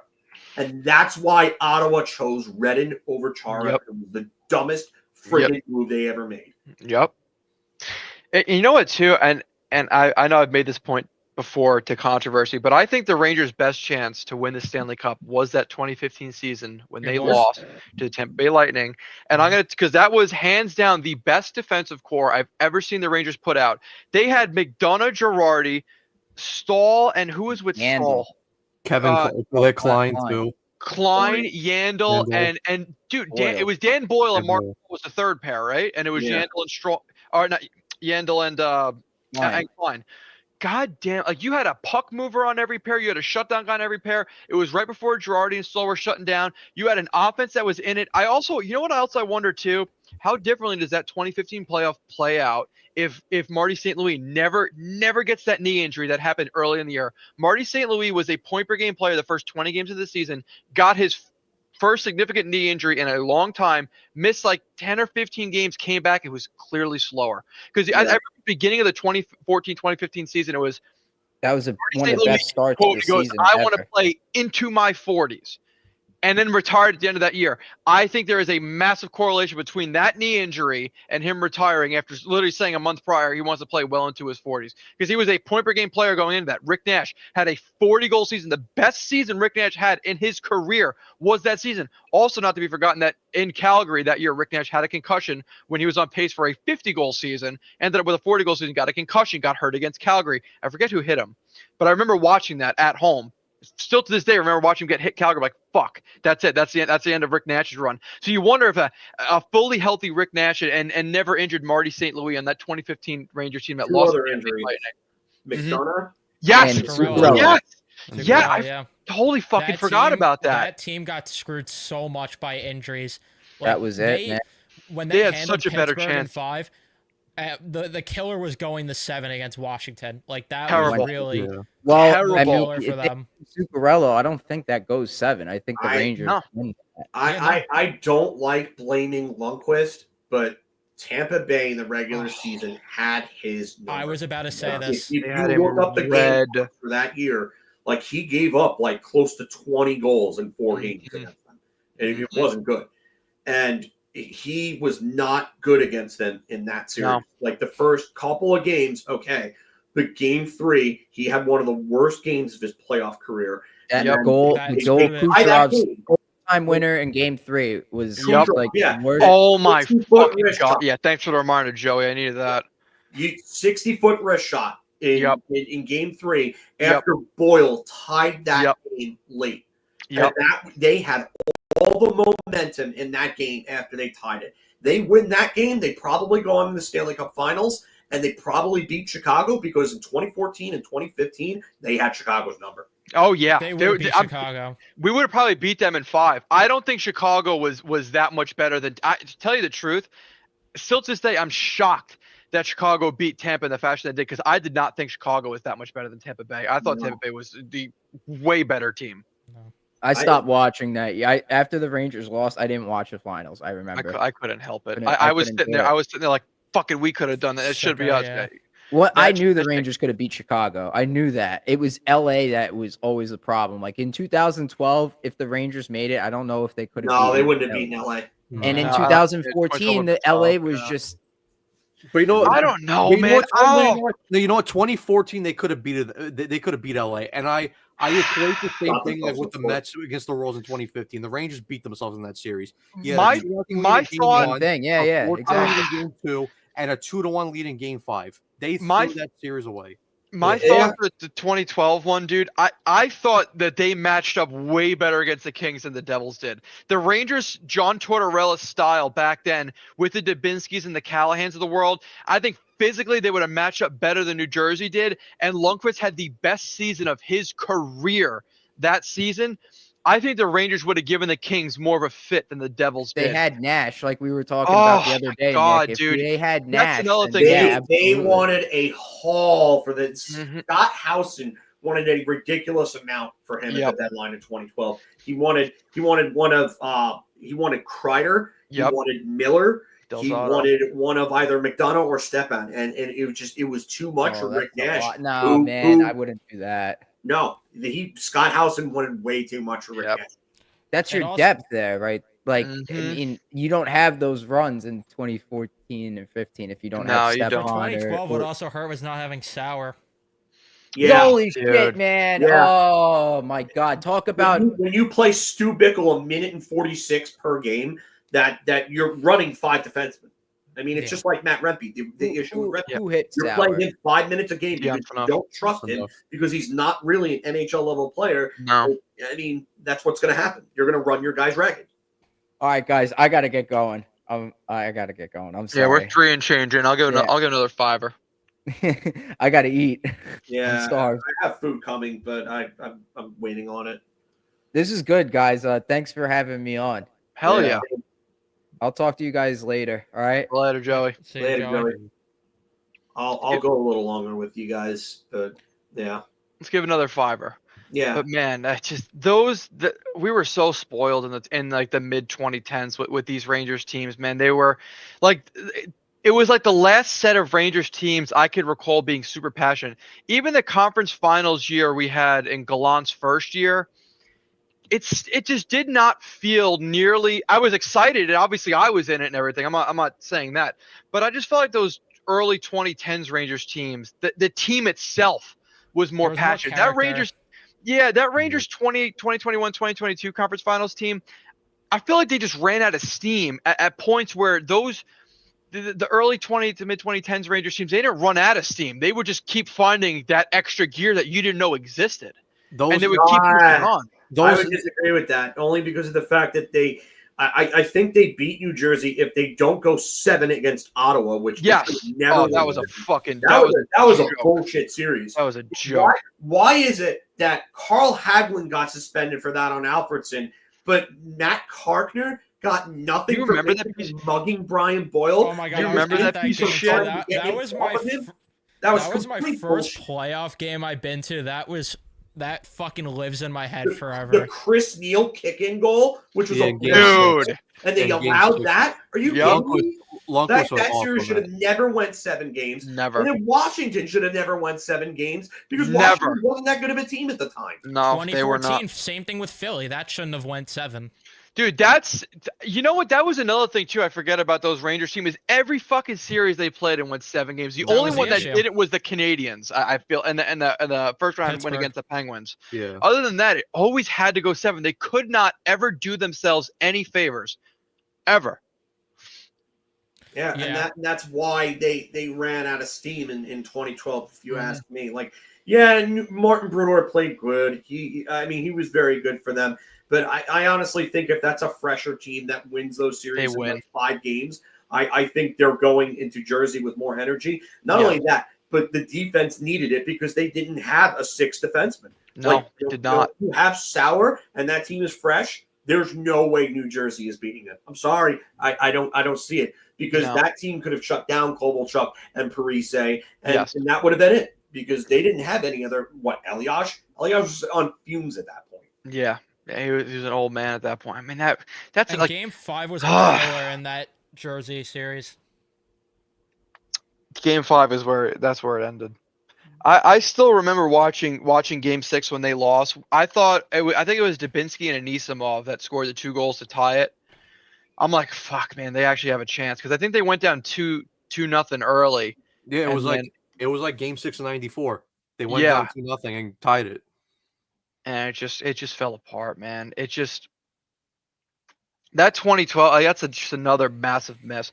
I just That's what that core was, and it's so couldn't annoying. score. too. They could not score. Gabbert couldn't. You got the triple overtime winner, but after that, I don't really remember Gabbert doing a lot I in know. that 2011-2012 run. That's know the thing he that annoys scored- me. I know. Sorry, go. He scored in game 1 against Ottawa. I remember that. Yeah, Gabbert but that's scored. like it, dude. That's the thing that annoys me though so much. It's like that and injuries just fucking killed those teams. Like this group has had the injury luck and they still Yep. aren't getting it done. That's what's just killing me. Is that I would have done anything for the Rangers in 2015 to have the health luck that these players are having right now because they would have won in 2015. I think the Rangers. I'm being 100%. I'm being 100% serious when I say I think they could have won the cup in 2012. They played LA. I think they were a way better matchup than Chicago. I'm at than New Jersey. I think they were such a better matchup, dude. I'm fucking frustrated. And I don't think they beat the Avalanche in 21-22. I don't think they Oh, got no, they would smoked have by the got. Avs. They I would think they would've gotten walked. They would have lost worse than Tampa did. Yeah, I think last year They would have beat Edmonton last year. Yeah, I don't. I think they Yeah, could have no, beat Edmonton, but the thing that kills me still is it's just what we talked about earlier with trades and everything. Last year was the time to go all in. If they if they went for, even if it wasn't Gensel, if they went through with trading a first and Kakko for Vetrano and Henrique, Yeah. I think they would have. I think they would have been a way better position last year. Henrique was a miss because he was excellent for Edmonton in that final round. He was fucking great. He was absolutely great. And man, I mean, I'm looking at the numbers now from the playoff run last year too. Trocheck had 20 points. Trocheck was an animal in the playoffs last year. Zibanejad was somehow a point a game. Panarin a point under. Like Zibanejad was a point per game because his first 5 games he was always a point per game. Barked off. After that, his numbers fall off hard after game 1 against Carolina. And you know what? The writing signs were on the wall though, because Panarin had that MVP type caliber season, and you saw it against Washington. He did not look like the same at all. I didn't think he was that great against Washington. I thought he was okay against them. Like, no, I thought he was okay, but I'm like, to the caliber where I expect you to be, I'm like, after 120 points, there's some warning signs there. And I'm like, okay, maybe they swept them. He didn't have to go all out, but the warning signs were there for Panarin. That's a thing that kills me is that, like, I was worried with how close those games against Washington were, even though they swept them. But I was like, okay, I mean, they finally finished the first round series early. Carolina, it was a little ugly in game 1. I'm like, okay, but you can't let it look this ugly. And then they win the next 2, and I'm like, okay, maybe I just need to shut the fuck up. They've won 7 in a row. They're clearly doing something right. Then they're on the verge of getting reverse swept if Chris Kreider didn't step up. As much as I shit on the guy, he stepped up. Dude, I that series. They would have got reverse swept if Chris Kreider didn't do what he did. They would have got reverse swept. I stopped watching that game. I turned it off. I stopped watching. I genuinely thought that was over. I went upstairs and I had it playing on my phone. Like, I had the radio broadcast playing on my phone, the NHL app in the background. I'm like, I'll just listen to it because whatever, but I'm not fucking watching this shit. And game 5 against Carolina really was a warning sign for me that shit was about to go downhill. They found a way in game 6, and then Florida just pummels them game 1. I'm like, this isn't going to go well. But then they win the next 2. And the series was lost when they didn't win game 4. If they won it because they should have. If they won game 4, I can't see them blowing. I mean, I could be wrong. I don't think they would have blew a 3-1 lead at that point. No, but you know what? Game 3, and even though they won game 3, they took a 4-2 lead going to the third. Yeah. The way that third period played out, that was like, we're fucked. Because they fucking manhandled them in that third period. You cannot go for a hit on a penalty kill in overtime. I that's one of the things where it's like, okay, like, you should have known that your time in New York, the writing was on the wall right then and there after you made those dumbass plays you made. And he's still just zero self-awareness after that, because he cost them in that series big time. Yeah. Like massive. He is one of, I would say, public enemy either 1, 2, or 3, and probably 1 in that series, because he was horrendous. 6. If he doesn't, that one play could be the difference between us shitting on him right now because he's gone versus the first captain to bring a Stanley Cup to New York since Mark Messier in 1994 in 30 fucking years. That is that hit could genuinely be the difference between that and the conversation we're having. I just don't understand. Like, all right, so in a penalty kill, they teach you, box formation. You know what? If you you try to prevent the cross seams, but you tighten up and you don't expand too much. he went completely out of position to hit a player that Yes. not only had the puck, but had clean control of it. If Tkachuk was like fumbling with it along the boards and he saw an opportunity to take the puck and get it out of the zone, okay. But why were you going after a guy that had clean possession of it in that manner? Like, are you and dumb? in stride, and one of the most skilled players in the league in stride, and you're gonna try to fucking step on that guy? And then Game 6 with the Bennett goal with what I don't know what the fuck he was doing. Yeah. And we talked about at nauseum last year that this team had a tendency of taking their foot off the gas too early in periods, and that goal happened. Watched. It was every time towards the end of periods, they started to play sloppy, and it killed them. Yeah, And you know what, dude? Go ahead, Matt. I was gonna say, and this one to this comment from Nick said the Rangers play man-on-man defensive zone. This team specifically cannot play man-on-man. No, they're not It's fast enough. It's like a tire fire every time I watch them. Like, guys are constantly out of position. I watch so many other teams do it, and they do it effectively. But this team cannot play man-on-man. You want to know why? Because this team refuses to play the way that Laviolette wants them to play. Yeah. And they did it last year. You saw it from like late December to like February or so, where they just did not want to play Laviolette hockey, and they suffered for it. And then they went back to it, and they went on that 10-game winning streak, and they went on that run to end the season. When you play and you buy into the system, you win. But when you refuse, and you're refusing to play to a system that a Hall of Fame coach is installing and saying, hey, this is how we're going to win because I've been there. I know what it takes to win, especially when you're a group that hasn't won jack shit. Like, who are you to tell this coach, to tell this level of coach that he doesn't know what he's talking about and refuse to buy into his system? It's a major indictment on this group. I look a lot at like what Barry Trotz was able to do with the Capitals that no one else was able to do before and since. That Capitals team that won the Cup against Vegas was not even close to the best roster they've put together with Ovechkin, and they won the Stanley Cup. Even the Islanders going to conference finals with them. Back to back. Look at that roster. It was not that great. Like, no, it wasn't even good. No, everyone thought when Tavares left, that team was going to be a lottery team. And Barry Trotz took them to back-to-back conference finals instead. And they were a goal away from going to the fucking Cup against Tampa. A goal away. They would have beat Montreal. Probably would have shit on Montreal. They would have. When Bavillier scored Game 6 at the Coliseum, I was like, fuck, because I thought they were going to do it. But Me too. Over. Yeah, I was worried at that point too. And it's just so infuriating because we saw too last year when Jacob Trouba came back in that game against the Coyotes. The defense went back to shit. I literally said this on this space yesterday. Oh my god. Yep. Second came back.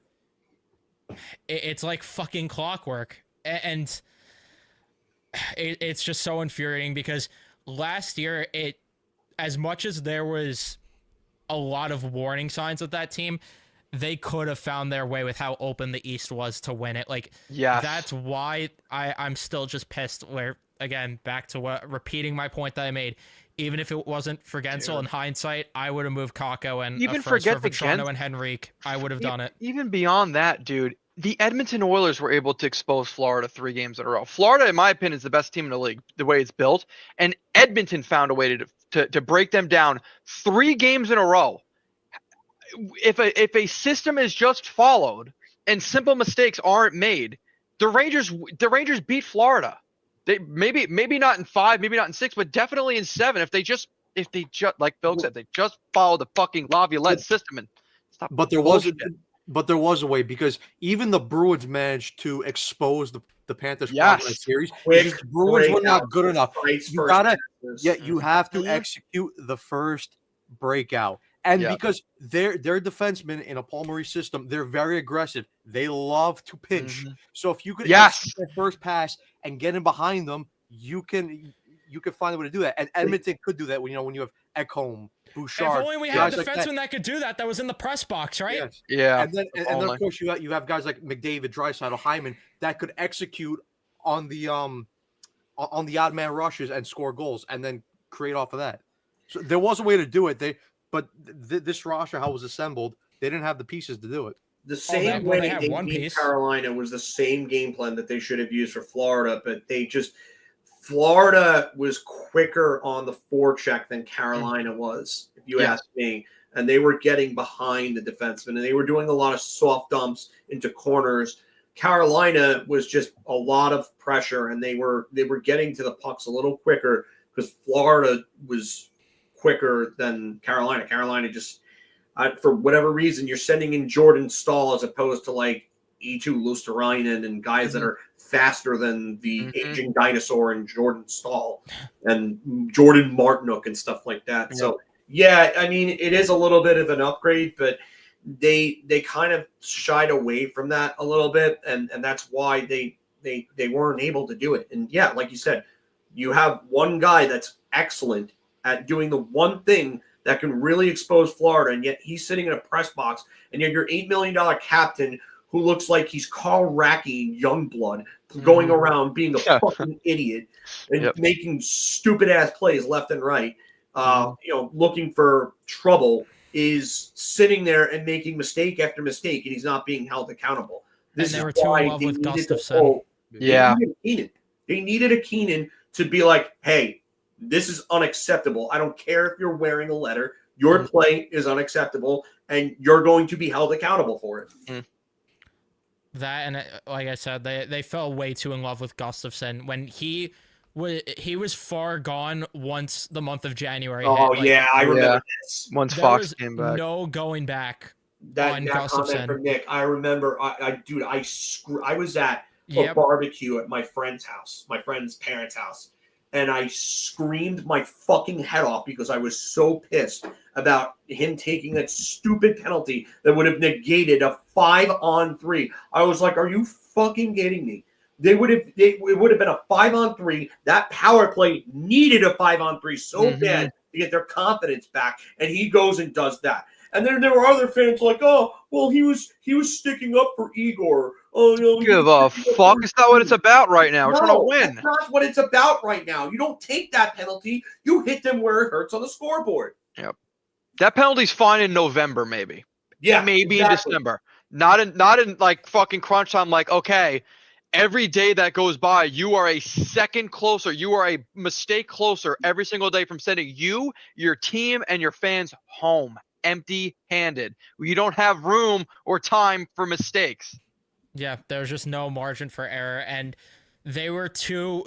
This is what kills me, is that they were too obsessed with Gustafsson last year. They were too obsessed with the idea that they can't sit Jacob Trouba when, like Filk just said, they shouldn't have gave a fuck and they should have sat him. It was clear as, like, when the Arizona game happened, what more proof did you need, dude, at that point? And what was the further proof? And the sad thing is we called it. We said right when he's going to come back to the lineup, the defense is going to turn to shit. And it did immediately. There wasn't even like an easing into it. It just happened. And then not only that, but it's the second time in 2 years that he comes back way too early and is playing hurt. Yes. Why did you not learn from the first time when he was playing hurt in the first half of the 22-23 season?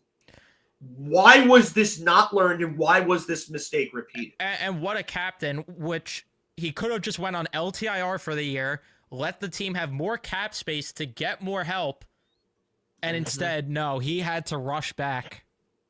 Nope. Do we foresee any more moves well in advance of the deadline, or does he wait and see?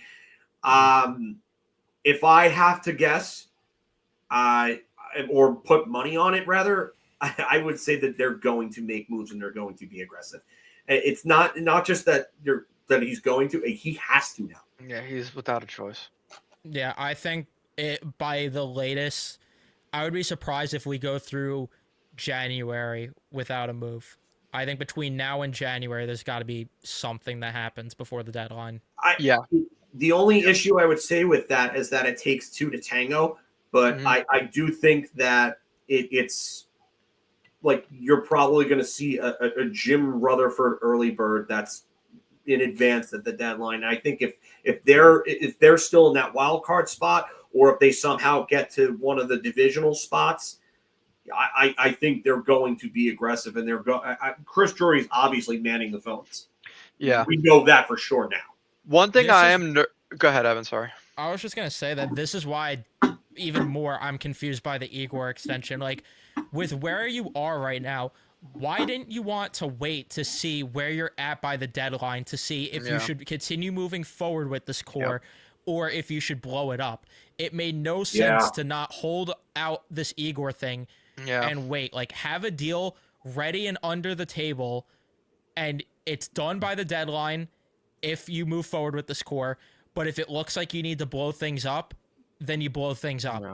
Yeah. So what I was going to say was what I'm nervous about is if they make a preemptive trade now, is besides the prospects we have on the cupboard, which is a very light shelf right now, we don't have a second round pick ever in history. Ever again, we don't have a second round pick. We have a first round pick and a bunch of mid round picks. So you're either trading a first round pick and overpaying, or a first round pick and paying for a large asset, or you're trading a mid round asset for a buy low, hopefully get high reward, which I would be okay with. Like that, going back to the Yanni Gourde thing, I think Gourde can be had today for a mid round pick. And I think that immediately helps your team today. And I think you hold on to that first round pick in your prospects as you get closer to the deadline to see what else becomes available. But another thing too, I don't want the Rangers to fall behind. We've seen early moves in the past few deadlines now of teams getting players before the deadline, and you're losing on the bidding because you want to wait to see the price go down. I'd rather the Rangers be the aggressor, get out ahead of it, and get these above average players now so they could play now and not have That's here's how they ended 20 up with games and here comes the last year. playoffs. Yeah. But Get ahead of They it. waited way too long. Does Nashville pull the trigger on O'Reilly? Like, I mean, again, do they pull the trigger on that now? Yeah, they're second last in the West, but do they want to turn things around? Do they want to give that group time to turn things around? We're still not even at the midpoint of December yet. So, I mean, if 1 month later, let's just say by January 15th, they're still like way back in the pack. Like, I think you can see them make a move then. Seattle was close. Like, I would love to go get Gordon Tanev yesterday. Yes. But I don't think that they're ready to say, hey, you know what? We're going to wave the white flag on this season. Because, especially spending money in the offseason on Stevenson and Montour. That's not the message you want. No. That's not what the front office wants to do. If they didn't spend the money on those two guys, okay, I could see it. But this team wants to capitalize on making the playoffs and beating Colorado like they did 2 seasons ago. So I don't think they're going to be really quick to kind of give up and move these guys out. No, they're not rolling over yet. And this is my point, Nick. Yeah, like you potentially are in a spot where, you know, you might not make the playoffs, and you gave your goalie $11.5 million. This is why I wanted them to wait, but this is why, like what Filk said, now they have no choice. They're in too deep. They extended him. They have to get aggressive and make moves to buy. Like, there's no alternative now. You are too deep into this. It could be a situation too where we don't, maybe obviously Jury's been working the phones a lot as the insiders have been telling us. Maybe there's a player, a team, or there's something out there that we're not aware of that is available that is kind of sort of being worked on. I mean, the Keith Yandel trade. Well, I always go back to the Keith Yandel reference. I don't think anybody saw the Keith Yandel of the Rangers trade. I don't think anybody could have ever forecasted that. And there's been a few like, I don't know. Even when the Rangers got Vetrano, no one was like, "Oh yeah, that's a guy." Vetrano came out of nowhere. So Yeah, I mean, it could be one of out of those. nowhere. There were some people that were talking about Keith Yandel. No, we're okay. So I don't want to say it wasn't completely out of nowhere, but I also don't want to say that it was. Like there were a few that were mentioning his name from what I remember at that time. But yeah, it was something that they were looking into. They definitely had talks with them because that was a regime that had a relationship with that Arizona regime. So definitely something that was being talked about, but not to the extent that some of these others, like the San Luis one, was out of nowhere. Yeah, that was. I remember how that was broken. Boomer Esiason broke that. Yep. Because Boomer Esiason's source was Brad Richards. Mm-hmm. That's how that was broken. But that was not talked about anywhere until Boomer said that a trade was being done. I I hated still- that trade at first. That's I remember Uh, coming out of school and I learned about it. I'm like, why? Why? And it worked out in the end, so I'm happy about that. But yeah, Dude, I remember being in I was in home ec class. I think I was in 8th grade, and the deadline had ended like 2 hours beforehand, and then suddenly I got a notification on my phone that the Rangers traded Gabrick to Columbus. I was like, what the fuck? Because I felt like the Gabrick going to Columbus was also like kind of out of nowhere. It just happened He clashed with Tortorella so much. so much. There was a lot of issues with him. Tortorella ran him, and Even him and AV, dude. hard. That whole thing when the Rangers got Rick Nash was like, man, Gabrick Richards and Rick Nash all in the same line. Yep. Holy shit. Never worked out. Gabrick, I don't know, dude. Like I'm not gonna say he shut down, but like I think the writing was on the wall for him. Maybe because he felt like he wasn't the guy anymore, and that was like an ego thing. I don't know. But once Rick Nash came on, that Gabrick just didn't look the same. It was a common. I mean, I'm gonna just guess here, but I'm gonna guess it was a combination of that and the fact that he just kept clashing with Tortorella. Because I mean, the first year with Tortorella, they weren't that good, and they were kind of soft, and they obviously they came down to that last shootout with Philly. Ugh. He had a career year that year in goal points, 42 goals, and then 2 years later. I mean, he's healthy again. That he wrecked his shoulder. He whipped up his shoulder pretty badly in year 2011, and he had that. The only reason why he had like 20 goals was because those 2 like 4-goal games he had. Yep. And then the 2012 year, it looked like he was back. Another 40-goal season. And then they came that close. And then I honestly think, if you ask me, they went into that offseason and Tortorella absolutely friggin' ripped him for not showing up when they needed him the most.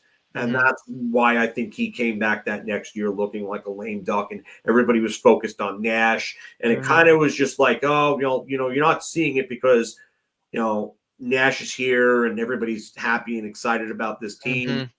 And then he just was not the same. They tried him with Richards again. It didn't work. I mean, they tried Richards, Nash, and Gabrick on the same line together, that power line. It didn't work. I remember coming into that season, the first game of the year, and they tried that line against Boston. Boston was their season opener, and Boston kicked the shit out of them. Yeah, that was ugly. The only thing with Gabrick about that 12-13 season before they traded him was that hat-trick OT winner that he had against the Bruins at the Garden, where he batted it out of midair, and then that was fucking sick. And I thought, okay, I'm like, here we go, and then pretty soon after that, shortened season, right? That was a short season. But again, Nick, like you stated like a couple hours ago now, that was the thing where you stated where you trade your best player, you get assets, and get better immediately. Because without Brassard, we don't see anywhere close. Because I call it the Ryan Clough show. That Ryan trade that night that happened, and then they go play Pittsburgh, and Ryan Clough has like 4 friggin' points against Pittsburgh, and they scored his first shift. It was like a 5 or 6-1 game, I think it was. 6-1, I think. Shit on them. And I had never seen a Rangers team kick the shit out of Pittsburgh since like 2005, 2006, like that. I remember that Ryan Clough. I remember being upset the Rangers didn't keep Ryan Clough, but dude, he signed in Jersey, and I don't think he even played a quarter of a season before he got career-ending injuries. He was beat up. It was just never the same after that. But this is why too. You get better when you add more depth and trade some of the top guys. I know Brendan Azoff's really like trying to push the agenda that they should move Panarin to split up the roster a bit and like do a Gabrick type deal with Panarin and get more depth that way. There's probably more buyers more buyers than sellers right now. I mean, not that I think it's of high likelihood, but there's some interesting options. I'm sure there is a team out there right now that would pay an absolute fortune to bring in Artemi Panarin. I don't think he moves. He doesn't. There's no way. That's the There's issue. no way. He wouldn't waive. He wanted to be here for a reason. I don't see it. Yeah, I don't see it either. But I like the idea in theory, but it's something that is just unrealistic because there's no way he would waive. No, it's- I just don't think that they would even look to do it at this point. I That think too. what their plan would probably be to get him to win, obviously to win this year. But if you don't win within these next 2 seasons, they would probably look to bring him back at a lesser deal and see what they could get out of him, in terms of maybe like 2 or 3 more good years. Like, he's 33 now. So they don't win. He just turned 33 in October, like the very end of October. So if you don't win with him now, can you sign him to another 3-4 year deal at like a slightly lower rate and hope that you win with him? I think whatever John Tavares gets this offseason is going to tell us what Panarin's ballpark's going to be. Yeah. Because it's very similar with the two of them. I also think with Panarin too. So his contract expires when he's 35, right? 35? 34. 34. It's his age 34 season, but yeah, when his next deal starts, he'll be 35 when that starts. So my thing, and I'm all for keeping Panarin around, especially if it takes a discount. But as we see oftentimes with a lot of these guys that were legends and they see diminished roles, a lot of teams sometimes have a hard time putting them in that diminished role. So players have a hard time accepting it, where I don't know. I agree with you on that. Like, that's what I worry about too with keeping him around. It's like, if it gets to a point where you're seeing a decline and you want to move him down the lineup, is it something that's going to be possible? But not to suggest there's been one yet, but I even worry about it just his play style, because I don't see him as a third line player. No, he could. Because for me, my ideal when I look at a third liner, I want you to forecheck, I want you to grind with some offensive skill, of course, but I need you to be one of those guys. Yeah, and Aaron is just—he's not that guy. And we already don't see enough from him in the playoffs to begin with. That's why I was suggesting Sam Bennett. If they didn't go and sign Igor to this dumb deal, like, you can go get a guy like Sam Bennett. And I know that the conversation about Sam Bennett is going to be watch what you give him because this is a career year. I totally get that. But Sam Bennett is the type of culture-changing type player you bring in. Yeah, he's kind of scummy. He plays on the edge. He's a guy that got away with those headshots on what the hell is his name in the Boston series? Was it Marchand where he hit Marchand? Where it was the sucker punch? Yeah. But like he's a guy that you can bring in, and he's our scumbag. Speaking of which, dude, Marchand's a free agent this year too. Yeah, I would stay away from him. He shows a lot of signs of his body being like absolutely like wrecked. Yeah, 100%, 100%. If you want to go get him for a deadline acquisition, that's what I was about to say. If Boston falls out of a playoff spot and for some reason Marchand is available, I would want him then. Yeah.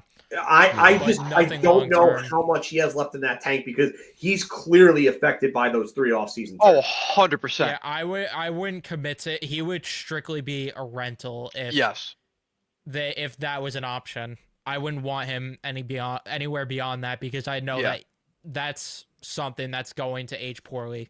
Yeah, and I mean, but that's why I would want Bennett, because if you could go get Bennett and Brady Tkachuk, like you could turn the perception of this franchise around. Yeah. You talk quick, fast, in a hurry.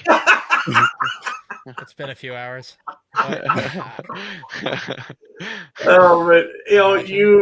You turn this team into a soft team that doesn't want to play playoff type hockey to a team that is feared to play against because they're going to play 16 game type hockey. Do you want to go against those two guys in a playoff series? No. But this is why ultimately, like coming out of the conference final last year, and I mentioned this before, but the reason why I ultimately wanted to retool/rebuild and not give this core another chance, because people always say like, oh, look at the Colorado Avalanche. They came up short year after year after year after year, and they kept giving a chance, and they kept giving them chances, and they finally broken through. But my counter argument to that is the Avalanche did not lose because their star players didn't show up. Cale Makar, Migo Rantanen, and Nathan McKinnon in all those playoff runs, apart from one with Cale Makar, were point per game players. They showed up. They did their thing. It was their depth, and it was their main depth that was the issue. But what did they do? They went out and they addressed that issue. You can't go out there and address your top quote unquote elite guys in free agency. That's why it was so much easier for Colorado to go, okay, we're gonna give you guys another chance to go at this, because the elite guys showed up. With the Rangers in this case, Panarin and Mika did not show up in the playoffs, and even Fox to a certain extent. And when your top guys don't show up and they're outclassed by the other team's top guys, it's very hard for me to say, okay, I'm gonna give you another chance. Yeah, and that's why I'm not happy with this Shesterkin deal. Because I don't think that their top guys, as constructed, can go and win this, because I don't see them showing up against Florida again if they come across Florida again. I don't see it. Where's the fight in this group? If this group is having this much trouble with mustering up the fight to get out of this skid and deal with this stuff, then how are they going to mentally be able to handle having to deal with Florida once again when they get there? If they do, I just don't look like child's play this season to begin with already. Like, there's just so much that needs to be fixed that, like, and it's also another thing with the Colorado point. They won with McKinnon on that sweetheart deal at the end, and this team can't win with Igor making 5.6. How are they going to win with him making 11.5 more? Ooh, double. That comment from Mike NYR for life. Oh, man. We should trade Igor before his new contract kicks in if we aren't in a playoff position. Woo-hoo! I wish they would, but that's not going to happen. But see, that's why I agree with what Evan said before.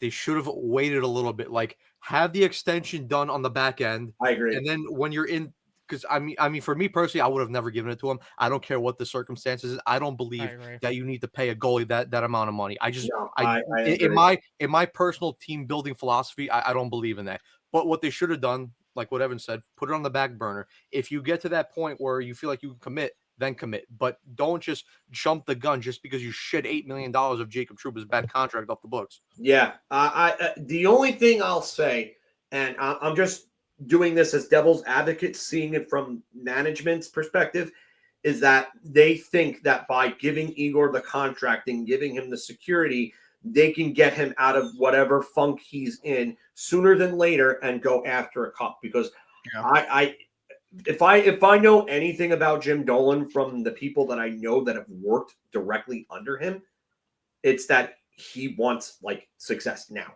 He wants this now, and it's all about now. Once he gets involved, that's when things start to get pushed up and pushed forward, and he sets a level of expectation, and that's it.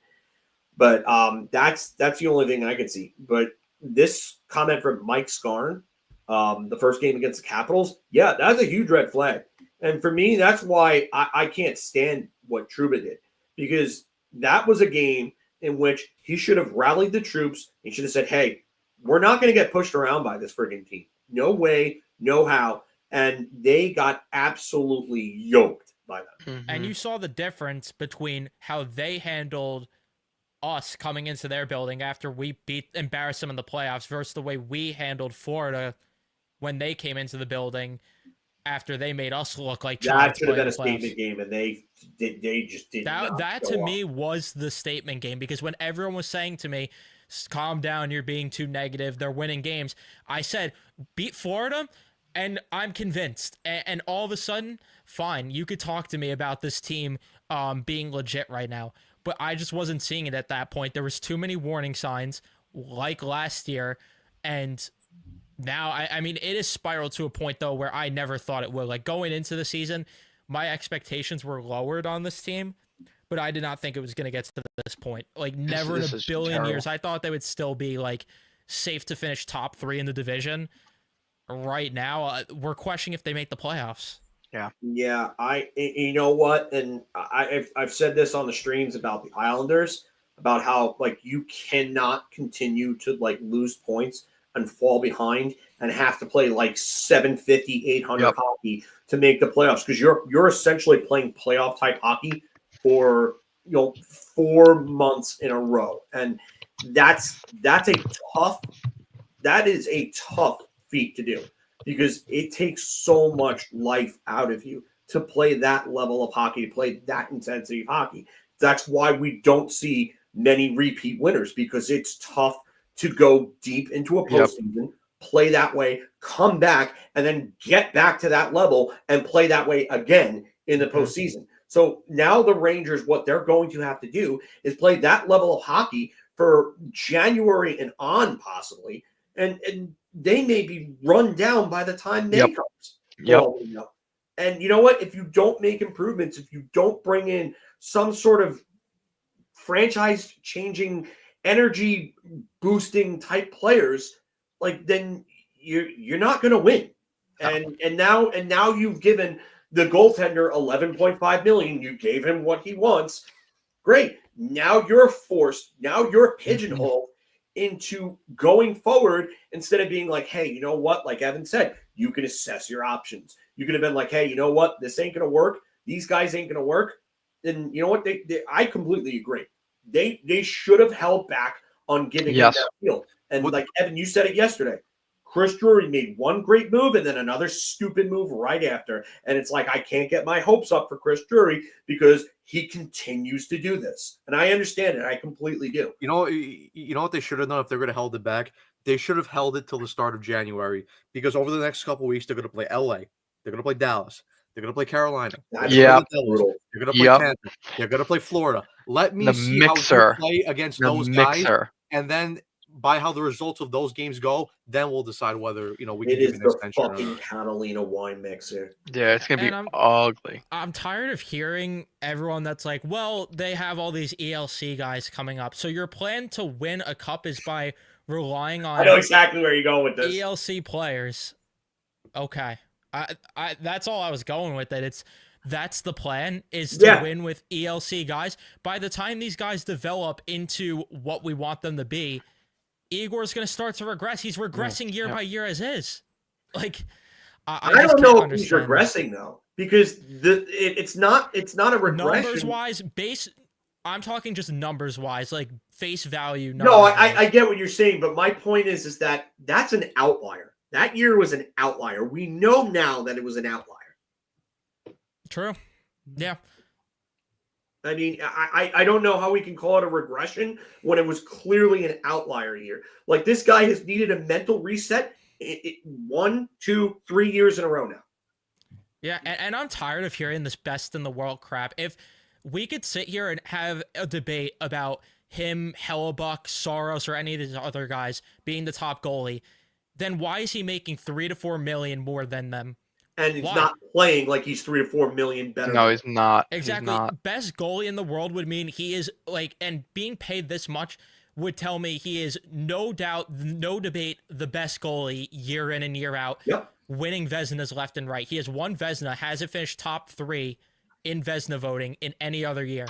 I had a mutual tell me on Twitter that he is prime Hasek. Like, are you fucking kidding me? Like, do you like, and I know that, and no offense to anybody who's young here, but I watched Hasek in all of his peak years from 94 to 2001. I watched him. He took teams that had no business being on that ice after, I would say, 96, after LaFontaine left Buffalo. He took teams that had no business going to the playoffs. Even the year that LaFontaine's last year in Buffalo, where he missed most of the season, Hasek took that team to the playoffs, won the MVP, won the Vezina in 97, and they had no reason being in that playoffs. And then they ran into the Legion of Doom. Okay. And then they come back the next year and they beat the Legion of Doom in the playoffs in 98, and he wins the Vezina and the Hart again. Dominik Hasek is a level of dominance that we will never see ever again. And I wish I could show you guys the little notepad notes that I have. It's like I don't even know how many pages this is, but it is literally like me just going through all of this.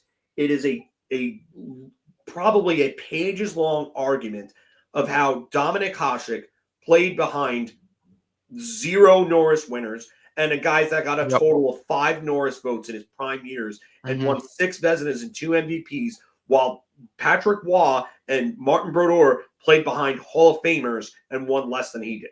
So for me, for anyone to tell me that Igor Shesterkin is anywhere near, never mind Dominik Hasek, but Henrik Lundqvist, out of your fucking mind.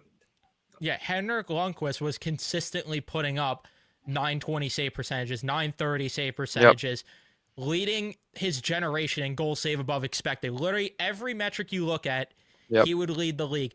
Igor, no. And he's being paid like he is out of this world compared to Connor Hellebuck, and that's not the case. If you could sit here and have a debate about it, he should not be making that much more. No, it's that simple. I'm tired of hearing about, but the cap is going up. Then why didn't Hellebuck sign for more money? The thing I'm gonna get this last thought about Chessie, then I gotta get out of here. Yeah, I gotta get going after this. So if Shesterkin, if that season where I thought he should have won the MVP, if he would have even been 90% of that, since then I could justify this contract, but he hasn't been. He's been maybe 70% of it. Even then, I can't justify it. Goaltending. Yeah, because I'm trying to. I don't even know if you can justify that. The starting pitching and the running back of the NHL, more so the running back. The Penguins won with Matt Murray twice. And I'm tired. This is what pissed me off about Florida winning last year. Is everybody's pointing to them when Bobrovsky's not the reason that they won. No. They hit on 5 reclamation projects. He's almost the reason and they made lost. A culture-changing decision. Bring in Matthew Tkachuk. And by the way, when the Rangers draft a Selke winning center, you could call me then, and then I'll entertain the conversation about paying a goalie $11.5 million. I'll entertain the conversation about Bobrovsky when people finally admit that getting the production they did from Reinhart, Verhaeghe, and Forsling for less than $14 million against the cap was a bigger reason for them winning than Bobrovsky almost shitting the bed in the Stanley Cup Finals. Even Rodriguez and Bennett outperforming their deals. They outperformed their deals by significant margins. Reinhart, what did he have? 57 goals and 94 points. Verhaeghe, 40. Forsling becoming like a top defenseman. Rodriguez being a stable Montour center for them. Montour wasn't he? He didn't have. Oh no. He had a bad year last year. The year before he had like 73 points. I mean, look at the Mikkola deal. Yep, the Mikkola was really good for them. I really wish outperforms his contract, and they're trying to act like Bobrovsky was the reason why. If Bobrovsky was the reason why they won, then why did it take them trading the best player in the history of their franchise? At the time, in terms of all the numbers and everything, for Matthew Tkachuk, along with trading Mackenzie Weegar for him, who's their best defenseman by far at the time. And then why did it take Alex Lyon getting him into the playoffs on like the last day of the year? Yeah, and the revisionist history with Bobrovsky is the biggest crock of shit I've seen in a very long time. And I'm tired of the Rangers can't make changes after winning the President's Trophy. Florida did. Yep. They didn't even bring back the head coach they won the President's Trophy with. Like, what are we fucking talking about with that? It just makes no sense, the revisionist history with all the shit. I wish I had Mike Bartner's tweet on deck because he tweeted about it. He's like, if you want to copy the Panthers formula, it's simple. Just hit on 5 reclamation projects, draft a Selke caliber center, find a couple of other waiver wire pickups, and you'll be there. Yeah. Like, to a point where it's unrealistic. It's unrealistic. They caught lightning in a bottle, and nobody wants to admit this. Nobody. All the pay Igor crowd doesn't want to admit it. They will. I have said this to so many people that have come into my mentions about this when I put up the don't pay Igor this deal, and they continue to do it. And there's one guy, and I'm not going to name any names, but he continues to do it, continues to come up in my mentions and say the same dumb shit. And it's just like, okay, like I've already gone down this road with you, and I've proved you wrong several times over. And you guys still refuse to admit it. And just watch. It's not going to work. It's not going to work. I'm telling you, this is not going to work. It's the same thing for me. I have the same people coming back telling me that I'm wrong. And again, if I'm wrong, great. It means the Rangers won a cup. I would be more than happy to be wrong. But the history shows you cannot build from the net out, and it's just that simple. And the last thing that I'll say, since I do have to go, but I'm tired too of people pointing the Vasilevsky. So he won the first cup he won. He was making $3.5 million when they won that cup. The second cup was a 56-game season where Kucherov spent the entire year on LTIR. Because they had to give him that deal.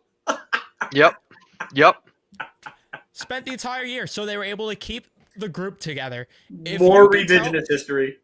Yeah. If you could find someone on this team, if Artemi Panarin is willing to spend a year on LTIR, then yeah, I'll entertain the conversation about all this. Sure.